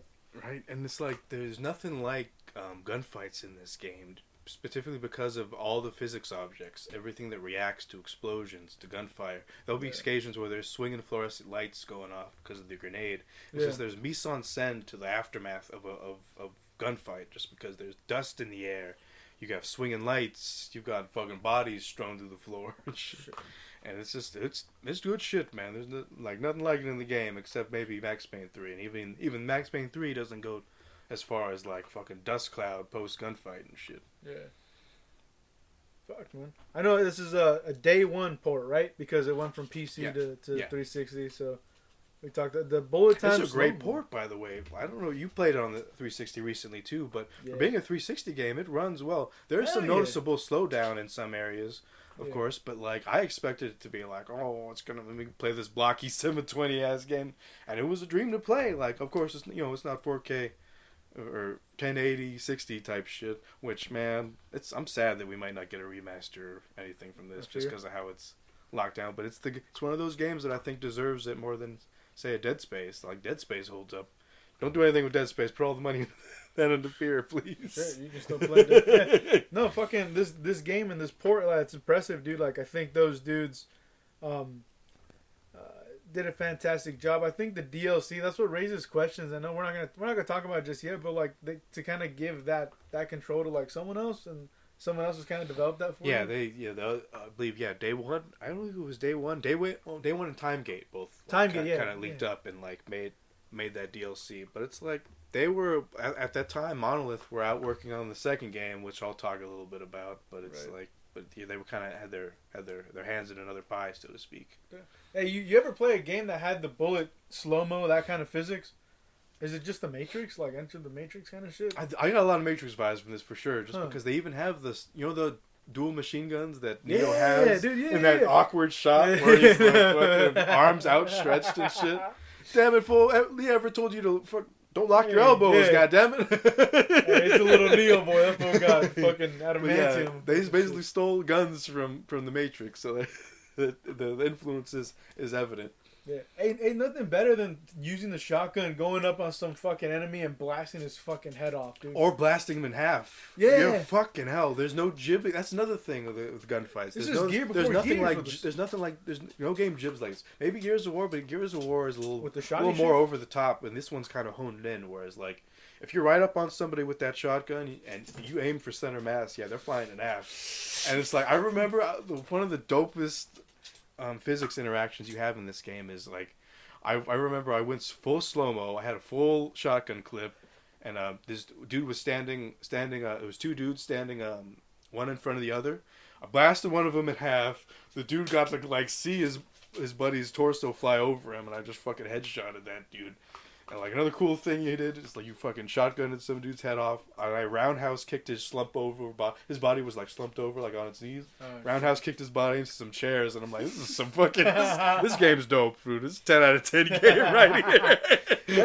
That's what's weird too. The surprising when you run up and you do the little kicking animation, and you do a little pop, pop, pop, pop. It's not practical to do when you got like 5 guns at. But there's like a cool moment I had where like, I had gotten the body count down a bit. I like stunned a guy with a shot, and I came up to him and was like, "Fucking roundhouse kick you!" Hey, that should feel badass. I think it's a pretty dope use of slow mo, and I think the pickups over the maps, like to extend it, like fuck, dude, like it's more than enough, and he recharges fast enough to like enjoy that shit throughout the fucking level. You know what I mean? I don't have to like really pick and choose. I got you, yeah. But yeah, one little thing. Did you for once think that you'd get a fucking Metal Gear after credit sequence ending? I only played one. Mr. President. Oh, if just Dress him like No, Link? the call. On Metal Gear Solid 1 they do that. Oh, sure. No. Mr. Prez at the end of Fear. No, I knew something was going to Senator. happen. Yeah, Mr. Senator and the fucking TAC. I think it's like the president of Arkham or some shit. Yeah, I fucking wrote that bullshit. Yeah, ATC president phone call, project under control, from man is success. It's just Point Metal, Man is it's success. Metal Gear as fuck because it just like happens right after the credits and it's like just a phone call and it's like it's a little wink and a nod. And there's no visuals of like the characters that are talking. It's all audio. Yeah, but I don't know. Talked about I don't know, like my most hated enemies. I like those mech enemies just because they're like they almost seem as spooky as Are they called Leviathans? Yeah, the big fuckers that just come yeah. in. Yeah, I like how their first introduction. They're like little baby at 209s from RoboCop. If I had a baby nursery, a little nursery of them fuckers walking around. Yeah, but I don't know. For as far as locations, like there's nothing too like notable until we get to like the orb, like interval 10, I believe it's called, when you go down there. Like I say, Event Horizon, that fucking orb is the most Event Horizon shit out of the fucking in the game right there. Sure. Hey, on you got those fucking nightmares coming at you. Those fucking enemies, they spooked me out, dude. I'm like, oh, I just want to fight the super soldiers. Nightmares, the fools that come out of the portals. The torso fools, the float. Yeah. Fuck, dude. Hey, on some real shit, like in terms of playing through the whole levels, did anything like stand out? There's a lot of shit that like standing out, but it's like they're all scares. Like that fat fuck with the cactus stands out. Yeah. And it's like, yeah, you get what you deserve, you little bastard. You should have run from me. That's what you get when you run from me. But all the alma scares, like every interaction with those assassin replicas was memorable, which is only like 2 in the main game, I think. As far as I know, the nightmares, like, see, they're all like enemy based encounters, and like I remember a lot of that alma scares, like particularly the latter one. The latter one is the one that you go to. Yeah. You just like, but it's like, yeah, as far as that, like, man, I probably have to play it again to get a fix on it. Well, I think that's my biggest point of contention with the game is like when we talked about Resident Evil, we talked about like let's say 4 and 7, right? Yeah. 4 you get the village and 7 you get the house. With Fear, like what did you get? I'm not gonna lie, the environments are super bland. They're blander than Condemned. Yeah. Like, but I feel like the reason for that is like for how visceral the combat is to kind of like make up on the back end. They kind of like make these environments. I think they purposely made them bland and drab looking just to contrast it with the shit, and that I kind of like. But it's like, yeah, I can see like that's another problem I forgot to mention that I have with it is like, yeah, the environments are way more drab than anything I've seen Monolith do. Yeah. But like it's one of those things I'm willing to overlook for just how good that fucking combat is. Combat driven, and like that's the thing, dude. Like I loved Condemned because like even the levels were kind of like funky, but even the levels gave you things to pull from the environment and use as a melee weapon. With Fear, it's like it doesn't have that kind of thoughtfulness with the environment. It's just like, all right, you're here now, play some more messages and chase that fucker. You know what I mean? Yeah. But combat level, the guns, dude, like I never let go of the shotgun the whole game. Yeah, it was always in the shit. I let it go once because I had like rockets and a Proto 7 and. I never betrayed my shotgun. Hey, there was some good guns. The nail gun was nice. The penetrator, dude, shit. Yeah, I'm thinking the heavy repeater, I believe is what it's called, but it's like a super shotgun. Oh, basically, heavy repeater. It's not a grenade launcher per se, but it's got explosive rounds basically. Oh, the M cannon, right? The repeating M cannon. Repeating M cannon is what I mean. Fucking hell. I call it the super shotgun because it fucks people up. Hell yeah. It's like it's very, I don't know. I kind of saved it for close encounters just because it fucking rips people up. Sure. But rocket launcher is like a three round burst rocket launcher, which is wild. I'm trying to think of the other guns. Is that Unreal Isn't that Unreal Tournament Engine? The same thing? No. When you shoot a rocket, doesn't it shoot 3 or am I tripping? I'm not sure actually. I'm too familiar. My only exposure to Unreal is like back in middle school where they used to play it every morning on those computers and shit. Yeah. But maybe, I think so. It wouldn't surprise me. That game that fast. Hey, the round of 3 rockets fucking help with the Leviathans, man. I'll tell you that right the fuck now. Yeah, those motherfuckers, they take a pound on those guys. There are a couple occasions where I only had a shotgun to waste those dudes, and like, you had to do some dancing. Some slow-mo dance. You gotta do a little dance. But yeah, the answering machines were cool to like dole out little bits of story. And Yeah. laptops too, huh? I think I got them all actually in my first playthrough just because I was absorbed by the story, and like they were good. I like how like there was all part of the environment. There wasn't a big dumb sign that says, "Hey, there's guns here." There's you know what I mean. It's just in the environment incorporated, and you just find it. Yeah. It's kind of thing. It's kind of like the classic PC game in that way, where you just like they don't give you directions. There's no marker. Find your way, motherfucker. Yeah. Like, And it's not too many puzzles in this game, huh? There's not too much like exploration too. Like it's just basically just explore. Like find the vent, find the way to progress, basically. Yeah, occasionally backtrack, like I mean occasionally. Occasionally, go through the bitch. Yeah, but the ragdoll physics, dude, like that whole animation is what really like keeps me coming back and enjoying the combat. It's good because you'll get those guys that are like, whoa, and then you're like, they're still firing their gun. Oh yeah, even though you kill him, dude, I love that touch, dude.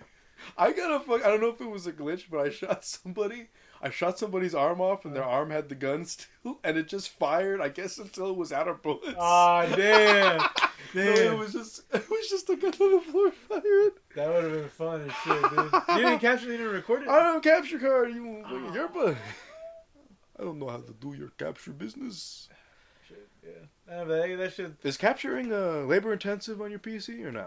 I lowered the video setting, so I you have a setting from good to like best, and I lowered it, and it reduced the storage size in terms of clips, and then it also reduced the like. So is it labor intensive? Like, can you do multiple tasks with it, or is it not? No. I still kind of keep it easy, if I'm. But doing it doesn't that, like crash or anything. It No. says time. All right. Like I do that, and I upload a video on YouTube or something. Just trying to gauge on how like I don't know how much performance, because like my PC's got a problem where it just shuts down on certain games, and I'm like, I guess certain games sap the power out of it, like GTA 5 and whatnot. So it's like, how does like capturing stack up to it? Yeah. You know what I mean? It could probably, from what you're saying, if it could hold up on this guy. Yeah. You've never tried to boot GTA 5 on the PC on this guy for obvious reasons. Yeah, for sure. But, hey, if it could do editing, but anyways, Yeah, we're getting a little too far away from our topic here on the F.E.A.R. But game's fucking dope, dude. All the guns, the crunchy guns, are some of the best gun sound effects. Like they don't make gun sound effects like this anymore. No, they don't. That's right. No, that's right. The crunchy, Meaty, the crunchy, and they're like, oh, they're fucking mean. When you get that assault rifle, you're like, ooh, that was mean. Let me do it again. Hey, that fucking that whole game with the introduction of the games. I mean, the gun slowly upping your arsenal. I think that was the right move because I think it gave you time to enjoy the fucking shotgun as you did, and you get that little sniper rifle that turns people into fucking skeletons. Basically, almost like the pulse cannon, pulse rifle.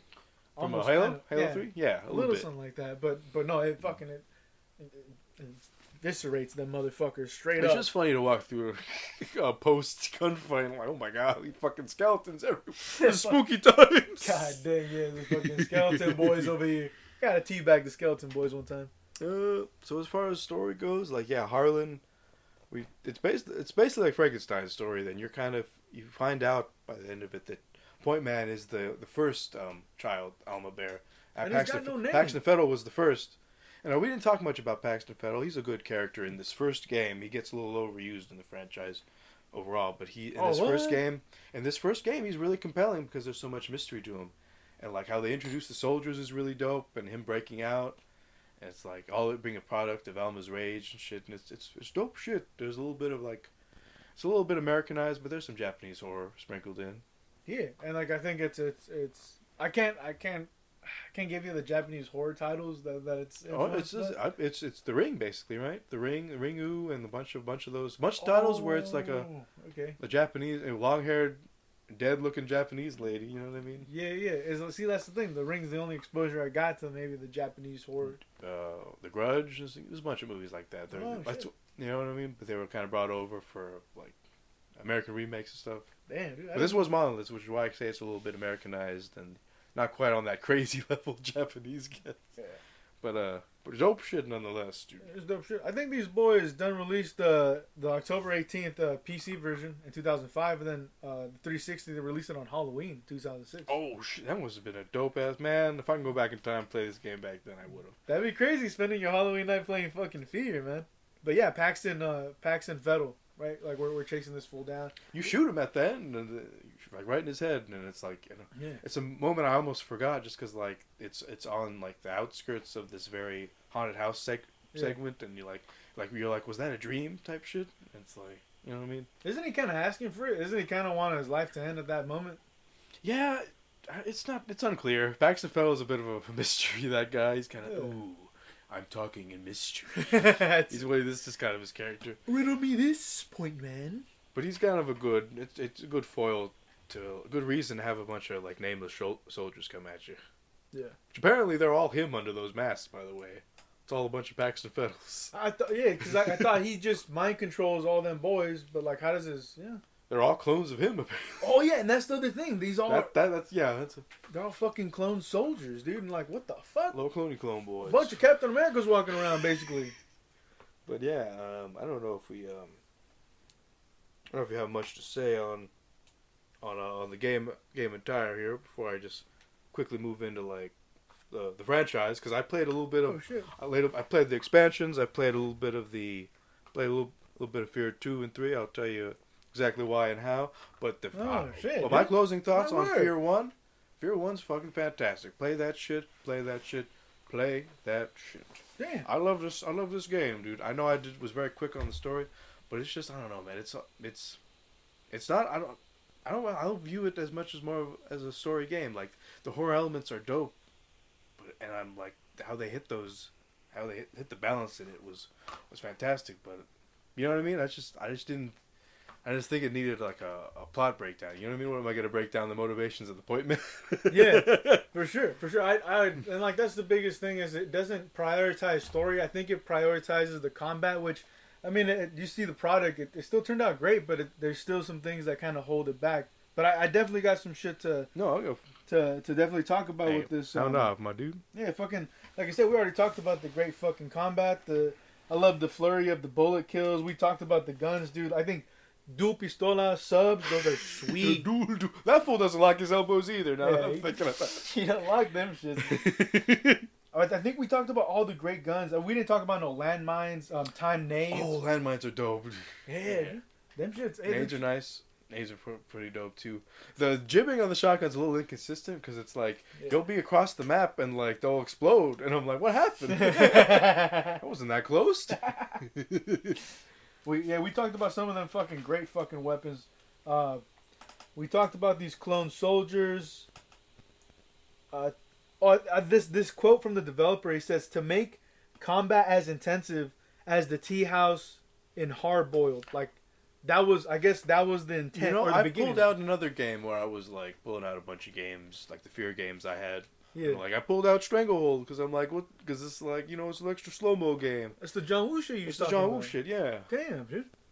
I gotta blow the dust off that one eventually, but yeah, that's crazy how they were already trying to do the Stranglehold thing before Stranglehold, and like I don't know, I'd have to play Stranglehold again, but like they definitely hit that tea house level of destruction where like shit's getting wrecked every turn, dude.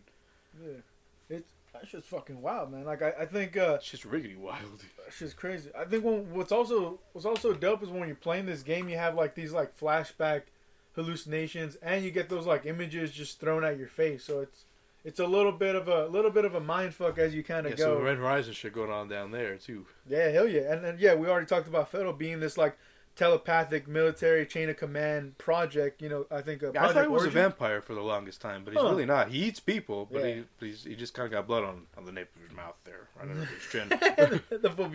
And I think we didn't talk about this, but we find out that Point Man is actually his son. Yeah, we talked about it a little. Oh yeah, on the way. So we see the powerful psychic connection between them. It explains why he can slow down time. It's a little weird that they got Fettel under lockdown, but like Point Man is just out living his vida. Yeah, you know what I mean? He's just living it up and shit. Did they steer his life to Fear, or did he join Fear by his own accord and shit? Yeah, I don't know. I imagine like it was maybe set up. Maybe like they pushed him in the right direction. I want to do painting. Fear organization's hiring. Come on, it's like a Truman Show shit. You want to do Fear. You want to be an interior designer? Oh, interior decorator. Fucking we talked about Harlan Wade being Alma's father, right? Yeah, and that's especially fucked up, dude. He had a psychic child, and he's like, put the little bitch up for experiment. Yeah, that shit's Then she boils his shit. fucking cooks his ass. I got one more little piece of trivia here I forgot about. Oh, At yeah. one point during development, lead designer John Mulkey said to a fellow employee that he had seen a shadow in the restroom mirror. Employee agreed that all the employees agreed that the atmosphere in the bathroom was creepy, and there was a non-working light and one flickering one. John Merkley insists that he saw something, and although no one seems to believe him, that restroom was hardly used throughout development. Oh damn. And it's like, damn, developers got a shit. Yeah, developers do got a shit. I to tack on top of that trivia, man. We talked about a little vending machine nod to, like, they got the fizzy soda, Diet Squish. Oh, I didn't notice any of that. I stepped by a lot of them. I Yeah. didn't, like, stop to appreciate them. So then them shits is from Condemned, Condemned 2, and No One Lives. Oh, shit. So that's all those projects. The intro music was originally the end credits music, but and it was supposed to be even a placeholder, but they loved it so much they kind of kept it. We talked about the game changing lift tech that they developed with this F.E.A.R game, that other people followed suit and try to develop the same model. They had two villains at one point, and they were gonna merge them as one for this game, but they were like, fuck that, it's dumb. Let's just keep Paxton Fettel. Yeah, Pax the shit going. Yeah, they cut a fucking car chase sequence. Oh, yeah, I heard about that, too, yeah. Yeah, But they just incorporated the car at the beginning. Like, you pulling up. yeah, Pulling up like RE7, oddly. Yeah, exactly, pulling up on the joint. But it's interesting that they did have the vehicle kit for this, and you see some of those interactions with the vehicles like barreling down at your ass. You How would they have that? That's a lot of moving parts for, like, how you have to gonna have the spooky at, I don't know, at 200 miles an hour. Yeah, shit. That shit wild as hell. But like, I love the idea of keeping Point Man kind of like this nameless individual. You can see his body and all this shit, but you can't see his face. It's dope. And all he's referred to as fucking Point Man. You kind of, there's like a little, I don't know if you got the visual glitch when you use the scope. You kind of almost see some of his face clipping into the shit a little bit. Oh damn, I didn't see that shit. But it's not, you don't see a face. It's just kind of like, it looks like a little like visual artifact they forgot to remove. But it's like, I'm not mad at it. Came too good. Hey, that shit nice, dude. That shit nice. But it disappeared in 2004's E3. And then I think the last thing I'll mention is just a Dark Horse comic that was tied to the origin of this after the fact. So it got some love, dude, and it definitely lived to see a lot of different fans come to fall in love with this franchise, which spawned what? The trilogy that you got down with? Yeah. My word. No, before we get to the trilogy, I played Extraction Point. Right. Both Extraction Point and Pursuer's Mandate were both expansion packs for the first game. The Pursuer's Mandate came out in 2007, as well as F.E.A.R Files, which by day one they did the ports for both Extraction and Pursuer's Mandate. But starting with Extraction, but a fantastic little game that continues the story right from where F.E.A.R 1 ends, and like it's a very interesting hook right from the start. You kind of get taken through the game. It's not canonical because of the second and third game, technically. Yeah, that's what I heard. But it's I don't know. I feel like it's dope shit. And it's like you kind of find out what happens to the crew in that helicopter throughout. And it's like you go through a ghost apocalyptic city and shit. And like Paxton does return under kind of questionable circumstances, but but in the moment you don't mind it because you get a really dope, almost John Woo inspired fight scene in a church. That's all that I'm like early on, which I'm really fucking down for. The Extraction Point features a turret grenade, which is like you throw it down and it's like a little mine that forms a turret that just fucks up any enemies in the vicinity. There's a laser gun that is just reminds like of the laser from Halo 3, the Sentinel laser. You just burn motherfuckers up. And like, oh! Does the Prototype 7 not return or anything? Prototypes, all the guns return, but like this is new weapons. Oh. And you get a minigun, which is mean, dude. That thing is mean. You fucking put bullets in people like, oh god. My sketty. My sketty. All over the floor. And you place a new enemy that's almost like X-Files. It's like a tiny little golem that's invisible, and it's got got glowing red eyes. You don't play it. You fight it. Oh. It's got glowing red eyes.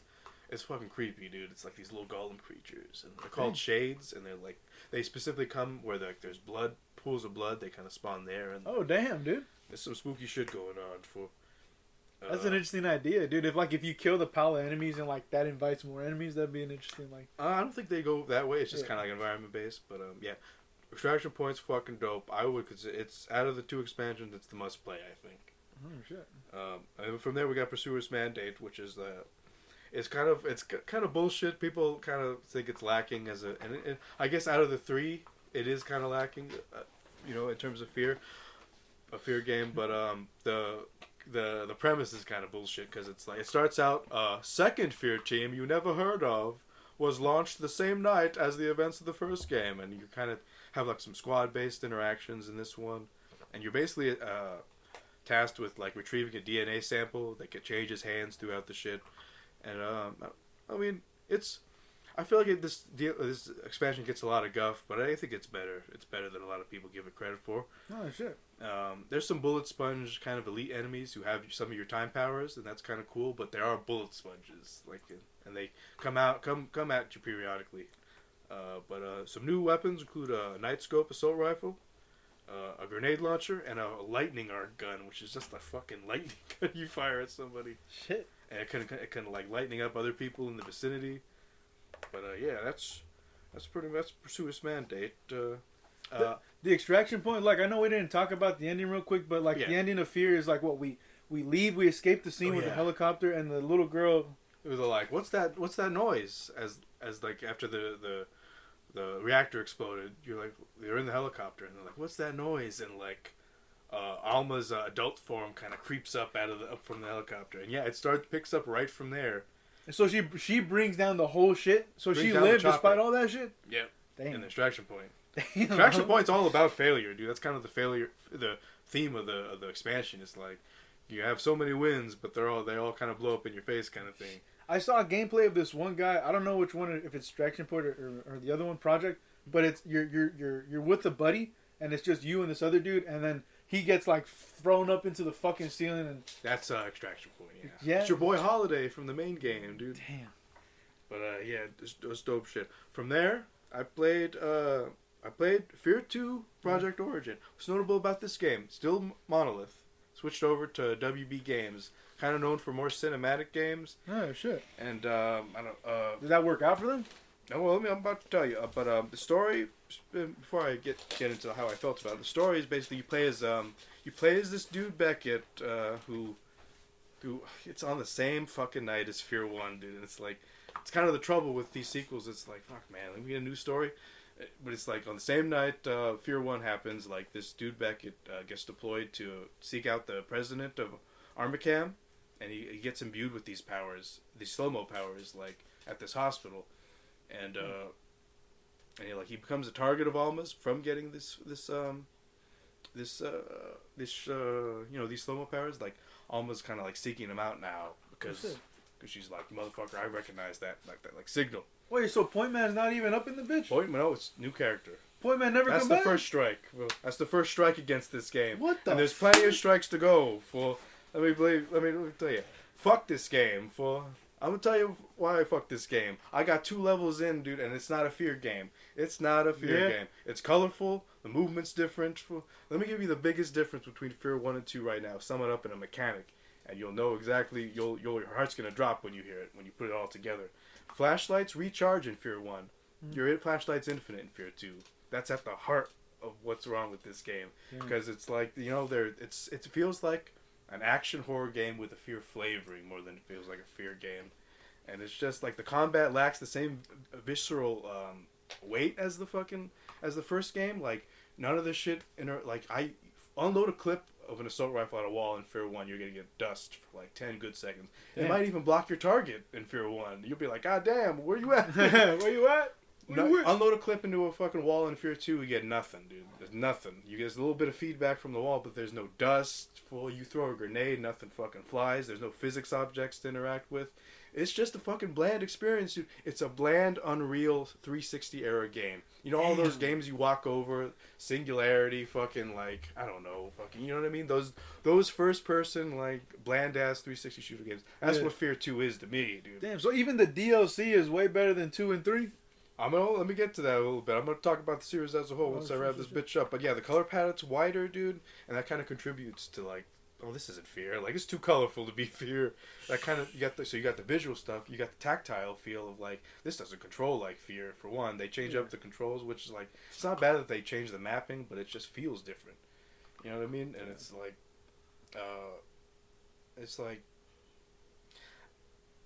fucking, I don't know. I just didn't.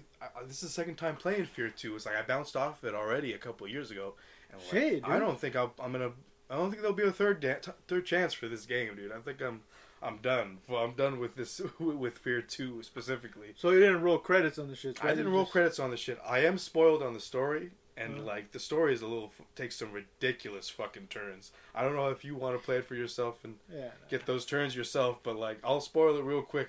You're Beckett, you get those super soldier powers. Alma's looking for you the whole game. And, like, there's basically, like, a love blossoming on Alma's side where she kind of, like, wants to have a baby with you.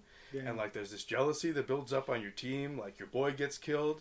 And then the final boss is, like, you're in, like, this amplifier in this nuclear place to, like, capture Alma, but then you get trapped by this Armicam lady who's like, I'm gonna put you here, you got a date with Alma, and, like, he gets transported to this nightmare world where he fights the spirit of his buddy who's like, why didn't she choose me? And after you fight him like 4 times, and, like, in between fights you get this flashes of, like, ghost girl Alma on top of you, just, like, handling you, dude. And, like, when you get the 4th final kill, you hear these very sexual moans. And it's like, come to discover, this game features ghost rape, dude. Yes, they feature ghost rape in F.E.A.R. 2. That was my exposure to this game, fool. Damn. And I'm like, yes, so I'm already going in with, like, oh, like, you know what I mean? I was hoping both times, hey, at least the combat's dope. Maybe, you know, I can shut that weird shit off, but it's like, not even the fucking combat's good. It's not a F.E.A.R. game by my approximation. And on that note, we're brought to F.E.A.R. 3. Fuck this game even more than the last. It's co-op. It's even worse than Dead Space 3. I know that now.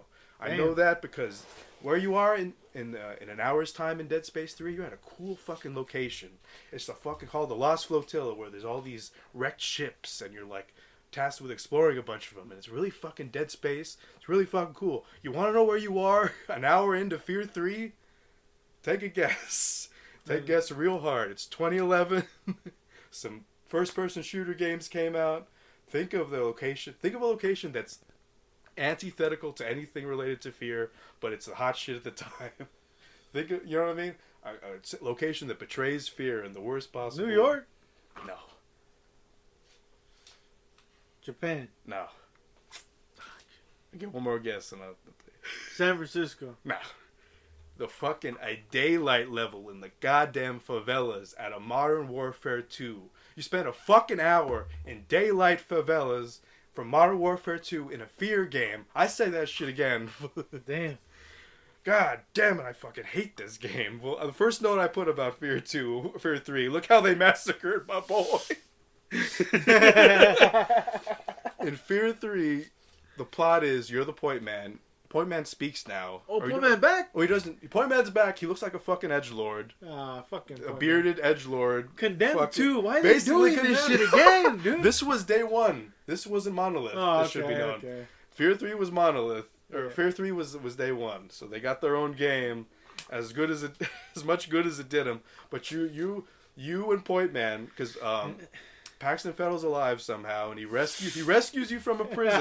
We're brothers. Rescues Point Man from a prison. It's like, we've got to stop mother's pregnancy from happening. Oh. And that's the plot of the game. You're stopping a fucking ghost pregnancy from the past game. My word. And then you even meet Beckett in F.E.A.R. 3, and he's just been trapped in Alma's ghost dimension. And he's like, he can't even... What's fucked up is they explore what happened to him. He can't even bring himself to say what Alma did to him. He just kind of throws up in front of the player and shit. And it's just kind of like a Johnny from GTA 5 situation. Where it's like, I played as this character in the last game. What are you doing to him? It's like he's like trapped. He's like tormented by Alma. He's throwing up over what happened to him. And then Paxton Fettel climbs up inside him and explodes him from the inside. So it's like, hey, you like Beckett? Fuck you. Damn. So I'm kind of glad I didn't like F.E.A.R. 3 F.E.A.R. 2 because I'd be real pissed off playing this game. God dang, man. And it's not Fear 3 isn't a bad FPS. It's a generic FPS, but it's a terrible Fear game. Terrible. I don't know if it'd be better with co-op. It's not going to be a better Fear game with co-op. Bullet time and the weapons return? Bullet time returns for Point Man. You get like weird psychic powers if you play as Fettle. It's like it's Splashlight is still infinite. It's Chief and the Arbiter for Fear? It's a bit of like the brothers. Well, like Fettle's there. If it's just single player, you're Point Man, and like you're just hearing Fettle. Whereas like Fettle's there, and he's like brother. Ooh. But yeah, there's still Flashlight's infinite. Still. My word. Oh, ay. And John Carpenter actually co-wrote this script with Stephen Niles, who did 30 Days of Night. And boy howdy, I've got some quotes here that are like embarrassing. That like go to show that like stop putting games in the hands of movie people, video game industry. Stop doing it. Stop doing it. This is some quotes that he had during the press run for for Fear 3 when asked about the sexual themes present in Fear 3. Quote: "The only sex I've seen in a game is in God of War 3. You know, the scene where you have sex off the screen and punch the button. Man, I punched the button." Unquote. And I'm like, I thank you for dealing with the question, I guess. How about the themes in the game? Like, when asked if he played Heavy Rain, which was like a big cheese game, a big game at the time. Davey Gage. Like, yeah, I keep going back to shooters. Tell me who I am, what to shoot, how much ammo I have, and where to get health. I'm like, I'm glad the Fear games are in your head. So that's how you feel. It's no wonder Fear turned out this way. Damn, dude. And lastly, like, he gave like a flippant rule when asked about the connection between Fear 3 and his films. Blood, violence, it's dark. Damn. Like, you think you'd be a little more passionate about it, and it's like, I don't know, man. It's kind of not hard to see why Fear 3 ended at this. So to sum it up, don't play Fear 2. Play Extraction Point. It's the real Fear 2. Don't play Fear 3. Play Pursuer's Mandate. It's not the best Fear game. It's better than Fear 3. I can guarantee that. Sure. That's your boy opinion. But yeah. That's Fear. Hey, fucking Fear, man. And like that's what sucks is like the first game is like the peak of the series and it's just getting started. You know, you think with more bells and whistles and maybe even more financial backing. That's what I thought, dude. And it's just like, man, it makes me worried. I want to try Condemned Bloodshot. I don't know, man.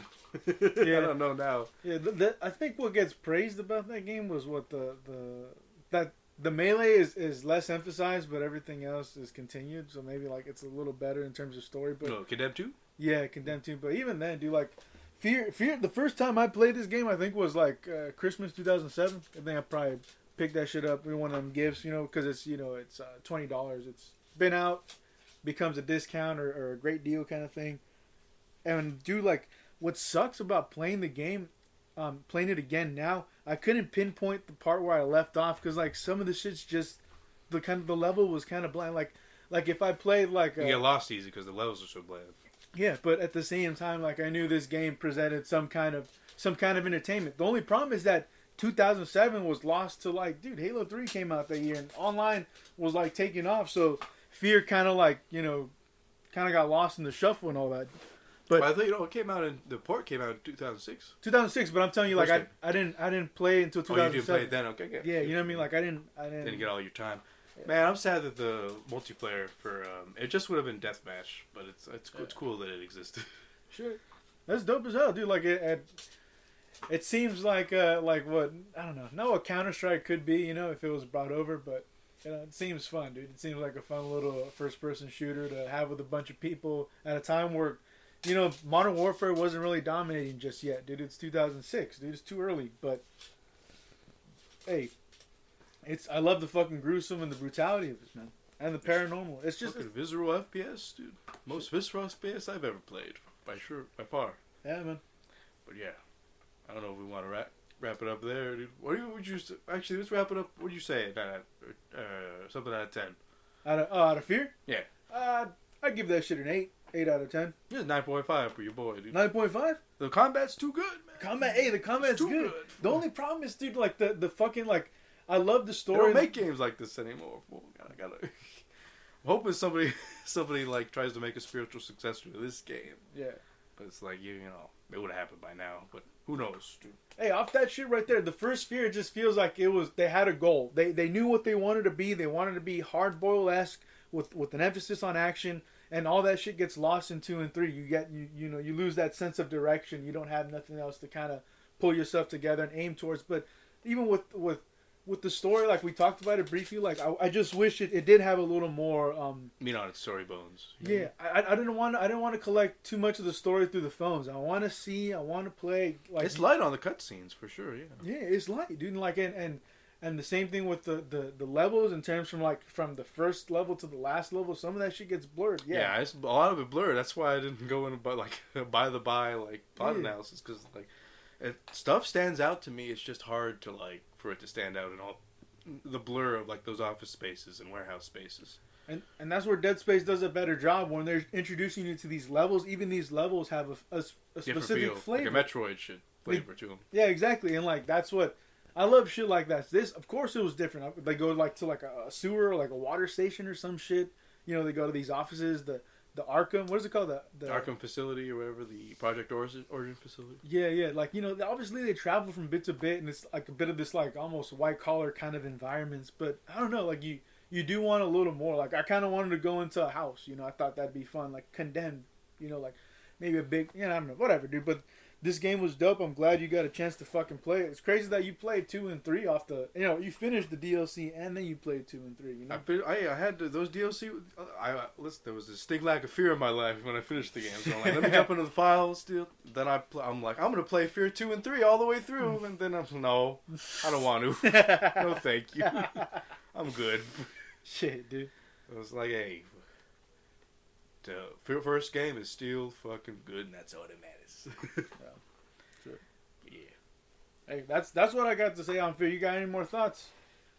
Good game. Play that shit if you haven't. All right, good game. I do like to take a moment right now to shout out our Playing with Game Shark series. We're playing Resident Evil 1 and Resident Evil 7. We got episodes coming out every Friday. Tune in to them shits. But right now, you know what time it is. It's time for the picks. The picks. Way the picks. I think we'll start with the Wago pick. With the Wago pick? Alright, for sure. I'll save my reading for the... I'm gonna go front to back right here. Horny Japanese game. Marlon Brando VR Butter Adventures. Michael Glackson and the Holy Pistole. Are you a yerba girl? Me too. It's a little bit of a Drake shot. Small verga. Game with big heart.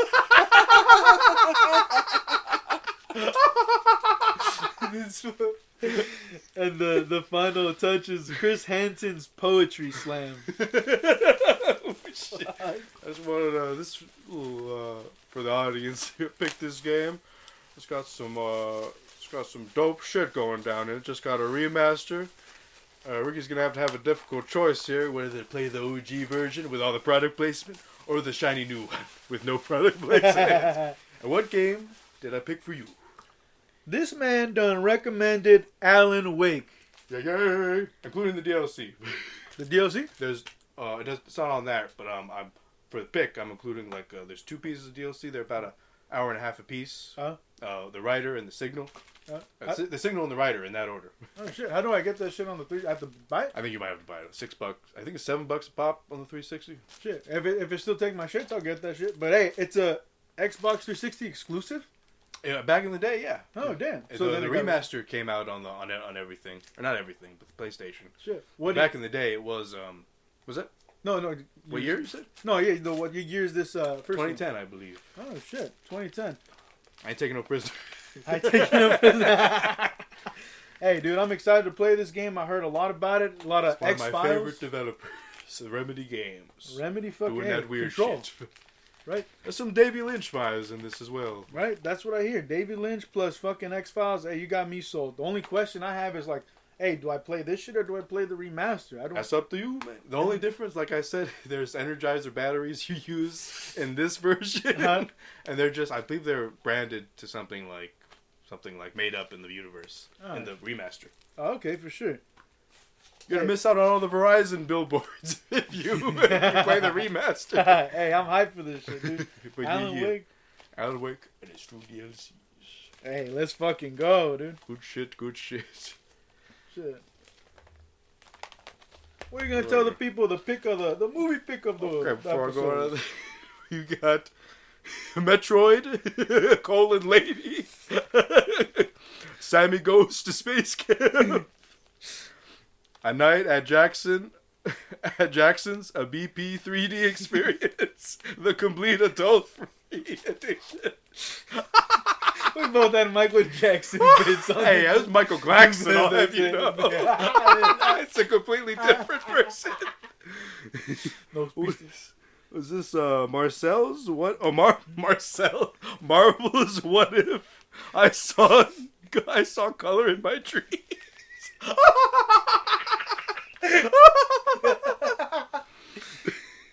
Is this was it MVP BP and me? What? MVP BP and me. Oh, Mr. T's BP and me. Me is Mr. T's BP and me. Even so silly. Even so silly. What is it called? Ever so softly. Mr. T's BP ever so softly. We got. Man, I can't read any of your shit. It says hello, Gumruff. Hello, Gumruff. Oh wait. We got Disney's Captain Marvel 2, the unbearable witch of what it costs. Cosmofleets? Cosmic Fleet, yes. Irreversible the musical. A Davy Cage production. You know that fool will take it to Broadway. That fool licking his lips somewhere. Well, I'm gonna make a video game. Rick's Toy Box Collection. Lastly we got Grammar to Lead Tea Bags. Fantastic. That's Gamer. That's Gamer 2. Gamer 2? Lead Tea. Gamer to Lead Tea. That's Draw Butler's sequel. Oh my god, that fucking knife to get this shit open. Oh, my what? Oh my goodness, we got the pick here. He's a pig. This is a fucking Lego? No, Are you messing with me? No. It's like a. Hey, I'm gonna get it. Oh shit! Yeah. The Exorcist, directed by William Friedkin. The director's cut, extended director's cut. Man, I'm scared. Yeah. Hey, so it's on its way. That's why I had to make a little mock I'm a cover. little spooky. Man, I'm scared of it. Don't. I'm scared now. Hey, I was worried. I thought you were gonna watch it, dude. I held off a little bit. I got some other spooky time films I wanted to watch, but that's good. I'm fucking hyped to watch this. Hell yeah, hey man. Ooh-wee. Hey, it's Pixar. The Pix are carrying the spooky flame. That is Alan Wake, and the Exorcist director's cut by William Friedkin. Fantastic. Hey, absolutely great. We got the picks in. That's episode 6. Ooh-wee. Hey, that's been Swimming with Game Sharks. I've been Jimmy. I've been Jose. Thanks for watching, you filthy yerbas. Get out of here.